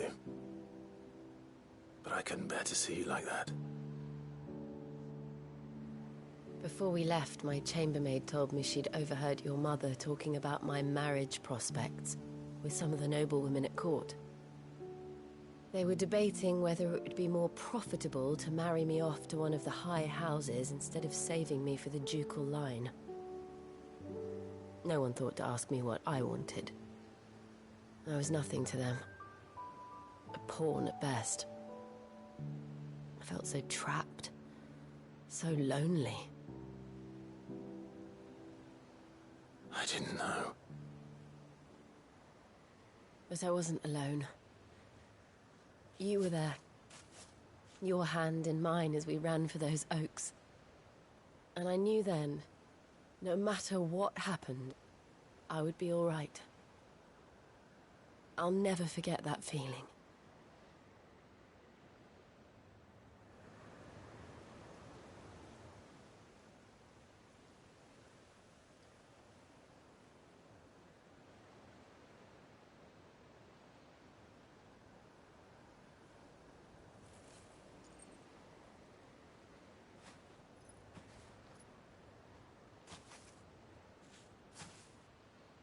Before we broke camp, the morning after the storm,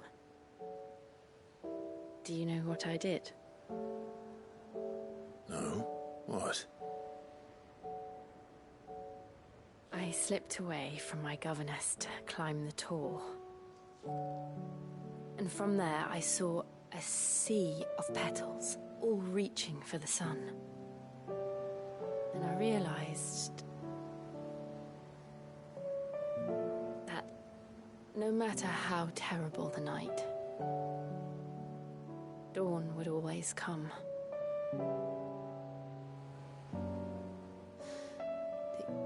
That you would always come for me. And you have. Again and again.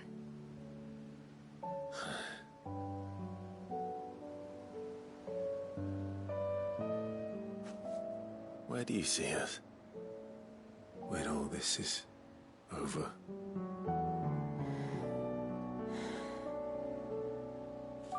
I don't know.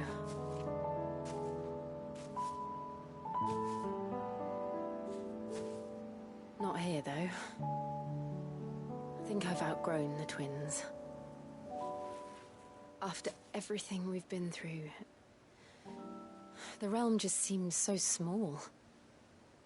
I'll need some space to spread my wings. Then that's what you'll have. And I'll stop at nothing to see that you do.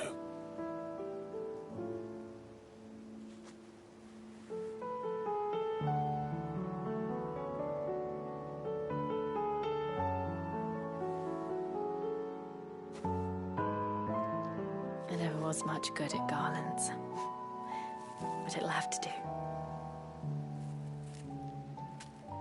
I'll treasure it forever.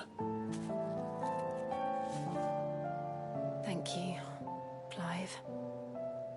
For this, the flowers, for everything. It's exactly what I needed. You are my treasure.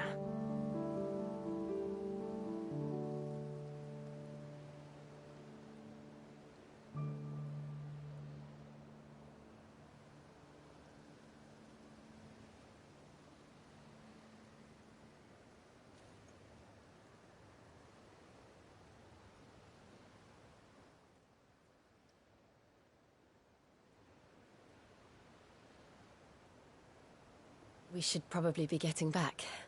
I expect the others are wondering where we are. You're right. There's still much to do. And we'll do it together.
Ah, Clive. A moment, if I may. You'll be pleased to hear that I've completed another volume. And while my collection is still far from becoming the 1,000 tomes that young Crow has quaintly dubbed it, I hope the knowledge chronicled within might yet be of some benefit to the Hideaway. Of course, I would not have penned half as many volumes without the tales you and the others bring back from your travels, for which generosity I shall be forever grateful.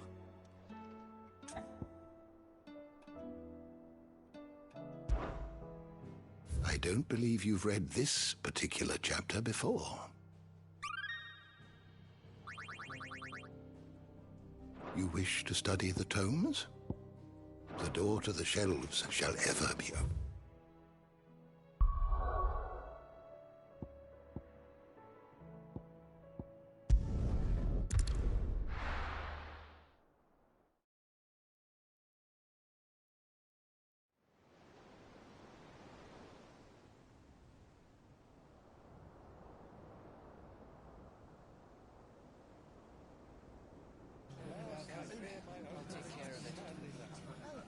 Make sure you do this time. Oh, and while you're at it...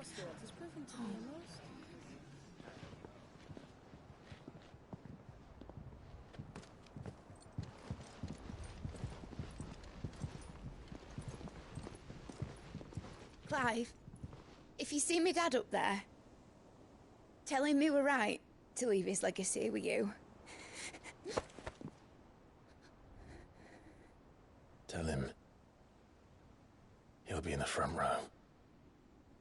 There's no way he'd miss this. Well, behave yourself, Mid. We'll see.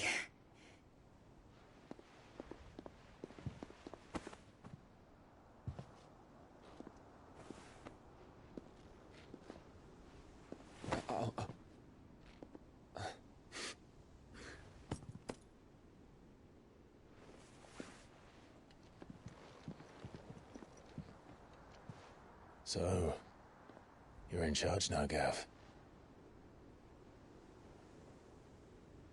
And what does Taya have to say about that?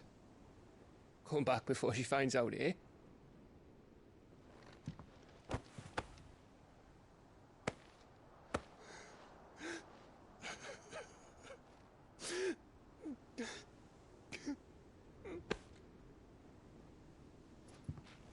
Thank you, Yote.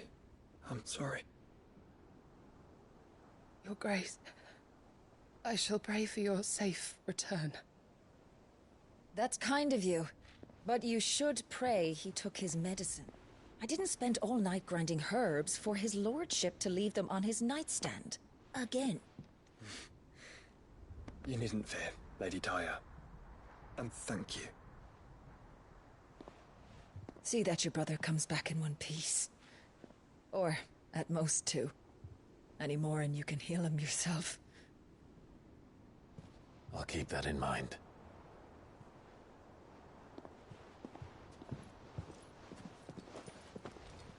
Well, there's nothing to say that hasn't already been said. But that's never stopped me before, so just you do what needs doing. And don't worry about us. We'll do our best, Uncle. That we will. If that is all? Not quite.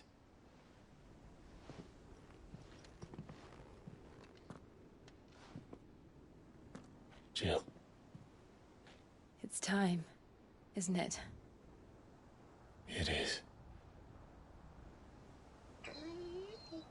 Take care of him. And you. You take care of her too, boy.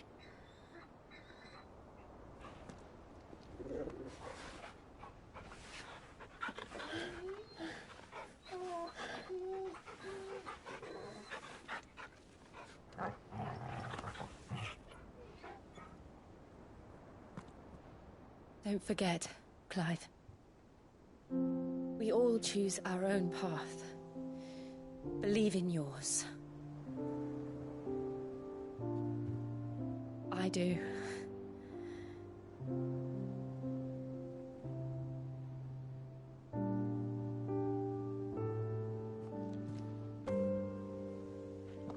I'll be back. I promise.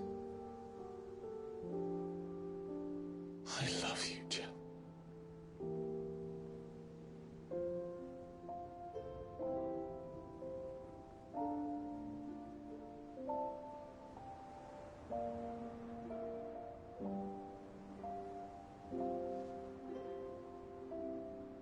I know.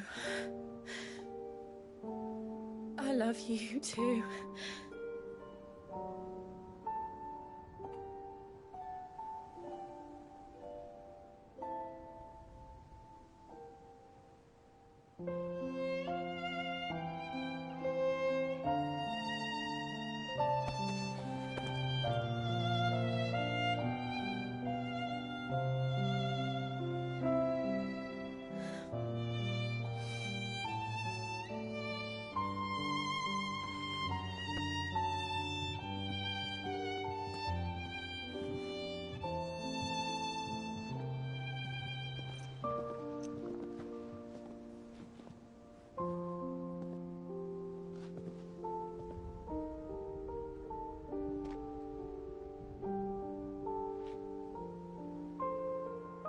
Now, we have a god to kill.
Here they come! Hold on, Joshua! Already am!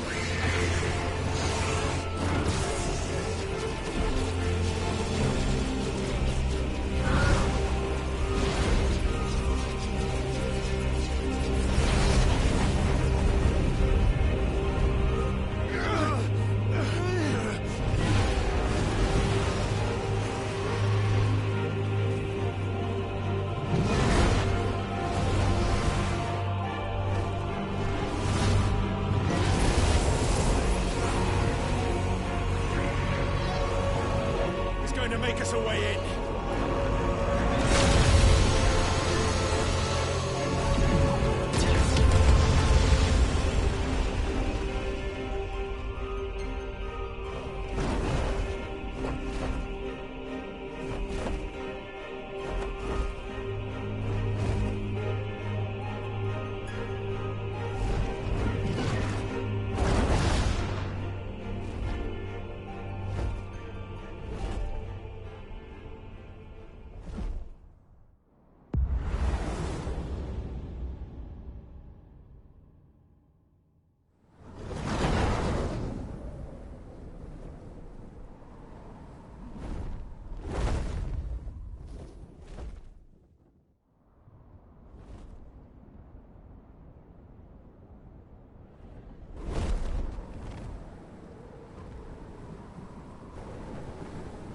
So, this is Origin. A far cry from heaven.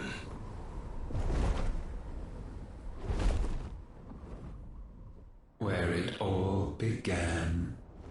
Where it all begins. Our ark. Your architect. There you are. It was here that we slumbered. Here that we waited for centuries, clinging to our decrepit shell, for fear that we might have need of it once again. But you have come at last. And now we shall be truly complete.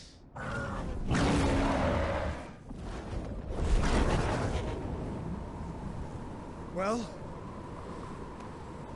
There's 3 of us, and 1 of him. Let's make it count.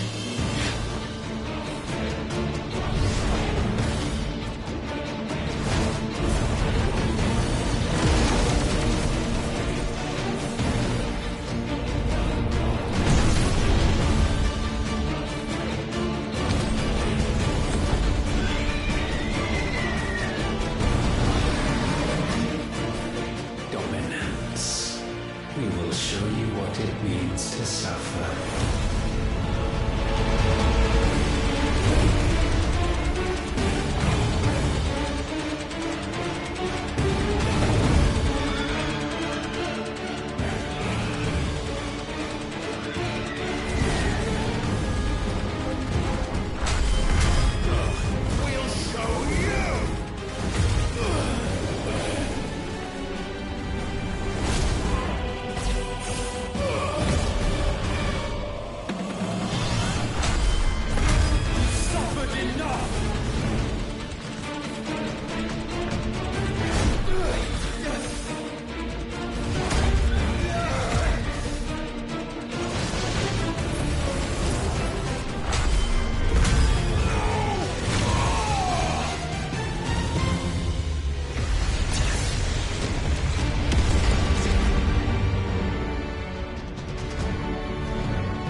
Had you only surrendered, this unpleasantness could have been avoided.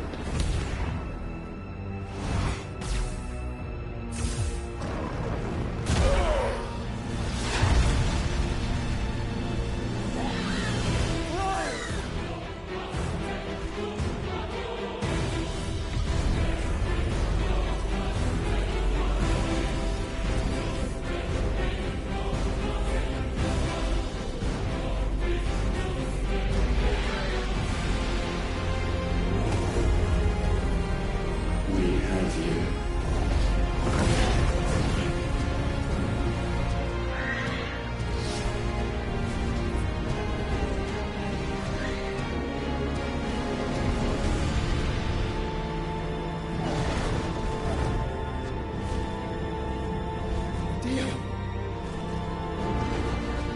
Go! Save your brother!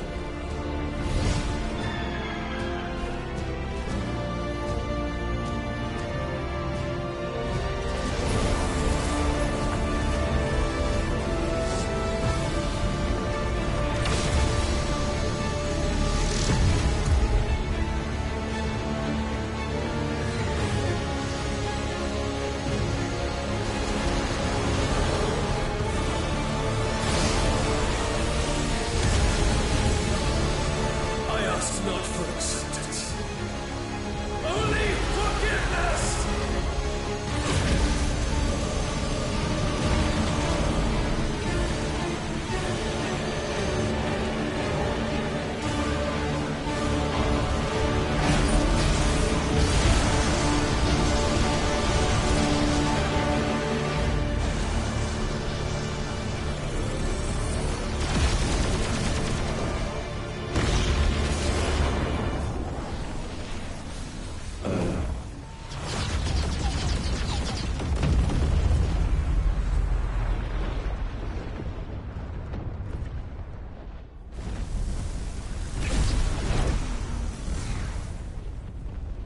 Now, Father, it is done.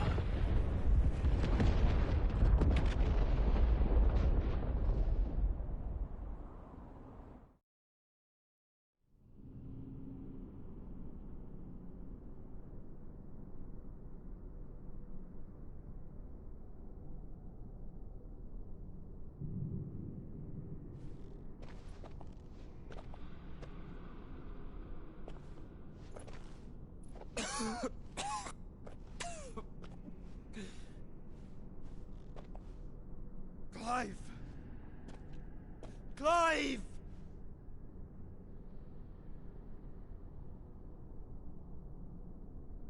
No.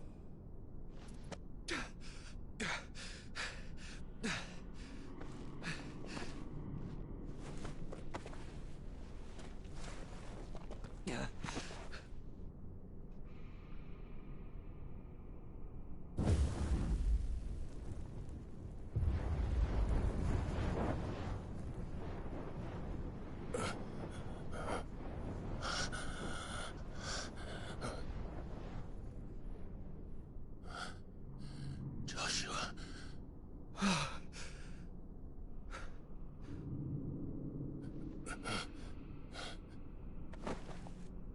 Thank the Founder.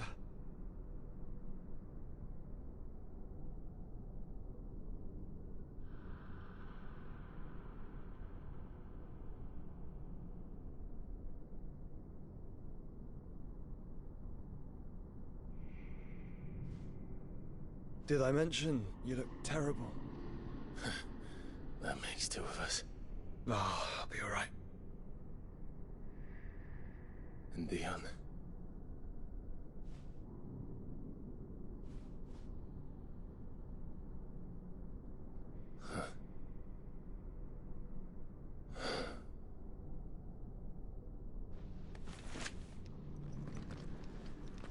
Take my hand.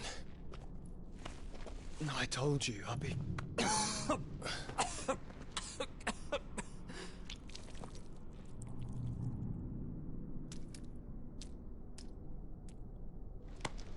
Come on. Thank you.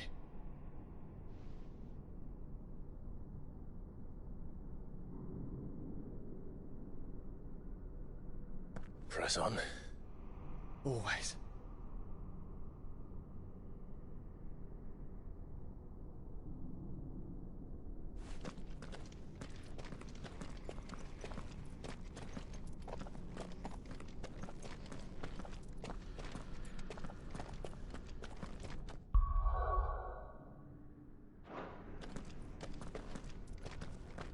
I'm sorry about Dion. Don't be. Please. He did what he had to do. And it's time we did the same.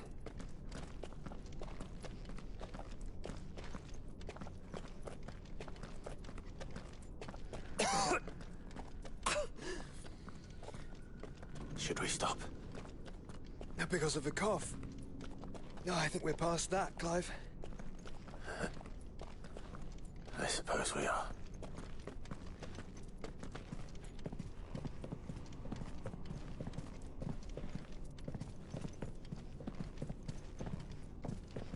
That light, so cold, so empty.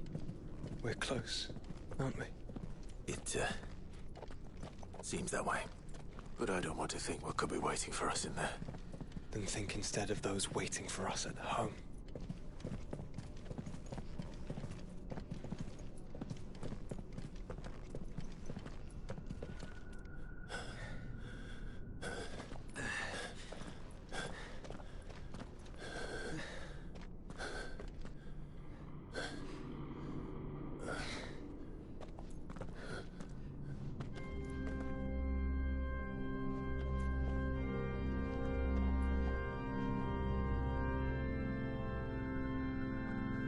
Clive.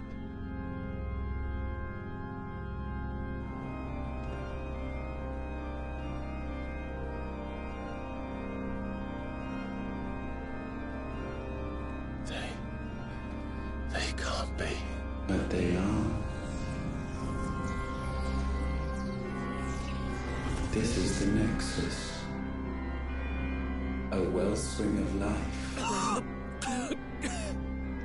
Yours and ours. As we watch the world stumble slowly to its dark end, it was here we pledged a new beginning.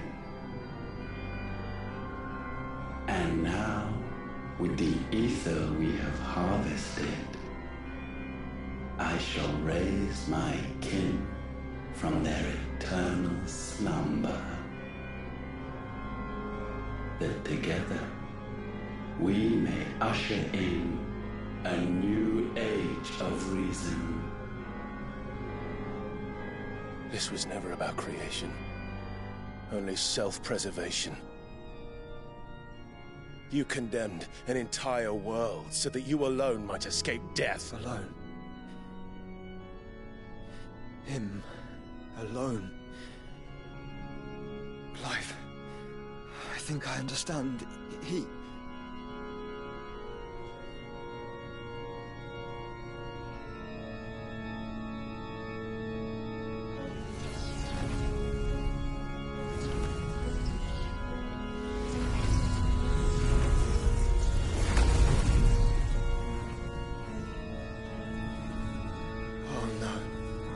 They sacrificed their flesh to become beating hearts of crystal that pumped the land's lifeblood from the depths of the earth unto this very chamber. And thus would they labor still, long after their work was done, had you not set them free. You meant for us to destroy the Mother Crystals. It's what you wanted all along. You have our gratitude, Mythos. In this you have served us well. You have both served us well. Welcome home, brother.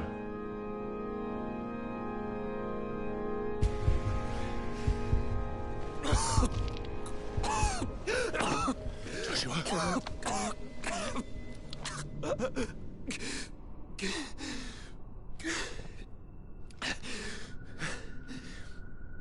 I thought it was me, but it wasn't my grasp that grew weaker.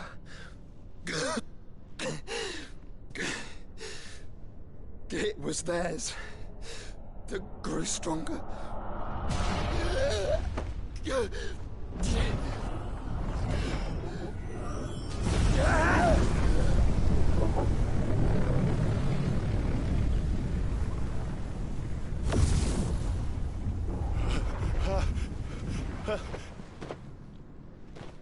Joshua! No!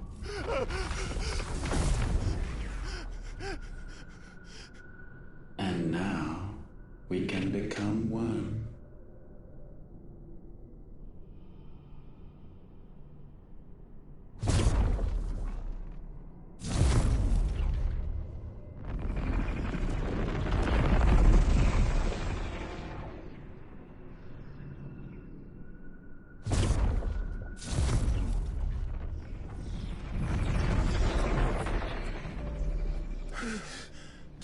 Clive.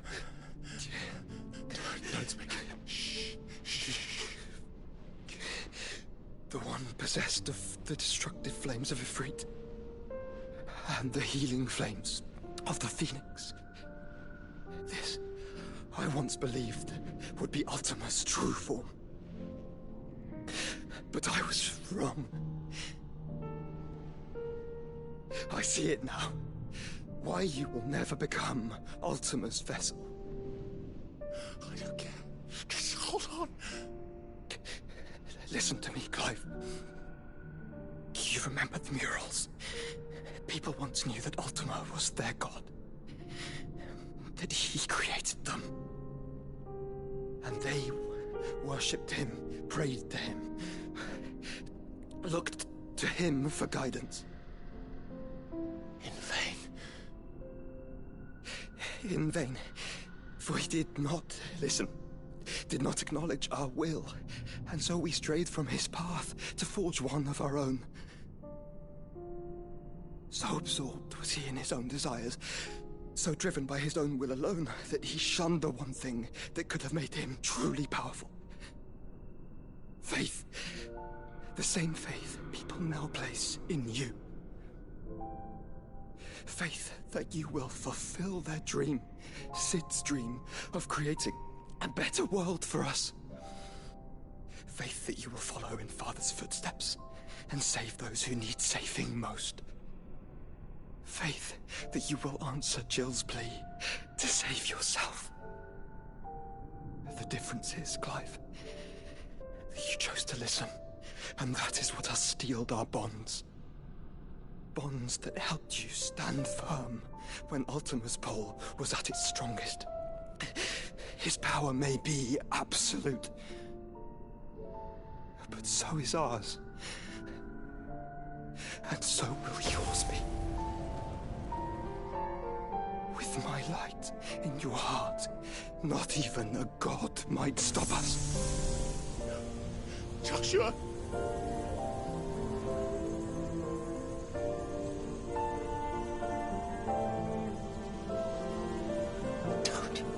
Don't do it, you'll... Enough, Clive.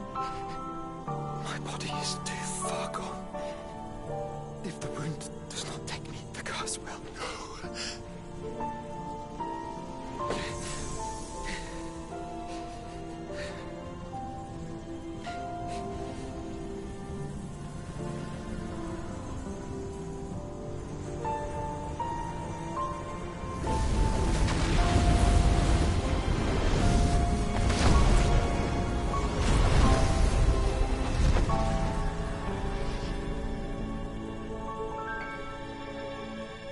I have always been proud to call you my shield. But now, it is the world that needs you. Thank you, Clive, for being my brother.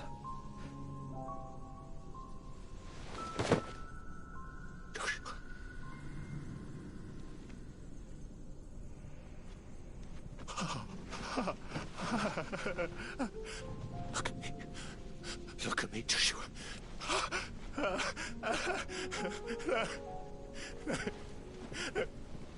Open your eyes! Open your eyes, Damien!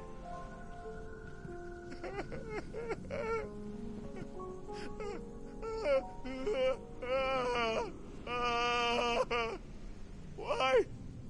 Why did you do this? Joshua!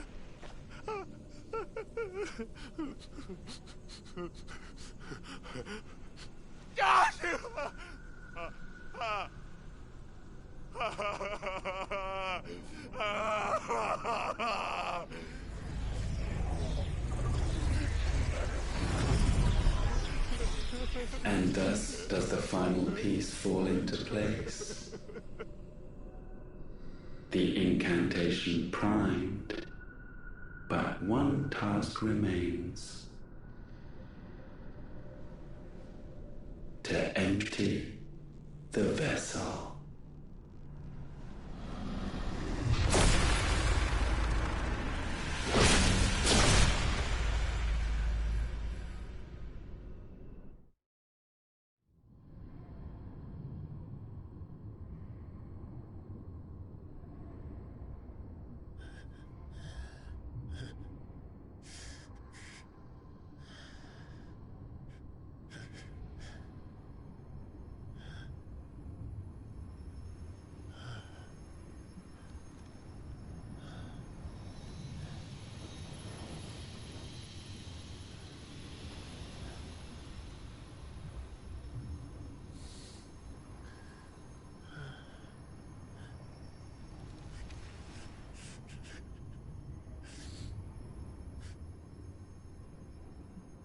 Still here.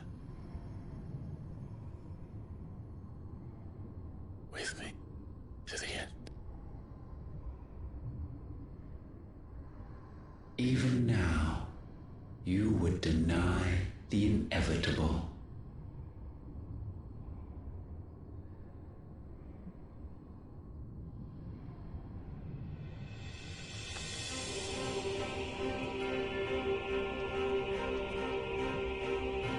As we always have, and always will.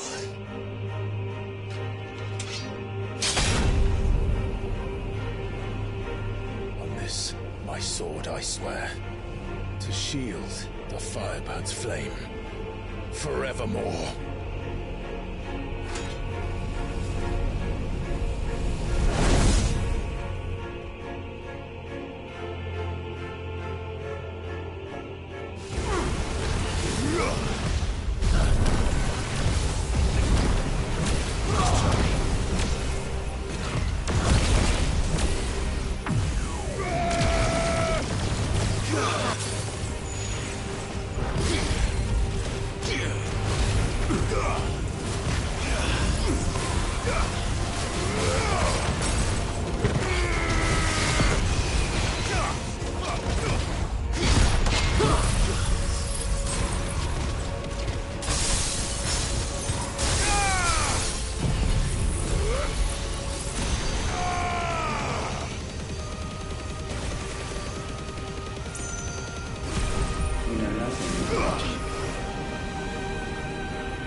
Countless centuries have I waited for this moment.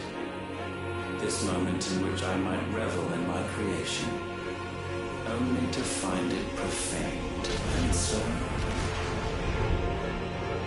it must be cleansed.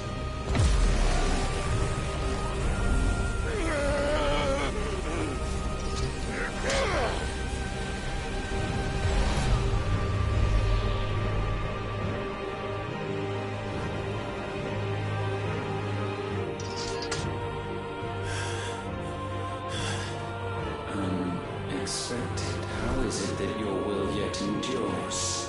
Because it's not so easily broken. But it can be broken. And I shall see it so. For such is my will. Try it.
these flames. I sense more here than mere will. Is this Logos? Have you truly become free? No, I forbid it.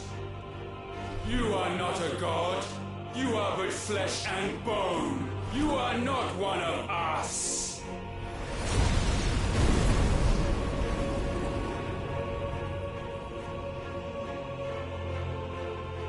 I created you, all of you.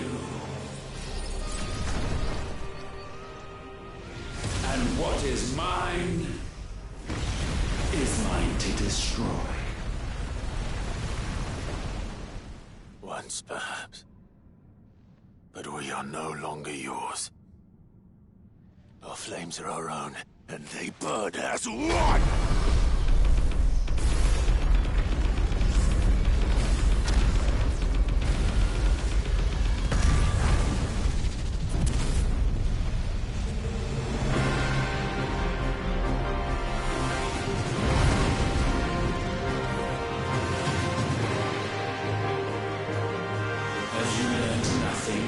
Damned is the slave who turned the spirit upon his master.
might consume mine.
No. My will is inviolable. Something is wrong. You're afraid. You always have been. From the moment the Blight exposed what you were, weak, you conceived us to prove otherwise. But the results shook you to the core. For in us you saw yourself, and realized we had the potential to be more than you could ever be. And so you turned your back on your creation. Your back on the world, like the coward you are. You think you know me? You know nothing, Logos. Nothing.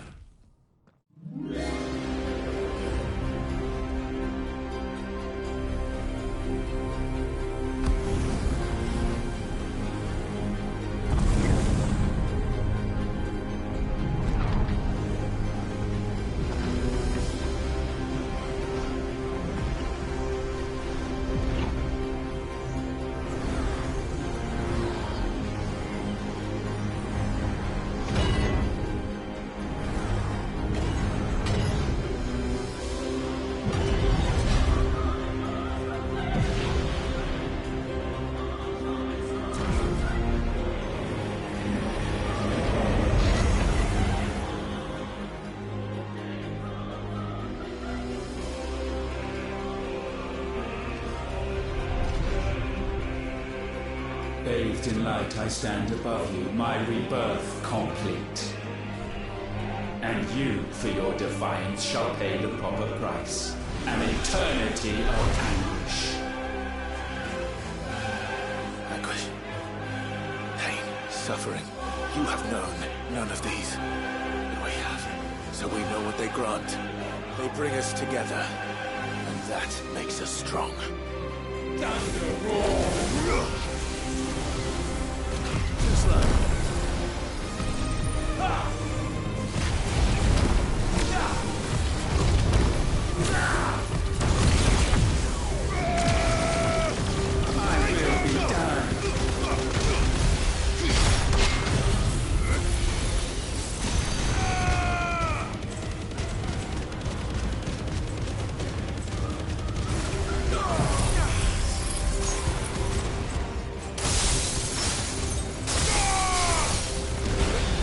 Let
unyielding. Titan!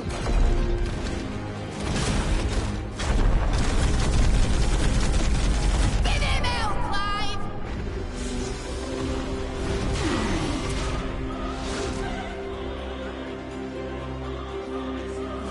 You cannot have this power. It is not yours to take. Frostfall. Darkness prey.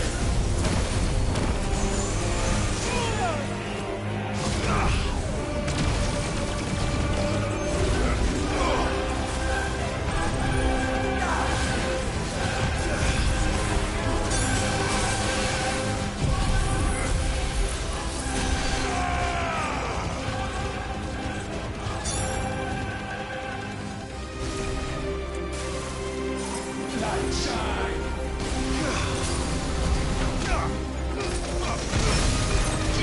Good night.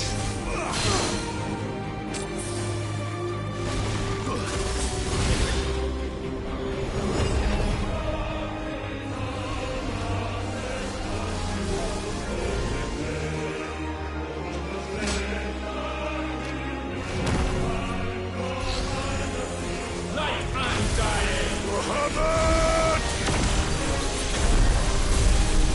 That's my boy!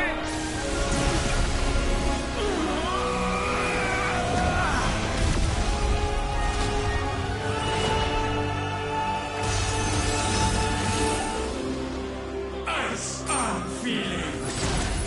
Shiva! Together!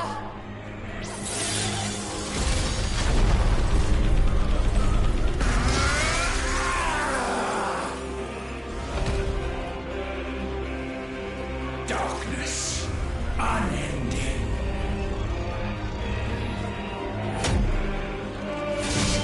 Odin.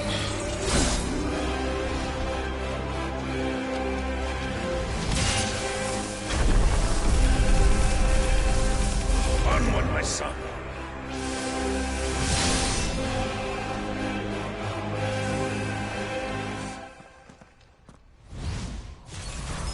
No, mine is the altar at which you pray.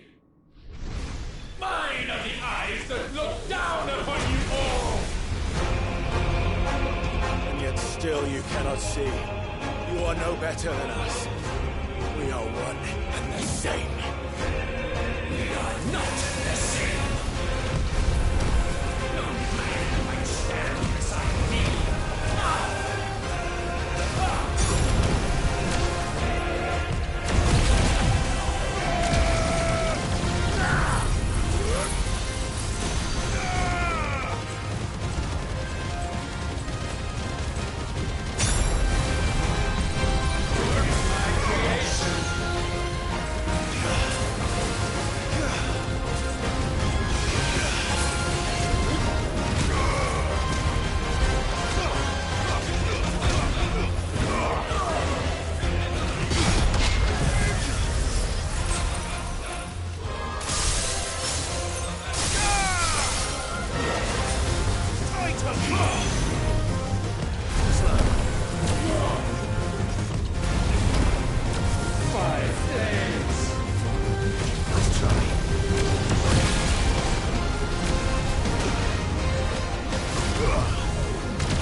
sure of your place atop the world. You refused to acknowledge those below. You chose to remain alone. And so you shunned the one thing that could have made you stronger. Pushed away the hands that could have raised you higher. I do not need you, you or anyone. And that is where we are different. I could not have made it here on my own. I carry with me the hopes and dreams of my brothers, my sisters. And it is they who will give me the strength to end your reign. I cannot end. I am the end.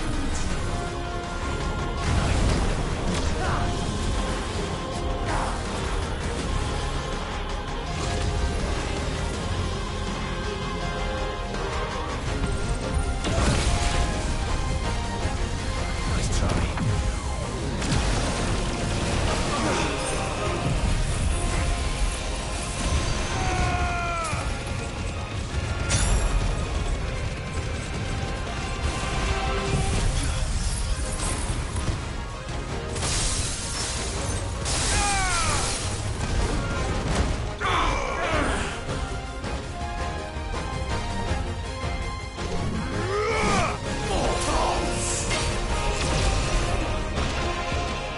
The world you seek is but a fantasy. The only fantasy here is yours. And we shall be its final witness.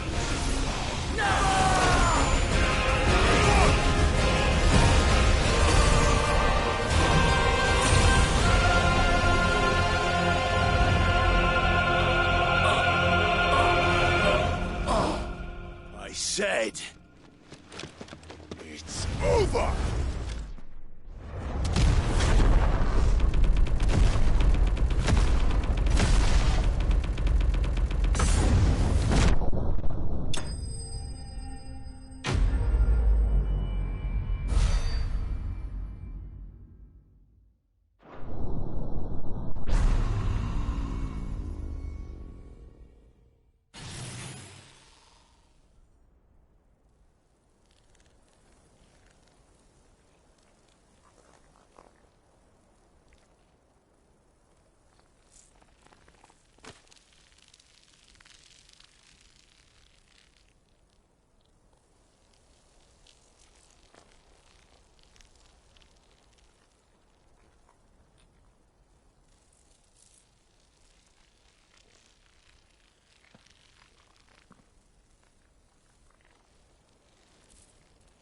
Tell me, what do you imagine will befall this world now that you have gained your precious freedom?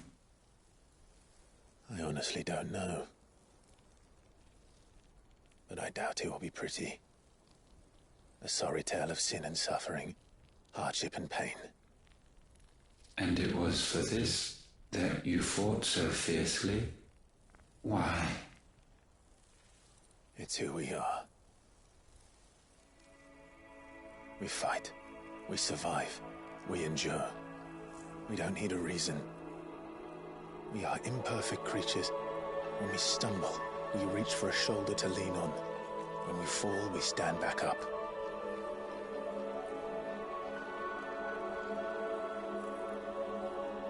We see the horizon, ever out of reach, and still we march on.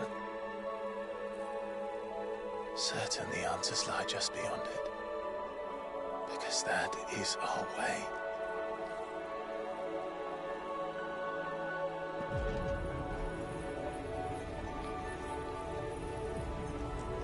My congratulations. Relish this victory, knowing that you have but delayed the inevitable. Your world is already dead. May you enjoy an eternity on its blackened husk.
It seems Ultima's power was too great for this vessel all along.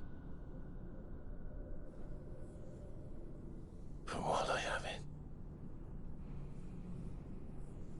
perhaps I can use it to set things right.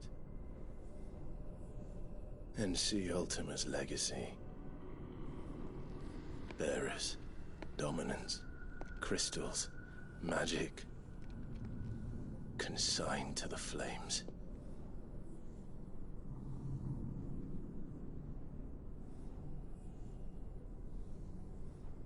Even if it means the end of me.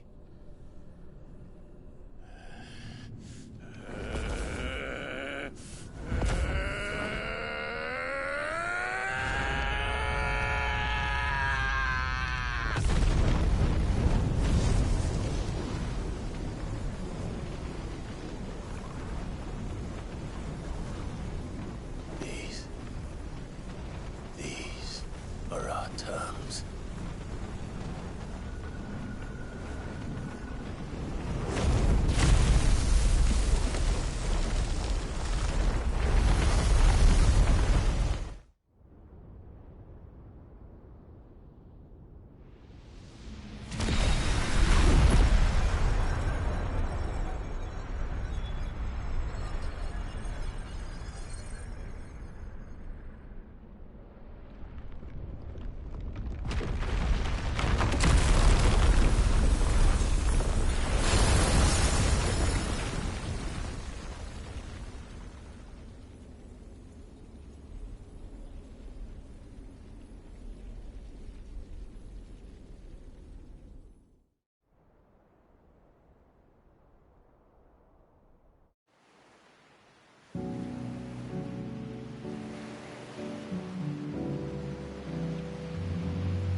Can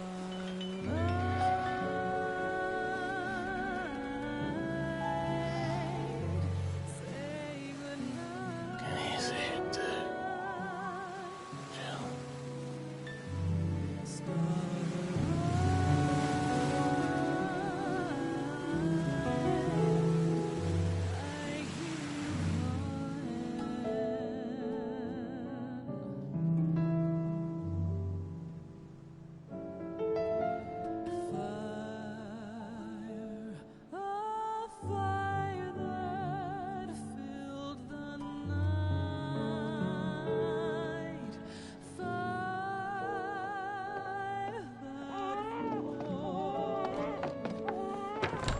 Aren't you the most beautiful thing? He is, isn't he? What are you gonna call him? Let me see, let me see. Oh, Reed, little one. Got a smile for your Uncle Gov. Not so loud, you Burke. What? I was only... Shh, you're scaring him. It's all right. Oh.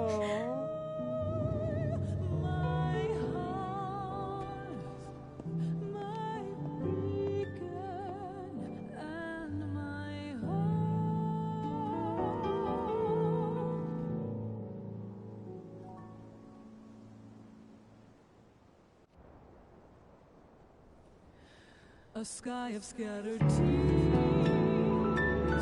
1,000 years apart.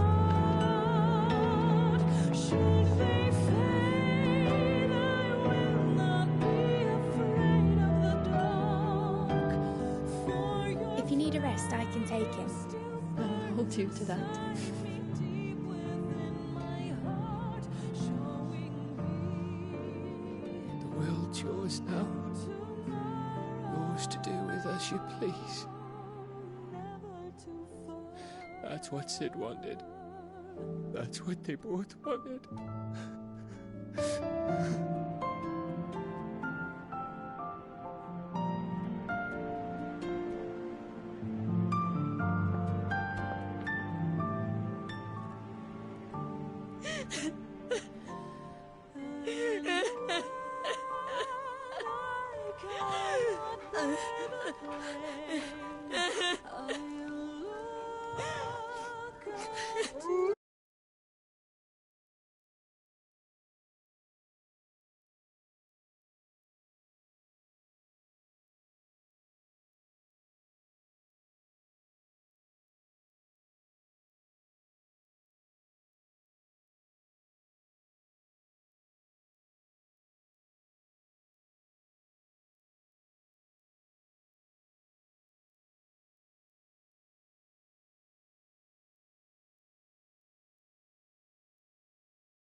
Oh. Every time. Will you light it? Yes, Mother.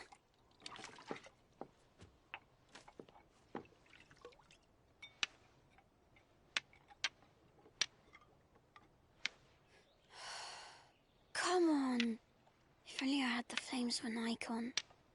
Icon? Have you been reading that silly story again? Magic belongs in fairy tales, and fairy tales don't boil kettles. You see? Well done. Now, be a good lad, and play with your brother until supper. Come on, hurry! Hurry! All right.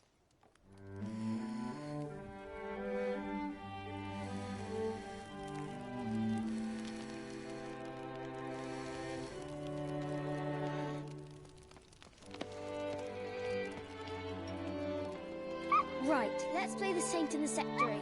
No, I don't want to be Madu. What do you want to play then? War of the Icons! Again? Oh, right. And I get to be Ifrit. Right, I'm the older brother. Because Bahamut says so.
내가